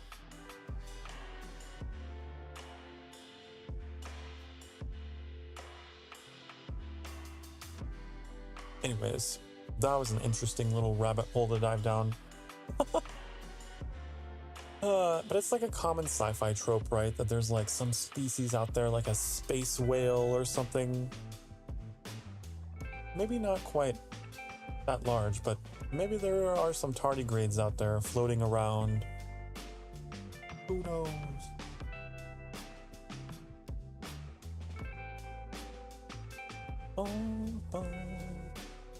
There was like some kind of creature in Stellaris that was, I think they called it a space whale. I don't remember. It would like feed on gas giants and then it would move on.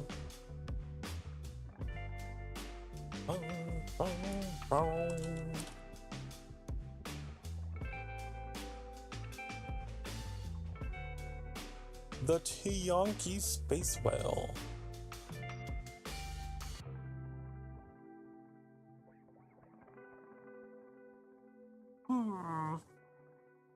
Of course, now we're going into fantasy. This thing obviously does not exist. Could you imagine, though, if it did? Imagine one day. Imagine we just find a creature that is, like, swimming in space. And it's not hurting anyone. It's not doing anything. It's just vibing out there. He's so weird. It would probably be in a hibernation like the tardigrade. There would be no point to it to be like awake.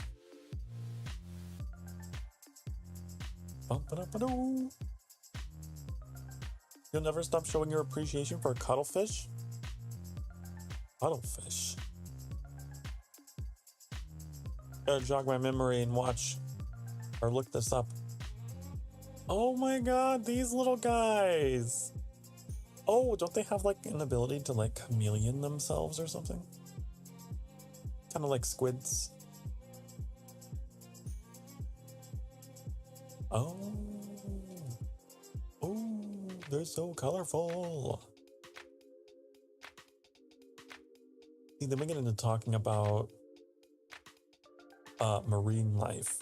And that's where I really go crazy because, man, there's so many cool ocean creatures.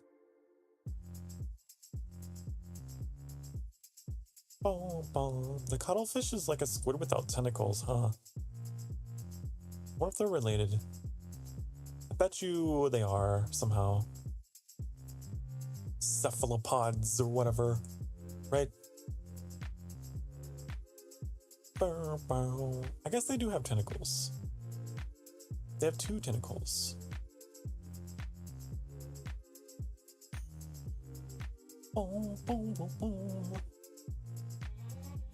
Wow. Wow, we're learning so much. You know something that's horrifying? I think they're called spider crabs. Ugh.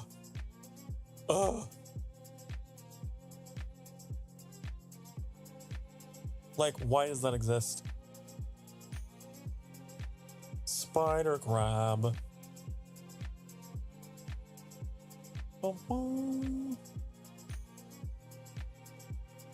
Pretty horrifying.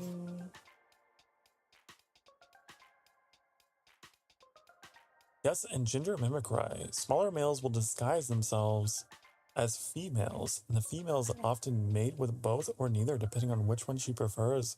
Oh, wow. I didn't know that. I know that there are a lot of creatures in nature that are very non-binary.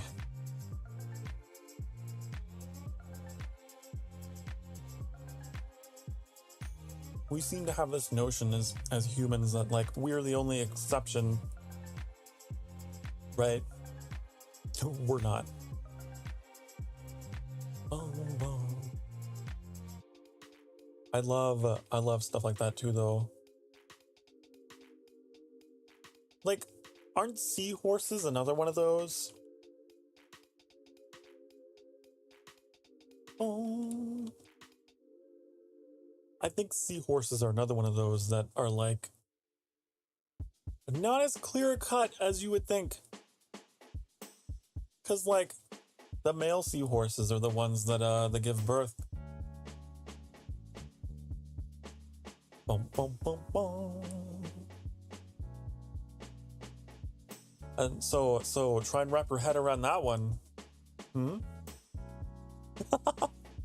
Nature is a spectrum. It's all over the place.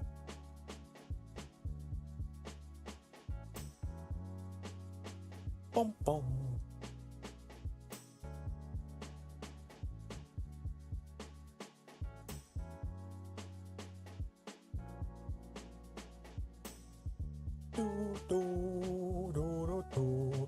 Studies show that disguised males are often the most successful because the undisguised males often be like, it's totally fine.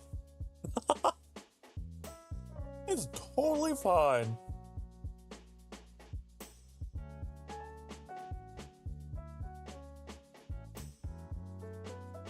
Interesting. That's fascinating.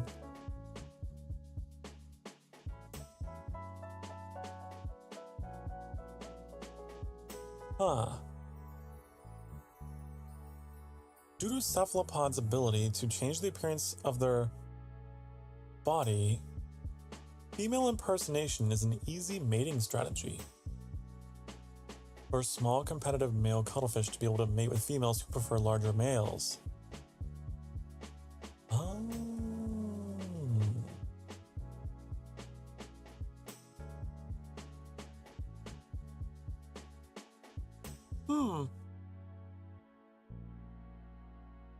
Bum, bum, bum, bum, bum. Go away, I'm trying to read this article. Go away. I'm reading about this creature. I'm reading. Bum, bum, bum, bum, bum. Ah.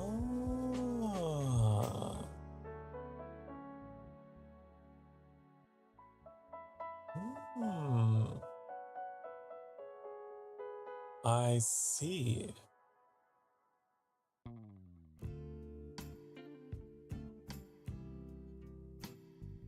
I love them so much, says Lycan, that I'm basing an entire race on them in my main project.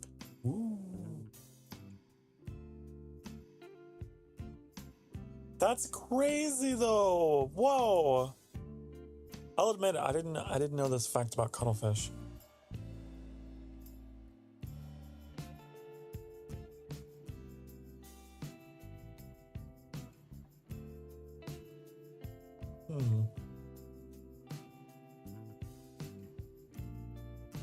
Interesting.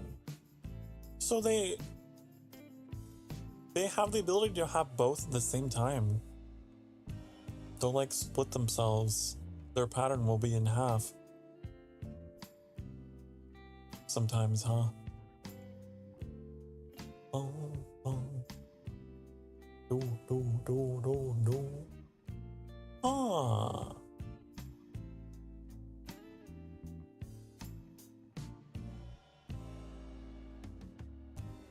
So they do this to like...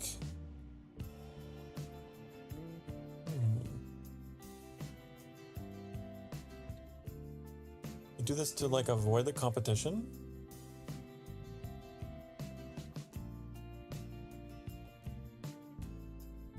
Huh. Octopuses are also pretty cool and intelligent. They can learn human faces. They can. Octopus. They're very, very intelligent. Oh, oh. Yeah, I see.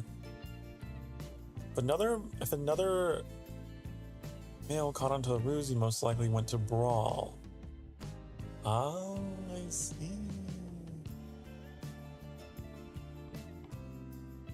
How smart. You don't want to get beaten up by the boys, by the men. So you're just, oh, I'm just gonna ginger bend and get out of here. I'm just gonna, yep. Don't mind me. I love that. So it's like literally camouflage for them.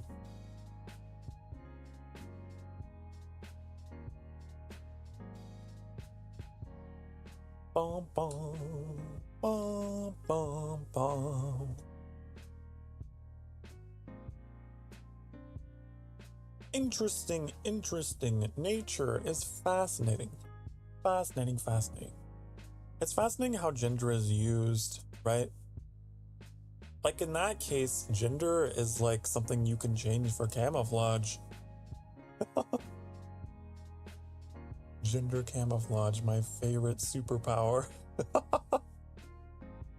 That is so funny, but so cool. Listen, sometimes you just gotta pretend to survive. Believe me, I know. Being a closeted gay man, I had to pretend I was straight. He had to really play it up. Bum, bum, bum. I had my own camouflage. Cause otherwise you get teased and mocked and bullied and beaten and shit, right? I get it. Those poor little cuttlefish. Bum, bum, bum.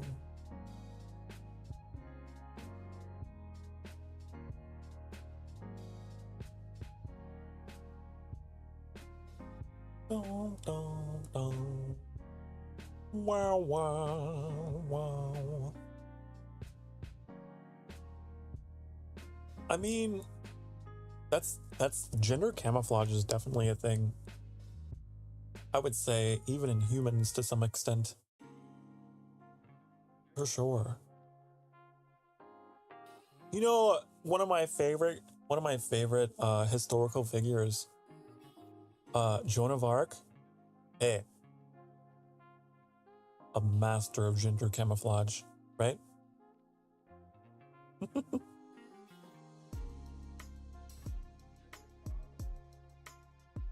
Boom, boom, boom. Had that whole Mulan thing going on, you know? Be a man, swift as a coursing river. Be a man with all the strength of a great typhoon.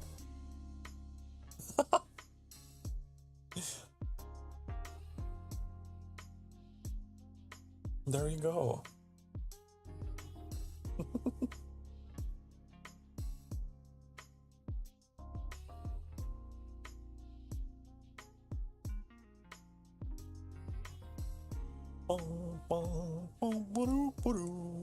Octopus, very smart. Octopus. You know another really smart creature? Ravens? I want to say raven. I think ravens are the same way. They can also learn human faces. Bum, bum, bum, bum. Yeah.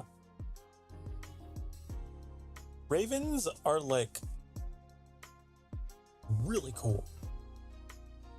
There was a raven that would always stop at my window when I was like a teenager.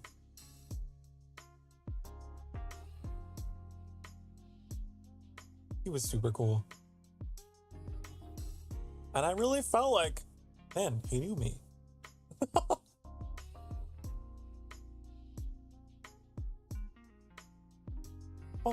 But like they can hold grudges and They have like this whole social aspect to them that can be very human almost.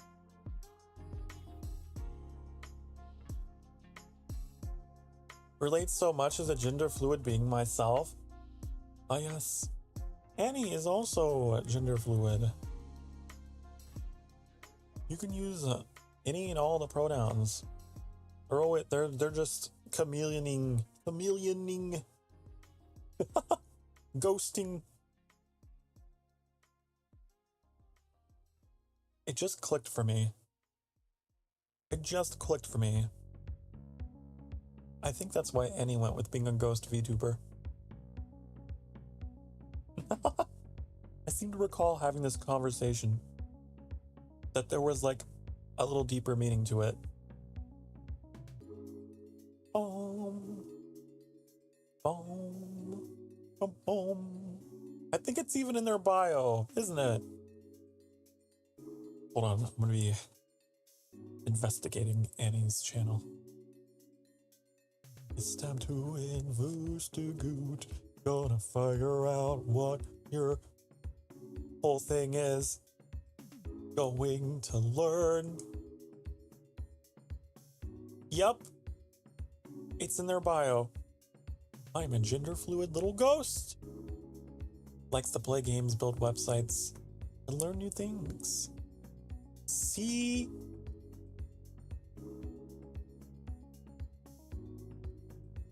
Wait, Annie is a ghost? Yeah. Ghost.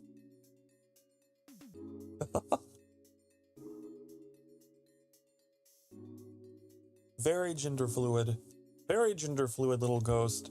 Let me show you. I love to show Annie off. So fun.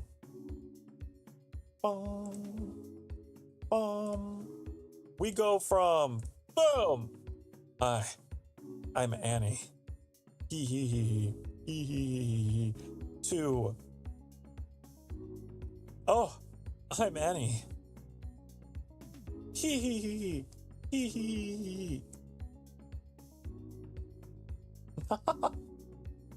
Amazing, right? Crazy.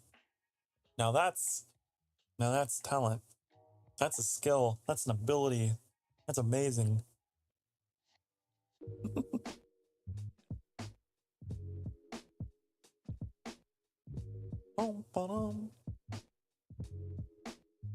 Friend joke with me that I'm soup, and I'm just like, yay! Soup? You're soup? What kind of soup?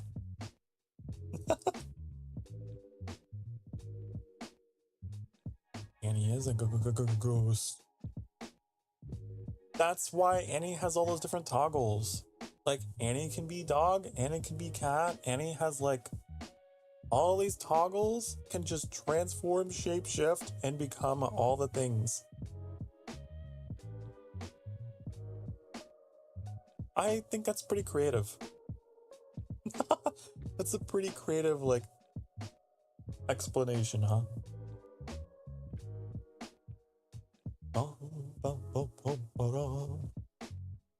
Cheesy potato. Cheesy potato soup. Ah. Boy. I don't know if I would eat that. I don't know if I would be... No. But, you know, I'm also not really a big soup guy. Soup is one of those things that I could never eat by itself. It's always got to go with something for me. It's something you dip your toast in or something, you know? But it could just be my upbringing or something, you know? I know that there's parts of the world where that is like a thing. Like, I feel like it's a very British thing, right? They got all their chowders and all the things that they, you know, right? Am I correct about that?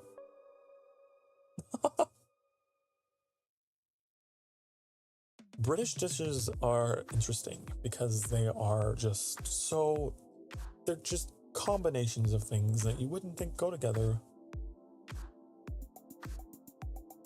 Boom, boom, boom.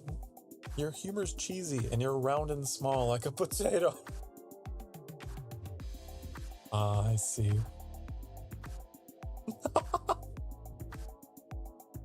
I see. How clever. You little cheesy potato.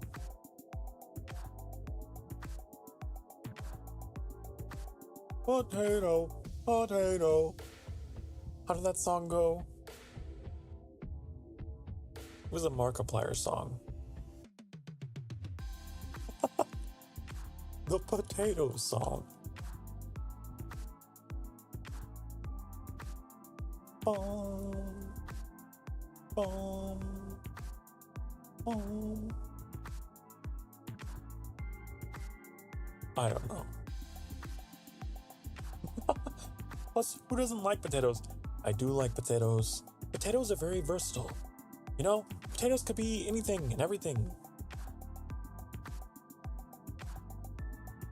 They could be fries, they could be chips, they could be baked, they can be fried, they can be scalloped, they can be mashed, they could be turned into tater tots. They could be ground into potato flour for gluten-free people. There's so much you can do. There's a reason why potatoes are like a survival food, right? They're always like in sci-fi movies as like the survival food. Then you got the sweet potatoes, yeah, then you got those. You got all kinds of potato. Potato, potato.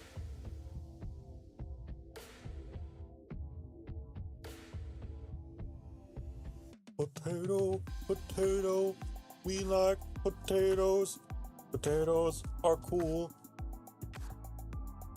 They're a starchy root vegetable native to the Americas. I didn't know that. Wait, if they're native to the Americas, then why are they like an Irish thing? Hold on. Hold on. Google. How did the Irish get potatoes? How did Ireland get potatoes? How? I see. Huh.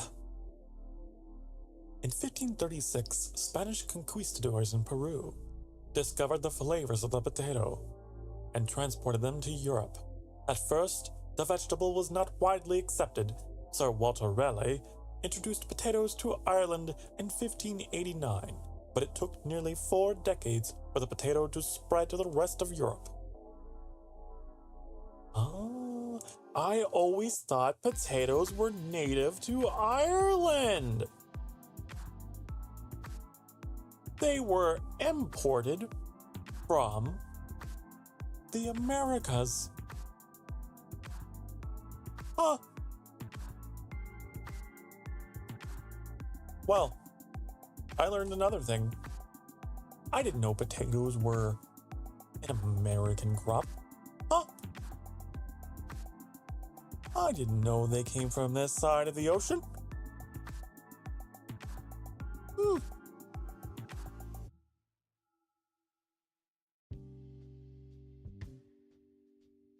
And here Ireland is constantly claiming the potato as their thing, you know?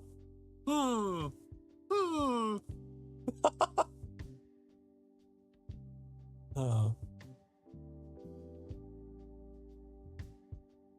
And actually, I think it more specifically came like that one bit of information I read there was from Peru, so it's like South American. Potatoes are South American. Bum, bum. Let's see. Wild potato species can be found from the southern United States to southern Chile. Yeah. Ooh. I didn't know. The English word potato comes from Spanish patata. Patata.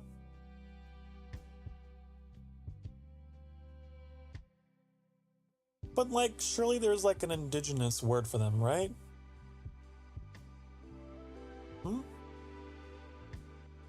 A hybrid of the...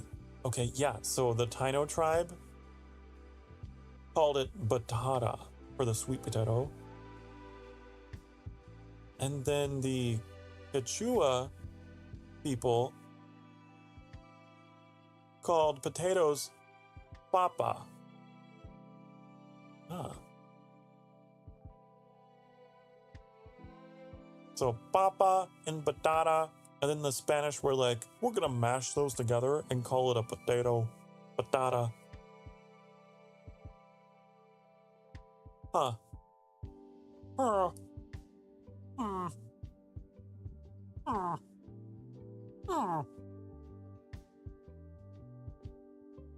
What about carrots? What do you think? Do you think carrots are... Which side of the ocean do you think they came from?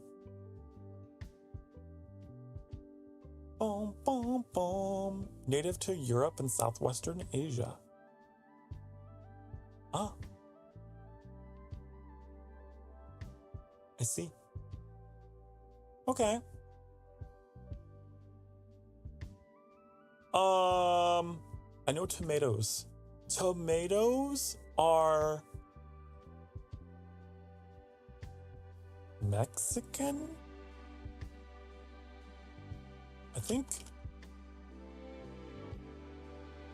Yeah. Aha!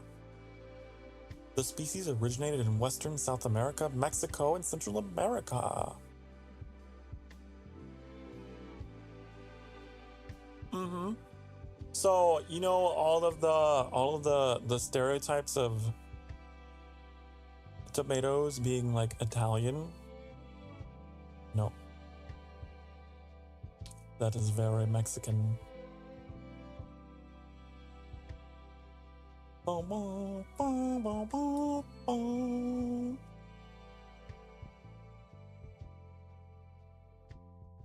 do like carrots? I do too.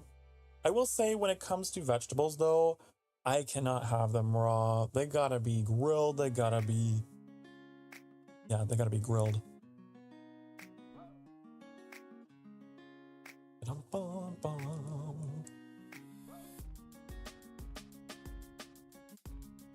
I'm so curious.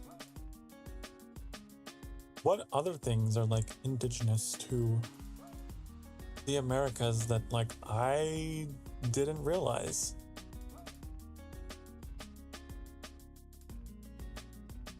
Onions? Really? Huh. I didn't know that. Plums. Squash. Blueberries? Blueberries are in the Americas, but not anywhere else? Huh. Huh.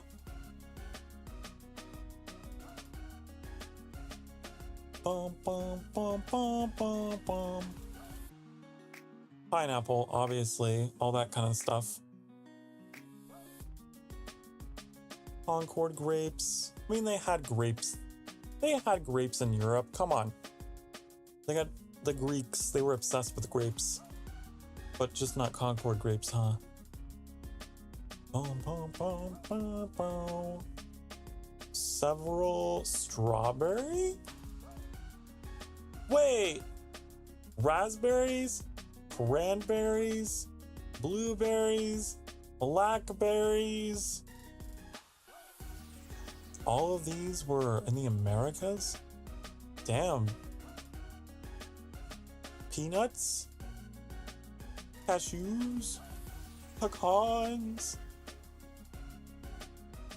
Wow.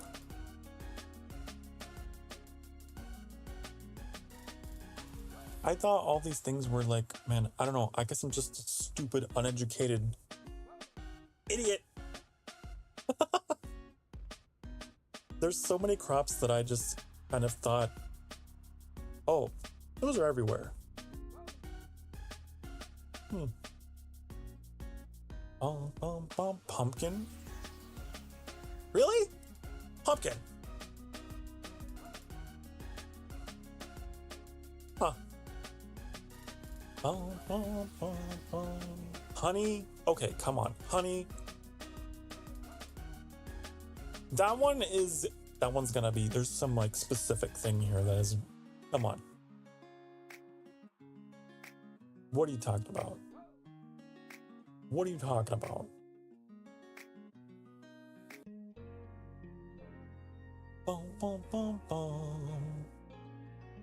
Apis mellifera is an old world insect. Large-scale meloponic culture of New World stingless bees has been practiced by Mayans since pre-Columbian times. What? Oh? So it's like a specific species of bee?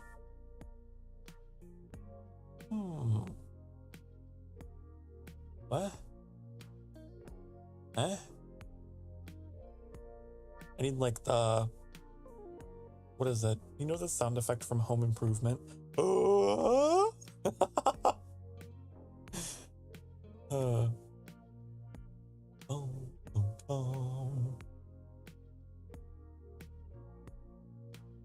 All non-parasitic bumblebees and stingless bees produce honey.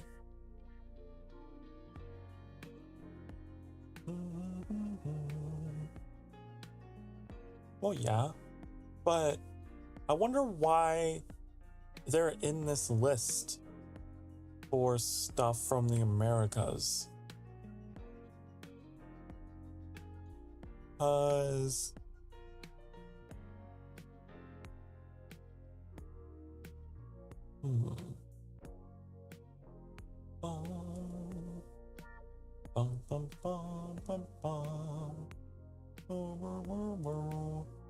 I don't understand the history of honey. I don't know about that.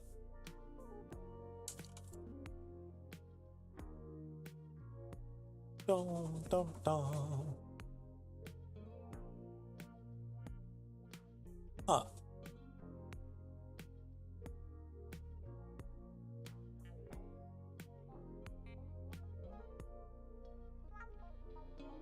I'm in such a deep dive.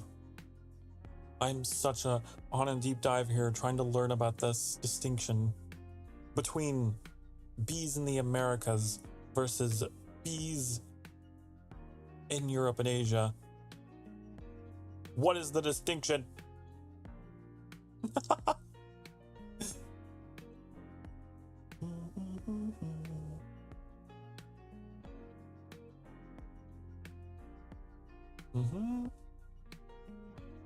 Yup.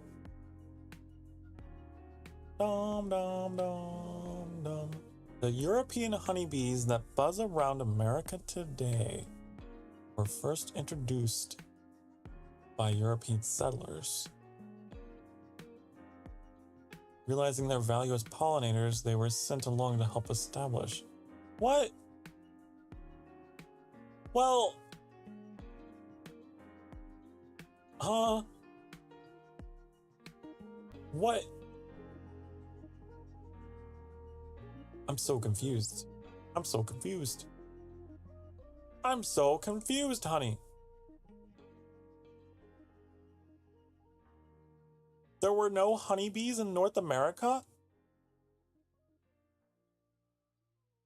prior to that?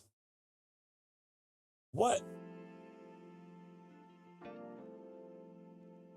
Huh. Well, there were no bees? Or there were, but they didn't make honey.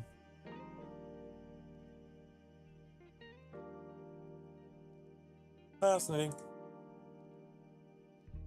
That is fascinating. I didn't realize.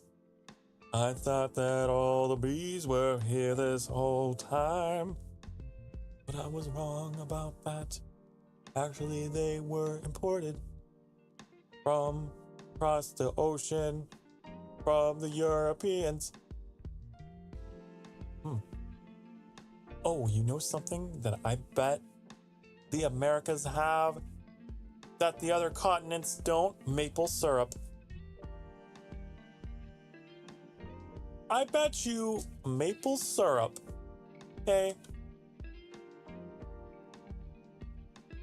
Yeah.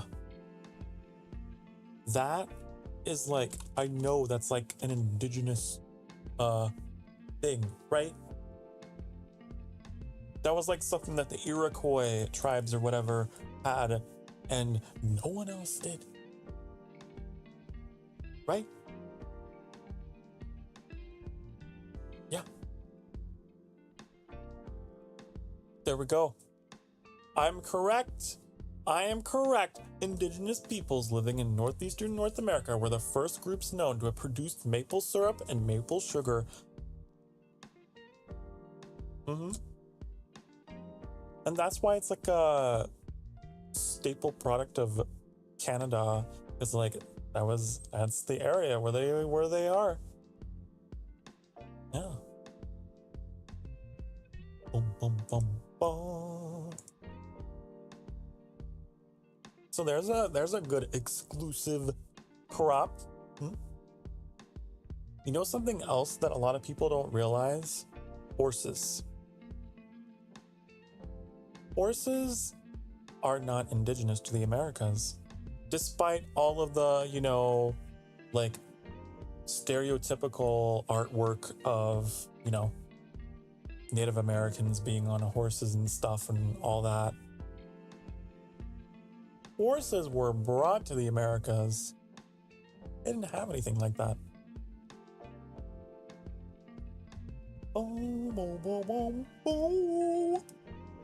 No horsies. And that's why, like, they didn't have any draft animals for anything. I guess the Inca they had llamas.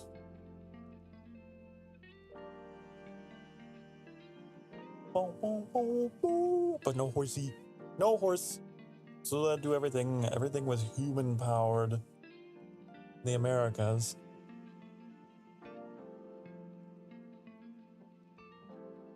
Love having Canada as my upstairs neighbor because the further you go up, the more it becomes noticeable that we're headed to Canada boarding. I love maple trees. If I had a favorite tree, it would probably be the maple tree. It's beautiful and it makes sweet things just like me.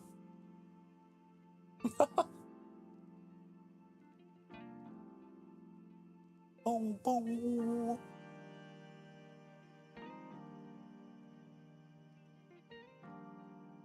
We're learning. I know turkeys are native to the Americas. They come from Mexico. Mexico. Gobble, gobble, gobble, gobble, gobble.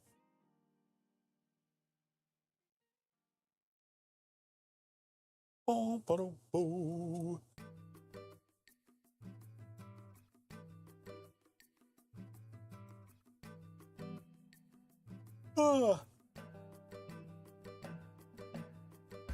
Isn't the world such an interesting, beautiful place?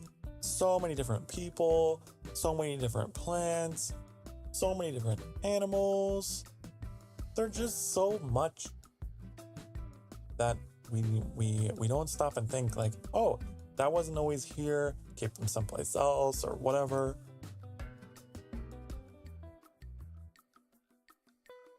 I love learning about things like that. Want to see the largest tree in the world? On my bucket list alongside visiting the most dangerous garden. Oh, I know what you're talking about. Both of those things. The largest tree, it's actually part of like, doesn't it have like a root system or something? It's like you think it's a whole forest, but it's actually one tree. I think that was the one I was thinking of.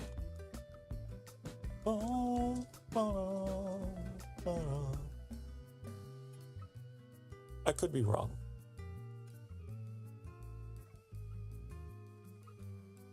It if we're talking about that kind of a large, or do you mean like tall? Because the tallest one I think is like I would guess it's a redwood tree. You know, those trees that are big enough you can like make a tunnel through them and drive. Bum, bum, bum, bum, bum.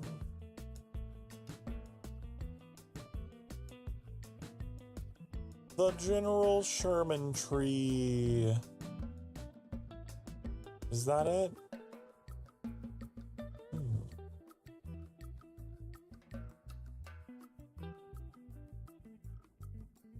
The poisonous dangerous garden or whatever, yeah. I think they have like all the toxic things in there. Yeah. Bum, bum, bum. You mean both, but yes. Both, but yes.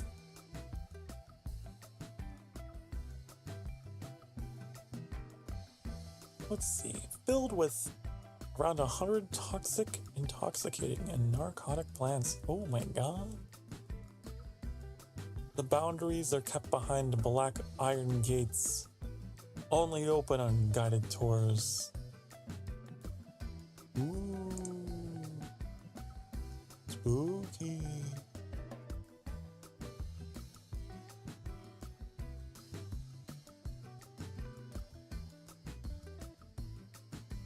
They always say, like, if you're out in the wilderness, you should not take your chances with plants that you don't know for sure are safe, because you never know.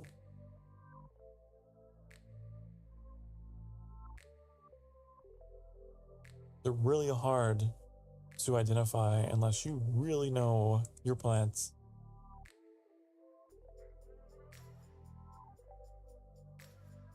Bum, bum, bum. Crazy. Yeah, I knew about that.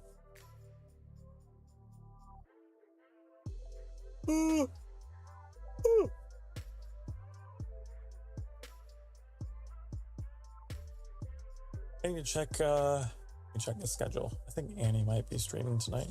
No? No. I don't think Annie's streaming.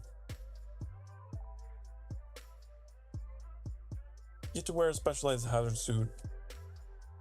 And I'm absolutely willing to just to see all the plants. It's the most thrilling I'd get. A hazard suit. Yeah, I was looking at pictures of like people that were looking at these plants. They're like dressed in like, whoa. I think Annie is like opening a can of soda or something. Yeah, they were like dressed as like snow troopers from Star Wars. Star Wars. I don't know what kind of series that is, Star Wars, but they're dressed like the snow troopers, head to toe. Because like you can't even touch them, you can't even like be around them, you can't like, probably couldn't breathe. There's probably a risk there. I don't know.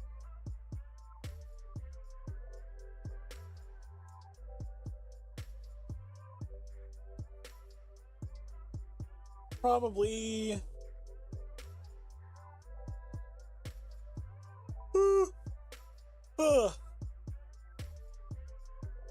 Man, I'm tired. I don't know why. It's like I slept in. I guess I was up a little late last night. I was watching a Vtuber play Manor Lords. I really want that game. It looks so cool. Bum, bum, bum, bum, bum, bum. I was watching that. And I think we were watching something else. I can't remember. I got a habit of like binging things late at night, getting on my laptop, and then I forget what time it is, and then it's like, oh, well, time to go to bed. Oops.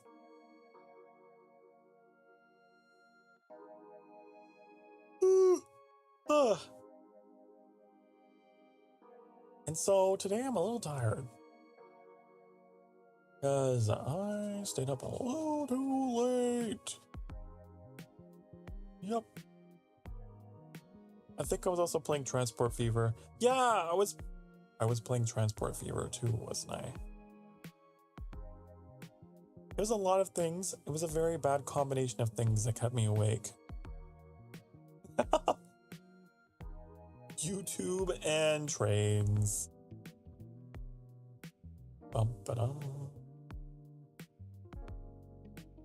Opened the day and was up at 2 in the morning. Was tempted to take a nap, but decided just to keep myself busy. What's that? It is a game about choo-choo. Well, not just the choo-choos. You okay, so you can set up trains, but you can also set up like road transportation, like with buses and trucks. And later on, you can set up networks with planes. And you can do networks with ships. It starts in the year 1850. And I think it goes on indefinitely, but the last vehicles you unlock are from 2020. But you can just keep playing past that year. But you'll unlock new trains and new trucks and things from 1850 to 2020. You start with little guys on horses that they operate carriages. That's your first bus, right? It's just this little carriage. But then as you go farther along, you start to get more modern looking buses. You go from using steam powered trains to diesel and electric. You must find this game and get it. I would totally play it right now if my schedule weren't so tight this week.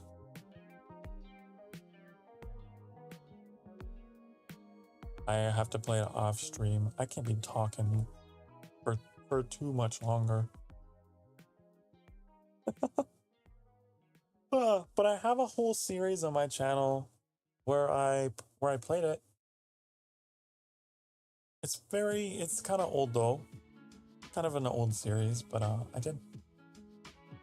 Oh, boo, boo, boo. I think it's one of the first series I played on the channel, actually. It's pretty cool. I just like watching the things work. And you can play with unlimited money too, like I always do, because I don't want to stress about budgeting. So I'll just play with unlimited money on this big wide open map, starting in 1850, and watch things grow, watch the cities grow. As you supply them with goods, you gotta deliver the grain to the bakery, and then you have to deliver the bread to the people. That kind of stuff. And manage the production chain. And then the city gets bigger and bigger as you satisfy demands for passengers and cargo. Then you get to modern times, you got skyscrapers and stuff. So pretty cool. And there's lots of mods for all kinds of maps that people have made. You can play there's an Elder Scrolls mod where it's just a map of Tamriel. but it's like none of the vehicles are changed. So it's like a theoretical modern version of Tamriel. Or like Hyrule. This is a Hyrule map that I have. And of course they have like this super huge USA map. That's my favorite. I always play on that one. Boom, boom.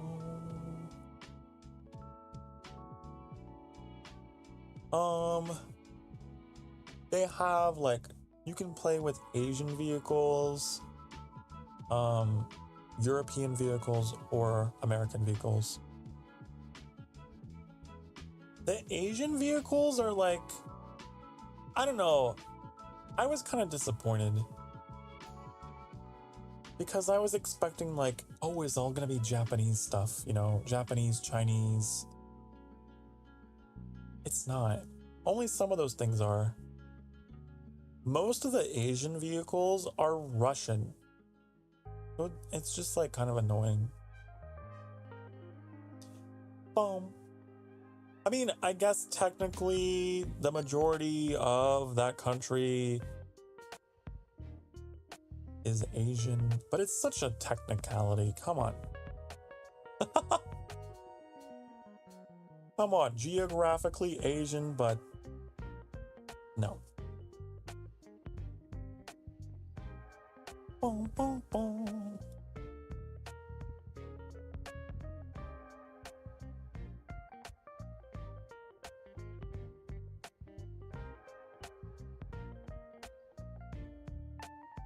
Geographically Asian, but their capitals in Europe. That's so weird.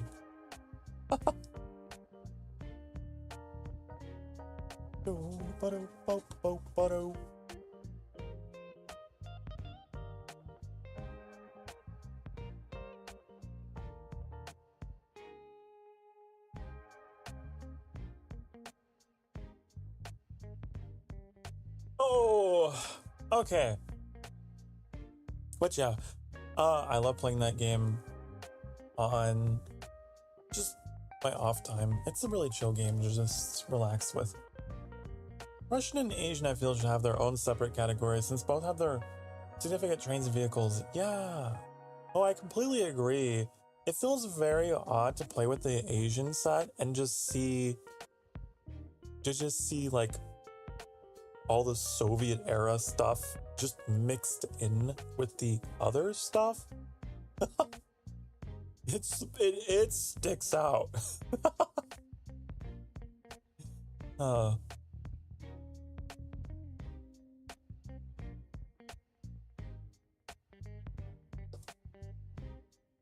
Oof.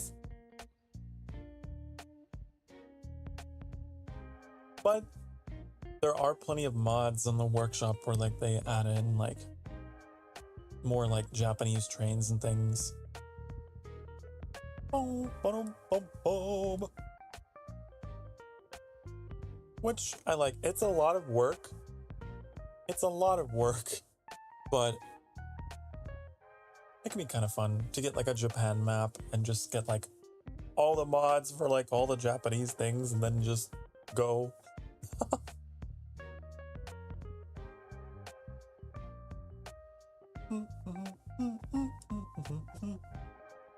I would love to see like a city builder that is like in other cultures like that. Wouldn't that be so cool?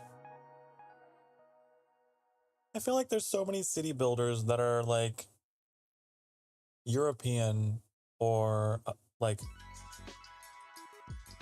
US.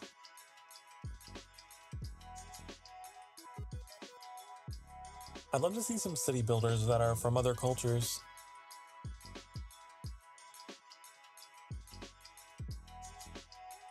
I have like some I'm trying to think what I have. I do have like some ancient era city builders. Like I have Pharaoh. I got that. I have Nebuchadnezzar, which is like a Babylonian. It's kind of cool.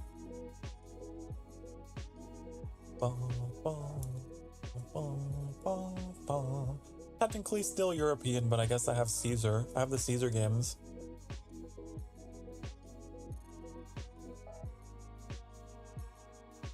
Sounds like it'd be relaxing playing a train game. Gotta get myself a PC someday. Oh, you don't have a PC?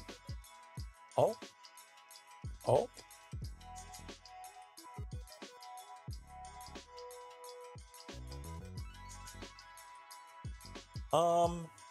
I also really like Civilization, right? Like those kind of games. There's one I've been meaning to play called Humankind, and that's the game that deals with like all kinds of cultures. You can like make a whole civilization. It's kind of neat. Boom, boom, boom, boom, boom, boom.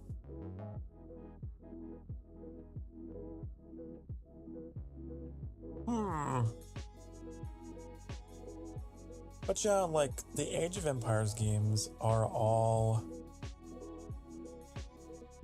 I guess they take place in different time periods and cover different cultures, don't they? They're not all European. Maybe predominantly European factions, but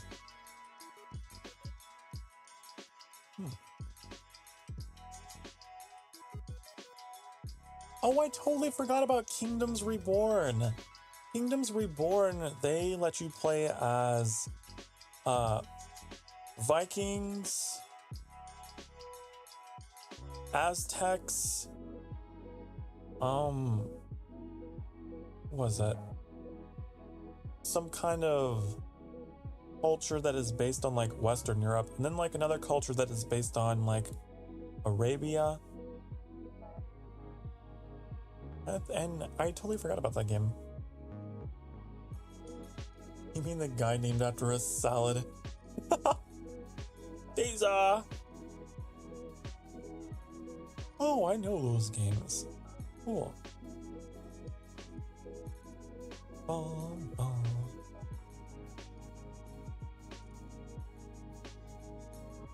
They're neats.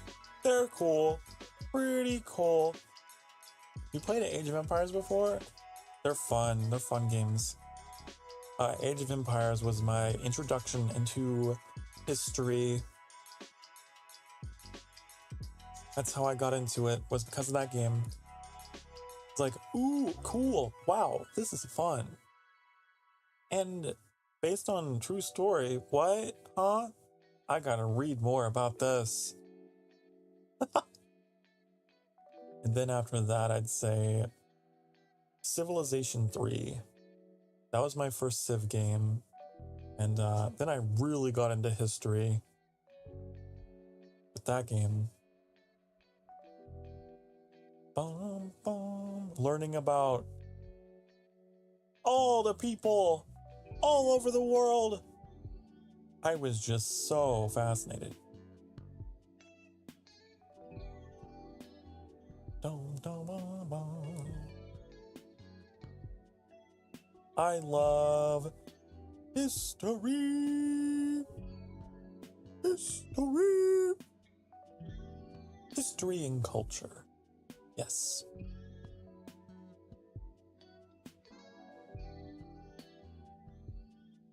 I do have like this ancient Egypt city builder though, but it's like, it's not like super good graphics because it's like based on a really old game.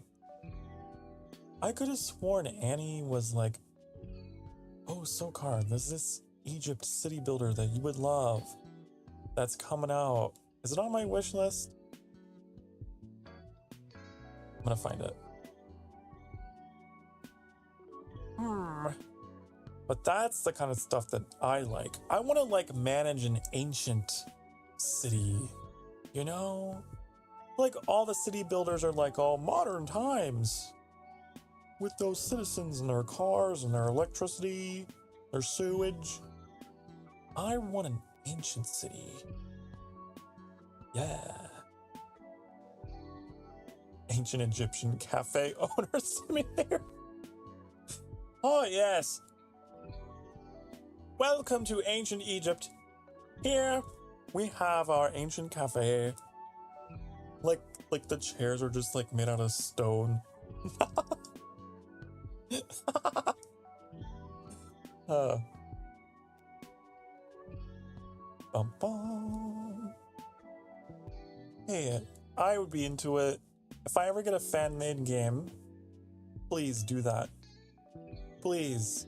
I want ancient Egyptian themed vampire cafe with little emberlings instead of cats. Yes. Bum, bum, bum, bum. The only part I disliked about geography was drawing the maps. Was absolutely terrible at it. Oh, you know, I could probably draw a bunch of maps from memory. If you asked me to draw a map of the Earth, I could probably do it.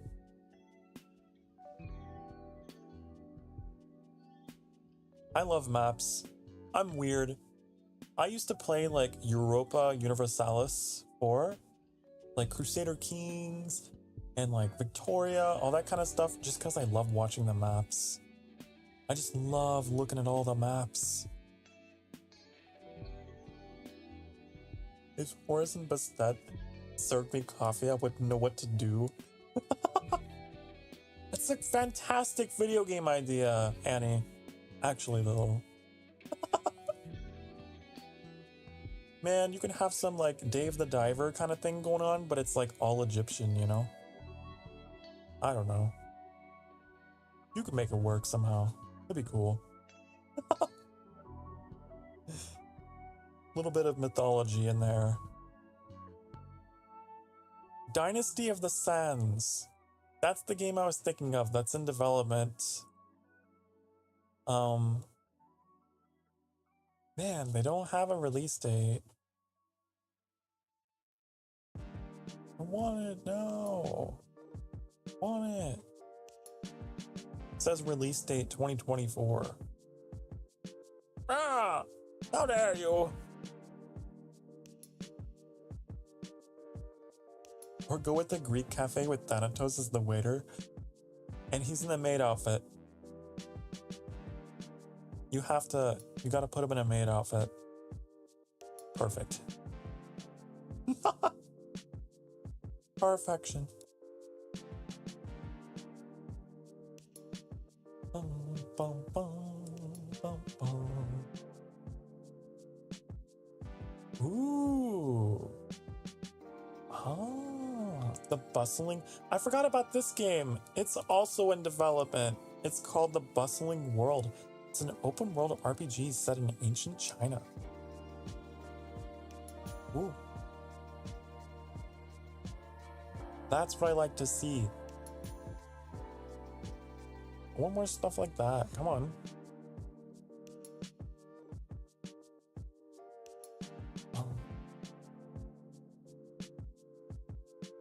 Oh, I forgot about Sunhaven. Sunhaven. Yeah, I think it wasn't it Lisa that mentioned this game? I haven't played it, but apparently I'm just looking at my wish list. Ooh, Airborne Empire! I really want that game. I want it. It's still in development. All these games are still in development. I don't know if you were here for my Airborne Kingdom series, but Airborne Empire is the sequel that is in development, and it's planned for Q3 of this year. Oh.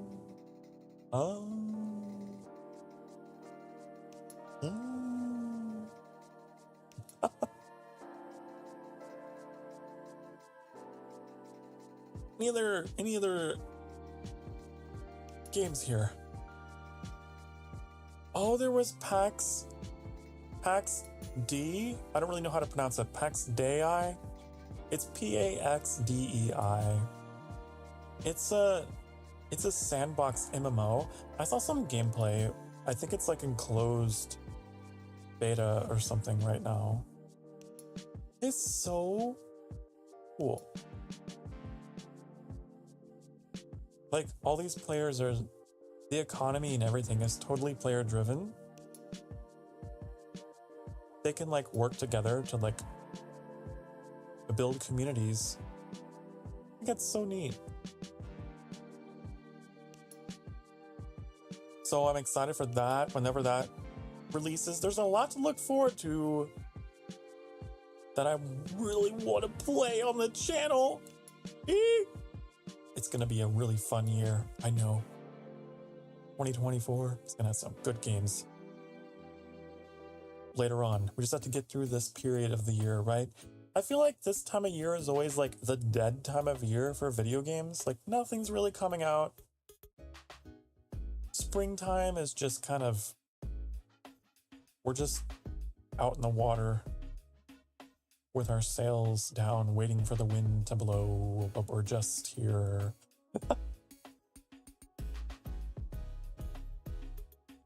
All the good shit always comes out like in fall, right? That's when all the really good games come out.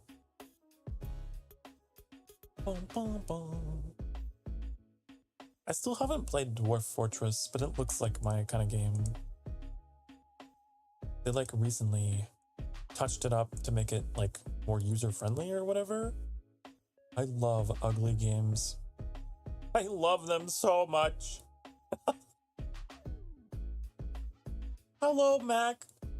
Oh my god. It's Mac Gawain. It's Mac Gawain.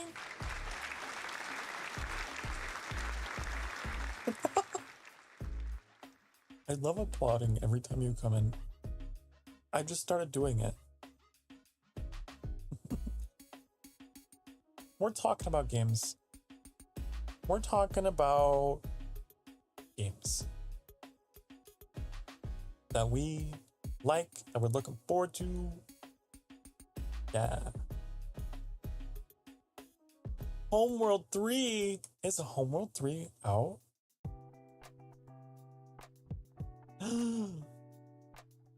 Damn it, it's still... Wait. No, we got 2 more days. It's coming in 2 days. Oh my god. So I haven't played it on the channel at all. Homeworld was the game that got me to fall in love with space. You don't know. Much like Markiplier had a similar experience when he first played Homeworld when he was a kid. Because that game really gives you a sense of scale with how big space is. And I remember getting so excited when I heard they were announcing a 3rd one. Then there's Reus 2. That's coming out in 2 weeks. Oh! Currently customizing a baby gift bag for my friend's 30th birthday. Oh. Ooh. You're always up to something while you're watching my streams. I love that for you. That's exactly how I want people to experience these streams. I want you to be using this time productively while I entertain you. Reus 2 is like, so you control like these titans, right? You have like a forest titan, a stone titan,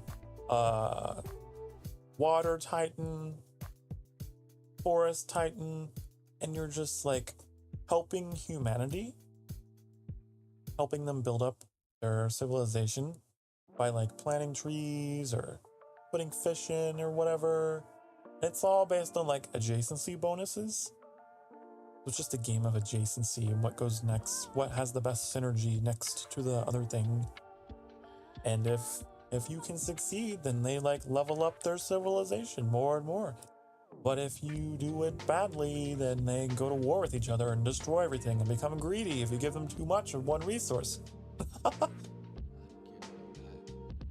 I had the first game and it was a lot of fun. Making these like symbiotic ecosystems. It's like a 2D game too, so it's just very cute. It has a very cute art style. They're making a second one that's coming out in 2 weeks that I'm really excited for.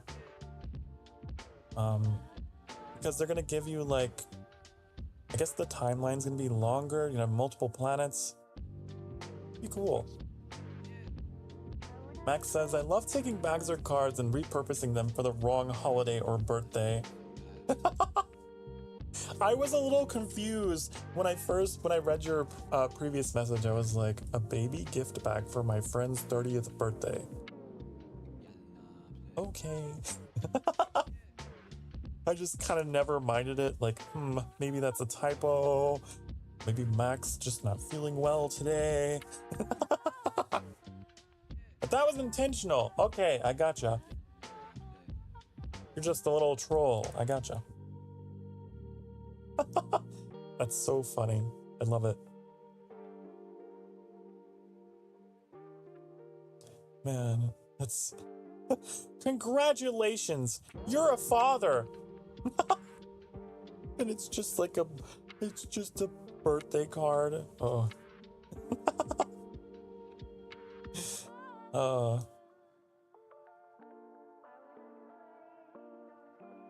You give them like a thoughts and prayers, like condolences thing for like when someone graduates or something. Oh man. What a wonderful idea. Actually. That's really funny.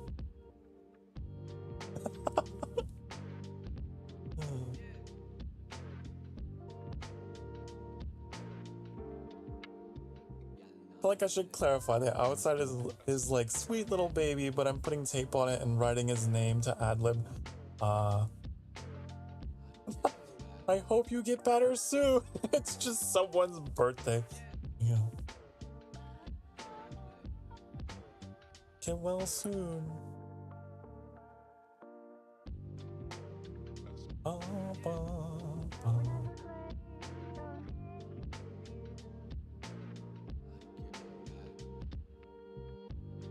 Oh, Baldur's Gate 3, why won't you ever go on sale? You've been at $60 forever. Like everyone I know has played Baldur's Gate 3 and they've gone through it, moved on, and I am like, I haven't played it.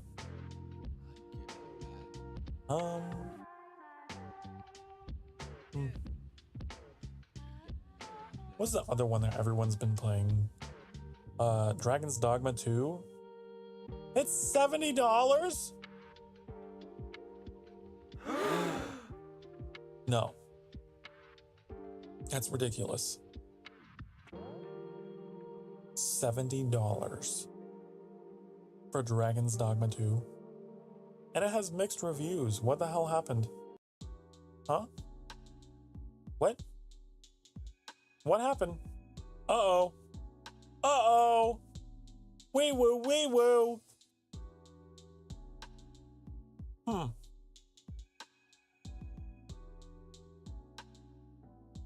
I'm reading the negative reviews. After 40 hours of fighting the same goblins and Saurians and Cyclops, I'm left wanting the game I never got. Holy smokes, do I love fighting the same goblin pack over and over again.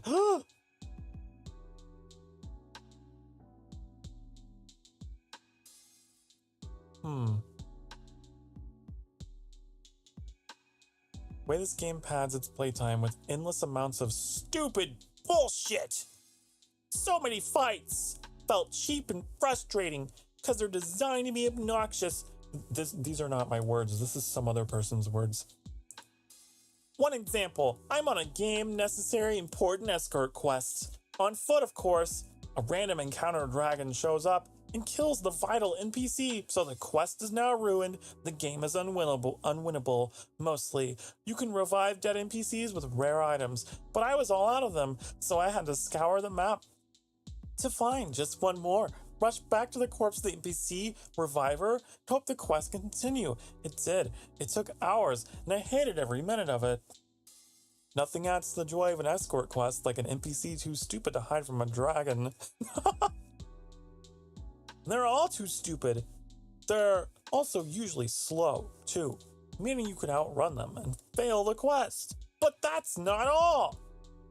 This is a long review. I love it. I love people who write essays like this for games because I know that they're serious about it. But that's not all. Monsters tend to come in packs. They're absolutely everywhere. Every 20 feet, it's another fight. Wolves, harpies, bandits, wolves again, goblins, bandits, plus a troll. On and on, and on and on. Same tiresome fights. Dozens of them anytime you had to walk anywhere, which is always. That's all the game is. Long walks through murder tunnels. Speaking of stupid bullshit, every time you take damage, your max health goes down a little. This gets really old. When they dump a boss on you during the first third of the trip, then another one near the end you can't fight anymore because after 30 encounters, your max health is like 15% of normal, and same with all your pawns. It even does this if you die and reload. You reload with less max health. It adds difficulty, sure, but mostly just adds stress. Makes the game feel like more of a chore than it should. Third, the map feels small. No matter what color they make it, just a long series of tunnels. Nothing open here. No wide fields and forests, just roads and caves and canyons. It feels incredibly constrained. Sure, it's large in the sense that it takes forever to run from A to B, but that's because there were 20 fights, and the road was lined with shortcut preventing cliffs at all times. Feels constrained the whole way through. Claustrophobic even. Number 4. You only get to use 4 skills from your class, despite a big list to choose from. So pick the ones you want to use 100,000 times. Point number 5. The Wayfarer vocation? Bafflingly stupid. Game design. Equip many weapons, only get 3 skills, so don't bother with another set of weapons. Just be a worse archer or whatever if you play it. Point 6. The pawns never shut up, ever. They're either complaining or repeating unneeded advice. Always. Point number 7. So many of the NPC faces are terrible. 100% of the children look monstrous and deformed. Sorry. Like the game devs have never seen an actual living child before. Most human adults are weird and ugly. All the cat people are fine. They're just cat faces. Point number 8. Incredibly disappointing romance. Sure, you could be very good friends with any NPC in the game, but you can't actually have a relationship. There's no love cutscene, no marriage, no. Your reward is an escort quest. That's right, they come and ask you to take them somewhere. Then you get there, nothing happens. They just say thanks. This aspect of the game, so pathetic. I don't know why they even bothered. Don't get me started on the brothel. Wow, wow, wow. Point number 9. Not that many big monsters. You run through the list real quick, and your 50th Cyclops isn't a very interesting fight. And the boss fights tend to be long too, which is cool. Until it's your 10th dragon, or 20th Griffin. Point number 10. Weight and inventory management. I know, it's in every game. But they have a trade-off.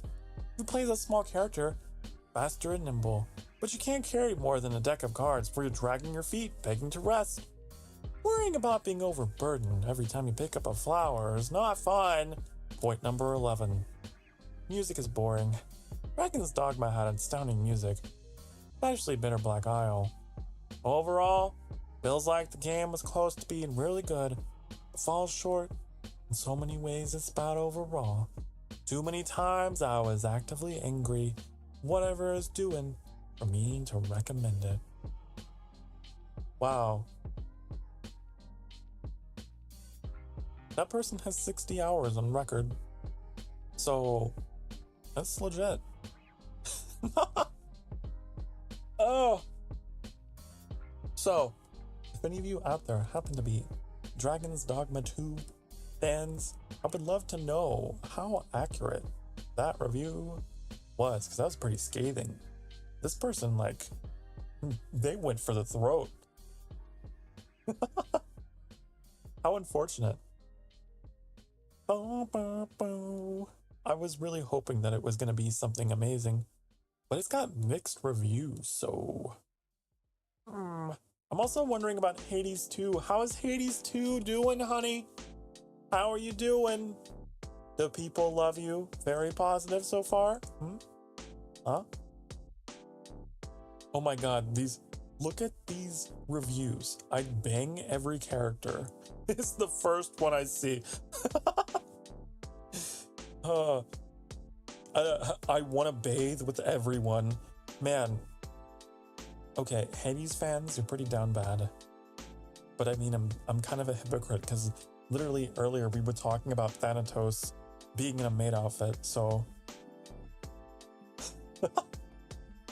Oh man. I was expecting to love it, to adore it, to be obsessed with it. I took that as a given. Somehow, it has still exceeded my expectations. Wow. I don't see a single thumbs down. Wait, there's one. Here's one. Here's one. Uh-oh. Oh, there's crafting? What? Why are they complaining about that? That sounds cool. What? I love games that have crafting components. You kidding me?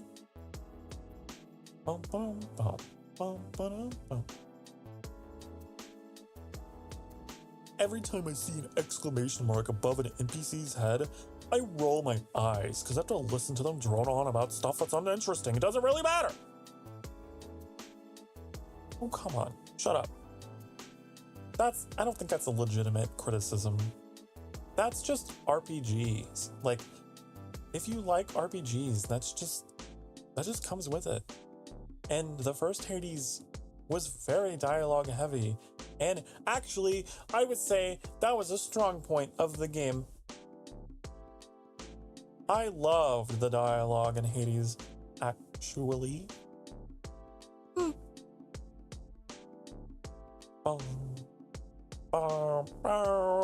I think this person just has discovered they're not really into RPGs. That's what I think. It's always interesting when you get a review when someone like leaves a negative review on a game because they want it to be a completely different genre. You know, no dialogue, no crafting, just take out everything, all the, no attributes, nothing. I want no classes, make it a puzzle game that's based on Sudoku.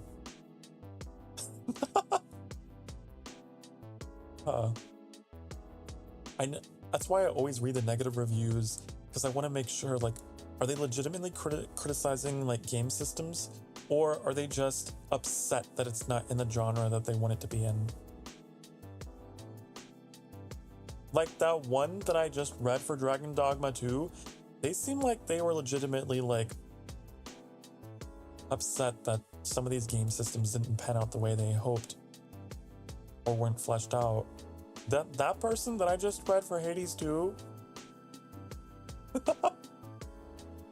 they're just trashing the just broad blanket strokes of criticism, you know?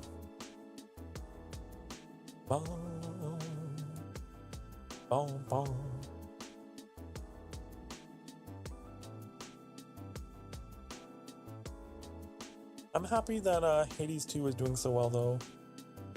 I was really hoping for that to succeed. I know that we've been living in a time where, like, sequels have been... God, they've been not doing very well, have they?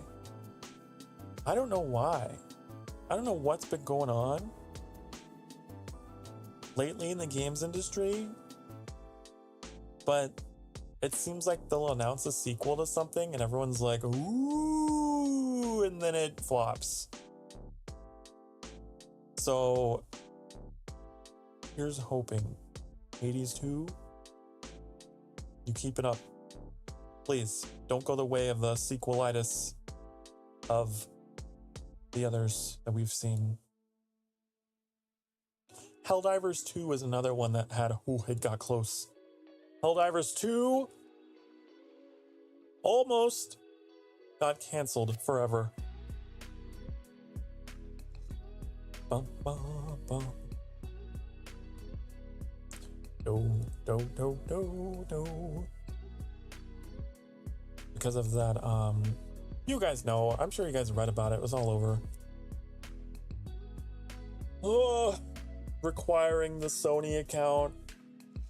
But they walked it back. Made a lot of people mad.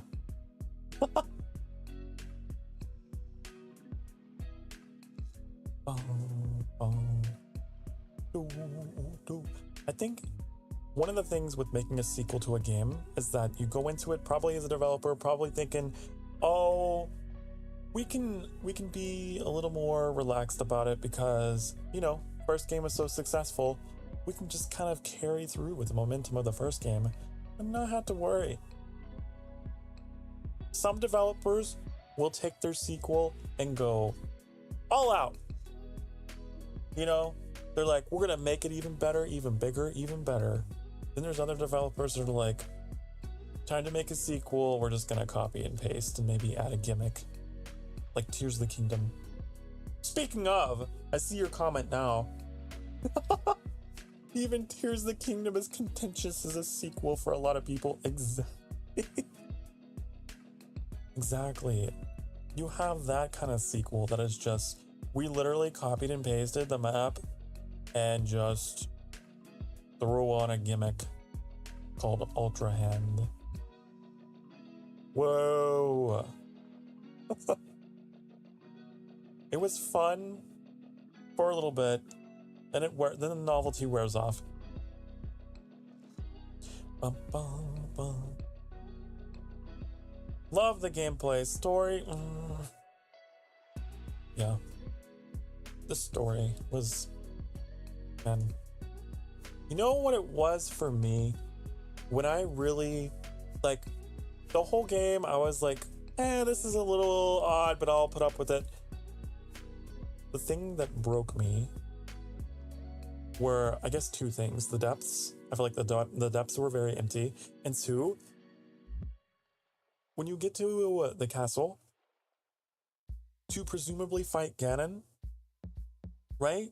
You do your 4 dungeons or whatever, and they're like, it's time to go to Hyrule Castle. And you get there, and you face Phantom Ganon, and it's like, oh, is this like the prelude? Are you about to fight the real Ganon? And then the real Ganon is like, no, bye. And they're like, oh, Link, we are not done yet. Gotta go back to Skyloft Landing. And then it just drags its feet. The story in that game, I hated it. I hated the plot so fucking much. I thought that the flashbacks were more interesting. Why didn't they set the game in that time period? I think that it would have been much cooler.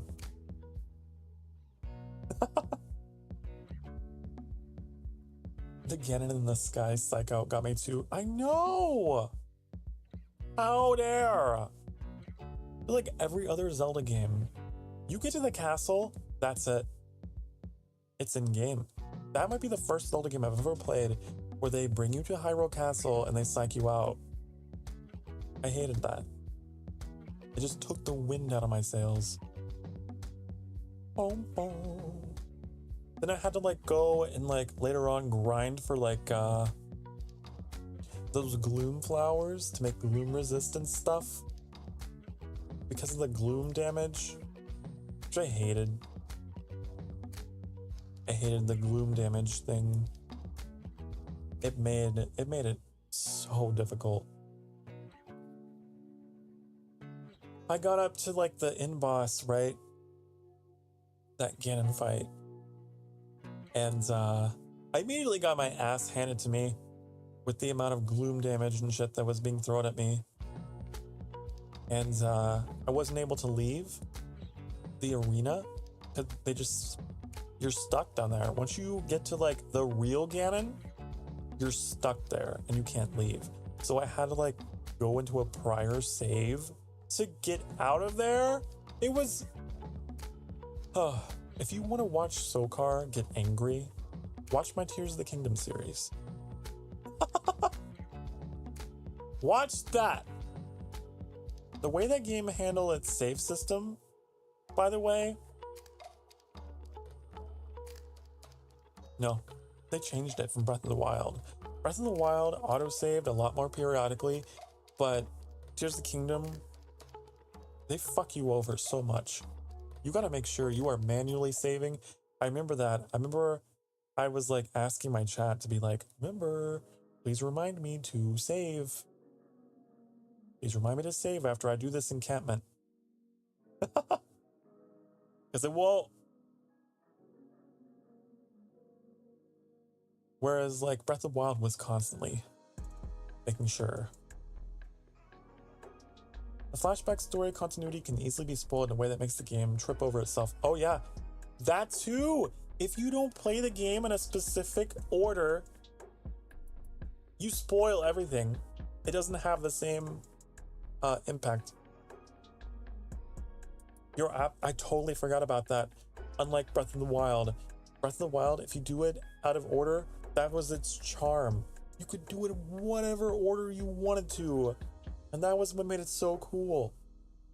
Like, my most recent playthrough for my streamiversary, I was like, we're gonna beeline to get the cute femboy outfit, and then we're gonna beeline to Sidon, just cause.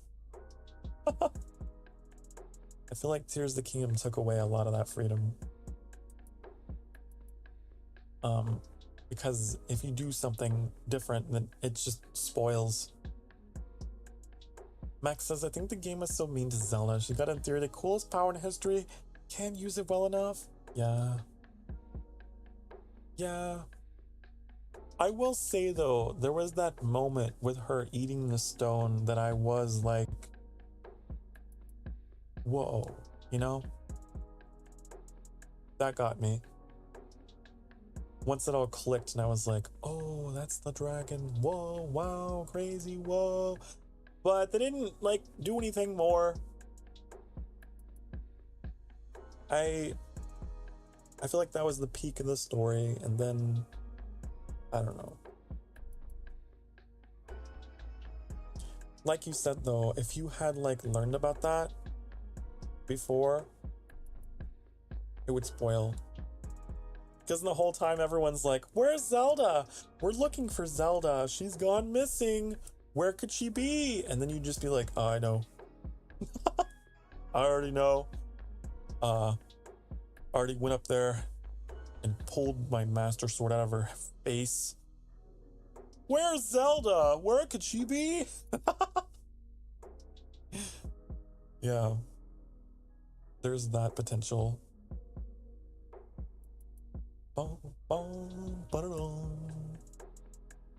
Like you already know, you already pick up on it pretty early on, but they all act so clueless. I hate that.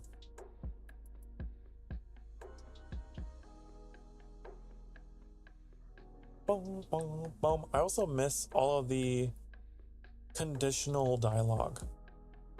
Breath of the Wild has so much conditional dialogue based on like whatever's happening at the time, right? Tears of the Kingdom did not. Everyone kind of just sounded like the same. They all just kind of repeated themselves. Generic NPC dialogue. Breath of the Wild was crazy with its dialogue. They go off the rails. Remember the crazy flower lady? I can feel their pain. Stop hurting the flowers. I can feel their pain. and then like you do it enough, she just comes after you. You didn't have any of that kind of stuff. You don't have that. They took out my favorite outfit. They took out the Gerudo outfit from the game because it's like, canonically, you don't need it to be in disguise anymore. I don't know. They had some weird shit happening with some of the storylines, like the Zora and their waterfalls of diarrhea coming out of the sky. I don't. It was weird. It was hard to immerse myself into some of those plots. However, the Gerudo temple, that was kind of cool. It was kind of frustrating, but it was kind of cool. I like seeing the redeads. Blue Maria. I like the Wind Temple boss. It was very Monster Hunter. I hated the last temple because it's just Ultra Hand the whole way through. It was so stupid.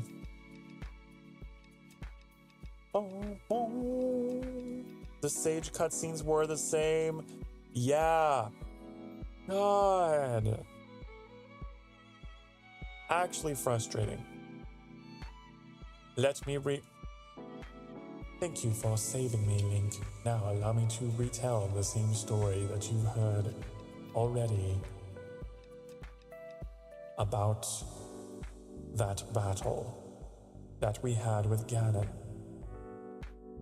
Now time for me to give you a handshake so you get a ghost image of me. Woo!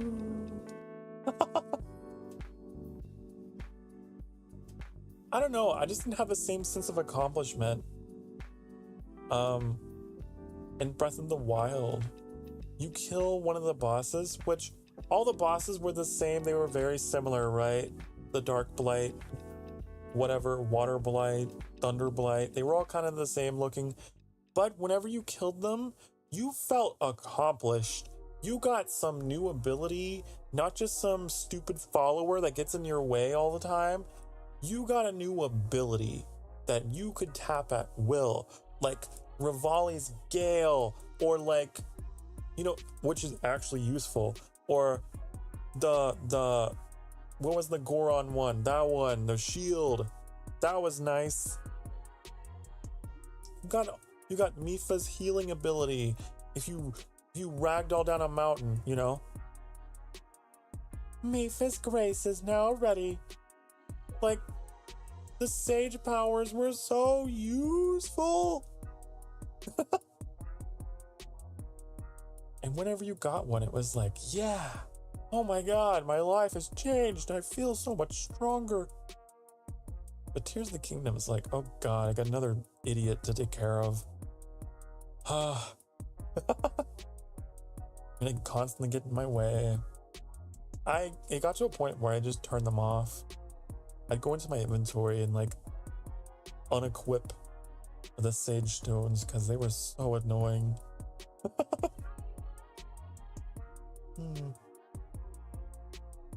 The damn shame. I never built half the ship in the game because I had Tullin's Sage power to blow me everywhere. Oh yeah! Okay, Tullin. Tustin. Okay, actually useful. Now, that Sage was good. I say if you play Tears of the Kingdom, you should beeline for the Wind Temple, so you can get that. But the other ones are kind of dumb. I'm not really about them. But Mr. Tulin Tustin, hey, he will constantly make sure you are getting blown in the right direction all the time. you just pray, what is it? Press A to let's go. And then you go. I did not like building things either. It's so stupid. It's such a waste of time. Trying to glue all that shit together with bubblegum and hope it works. And you don't even have enough battery power to stay in the air for long enough because you have to like grind the Zonai battery things and bring them all the way back to that robot in the Sky Island so you can extend your maximum capacity, so you can build things that actually are functional. But then you can't even save your creations until you do that stupid quest line in the depths, which takes for fucking ever to even make it feasible to save your creations as blueprints, which should be a base thing in the game from the beginning, I think, personally.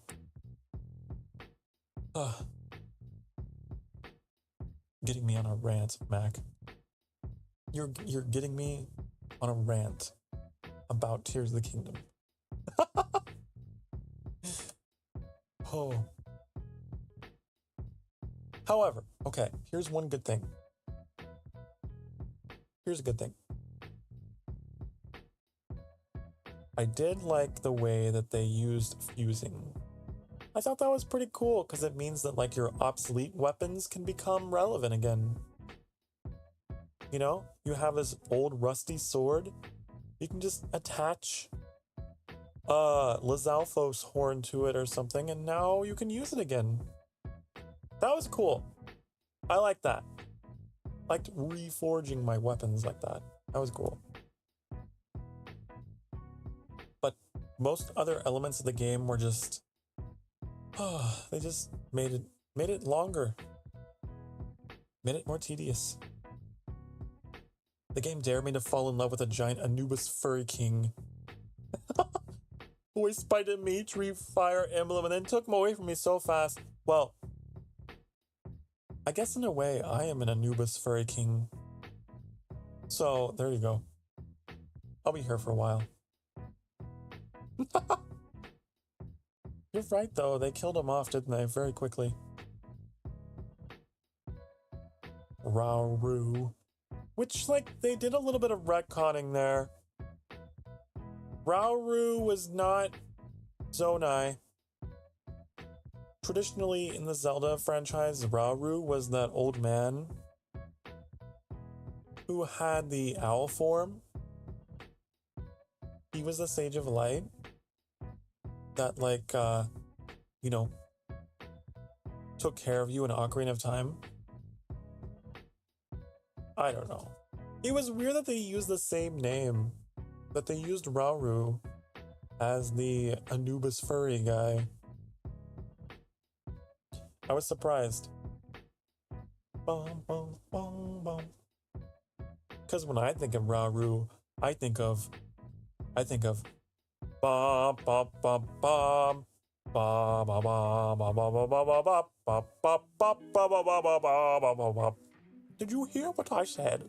Would you like me to repeat it again? Woohoo! Woohoo! They love taking old characters and making them hot. They should have made him a hot owl man, then. Little bit of consistency. Hot owl man.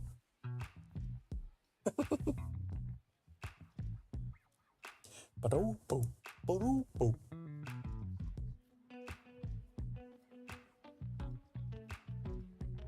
That's the thing, I wasn't expecting the Zonai to be like canine. Because based on all the architecture, all the architecture in Breath of the Wild that they showed of the Zonai ruins, they were all like very reptilian, very dragon-like. I was expecting the Zonai to be like Argonians or something almost. But they were not. I'm also very disappointed they didn't go with the Twilight Princess tie-in. Man, how cool would that have been? So many people were like, Here's the Kingdom is gonna bring back the Twilight. Come on. They didn't do it. An Owl Rito would be cool. Yeah, the Rito. I'm trying to think. I think the Rito they were in Breath of the Wild. They were in Wind Waker. I don't know if they were in anything else. I don't know. I'm looking it up. Let's see. Nope, they're just in those 3 games.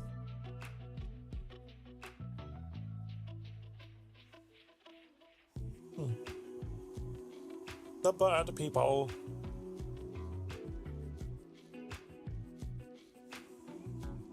Oh! Woo. Well, I love talking Zelda lore with you, Mac. I really do. I love that we can have conversations like these. I've been starved for conversations like these with someone, somewhere, somehow, sometime. Oh, I'm glad. I'm so glad. We're to play more Zelda games on the channel. More Zelda! More Zelda! We want more Zelda!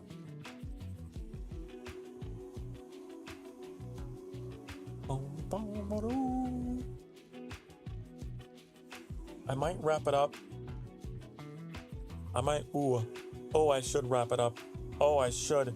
Oh no. Let me tally my hours for this week if we stop now.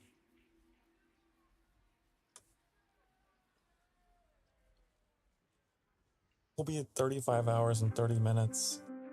Oh my god. Guys, I have to go. Guys, I have to go. That's a lot of streaming. I guess, yeah, because we're doing the 11-hour stream on Sunday. That's what's taking up most of it. Hey, Sokar. Oh, bye. Hello, Tricks.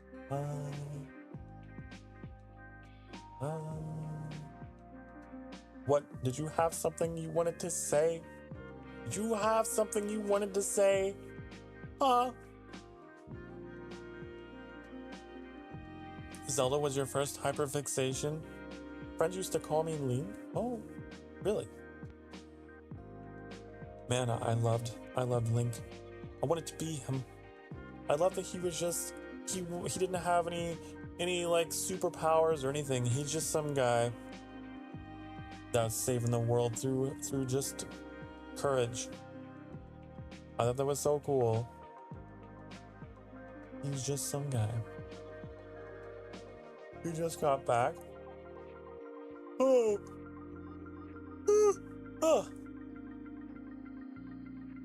I got really but I had a really good conversation today. We were talking about all kinds of things. We were talking about everything, anything. And then we got stuck on Zelda lore, and then I was there forever. If I ever manage to find another VTuber who is half as passionate about Zelda as I am, and we get to have a collab just chatting, that's gonna be like a 10-hour stream. We're just gonna not shut up.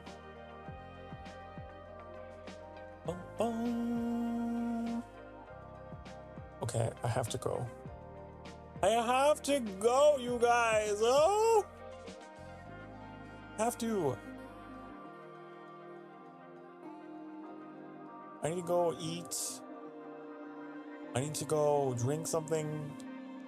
I need to go do stuff and be things and words. I'll see you tomorrow. I'm gonna be here. I'm gonna try to be here at noon. We'll see how that goes. But if I'm not, I know Annie will be up. Annie and Trix will be playing Valheim. I will pop in when I can, but I'm gonna try. Last time I think I did it. I think I can do it again. So tune in tomorrow for that. Until next time, where's the button? Why did I go over here? There. Oh, stretch. God, I think I skipped a stretch break. I feel very tense.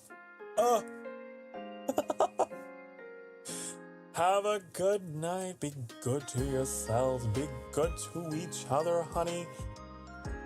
I want you to know I'm so proud of you. You made it to Friday. We're on to the weekend. Hope you have a lovely weekend. Like I said, I'll be here tomorrow. Playing Valheim. So tune in for that, honey.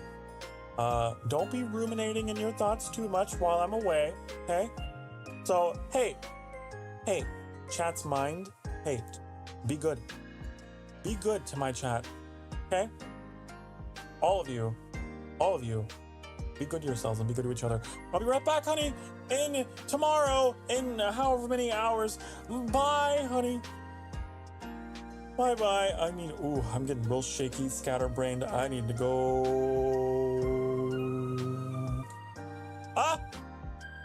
I go. Stop. Oh, this is what happens when I have low blood sugar. I don't push the right buttons.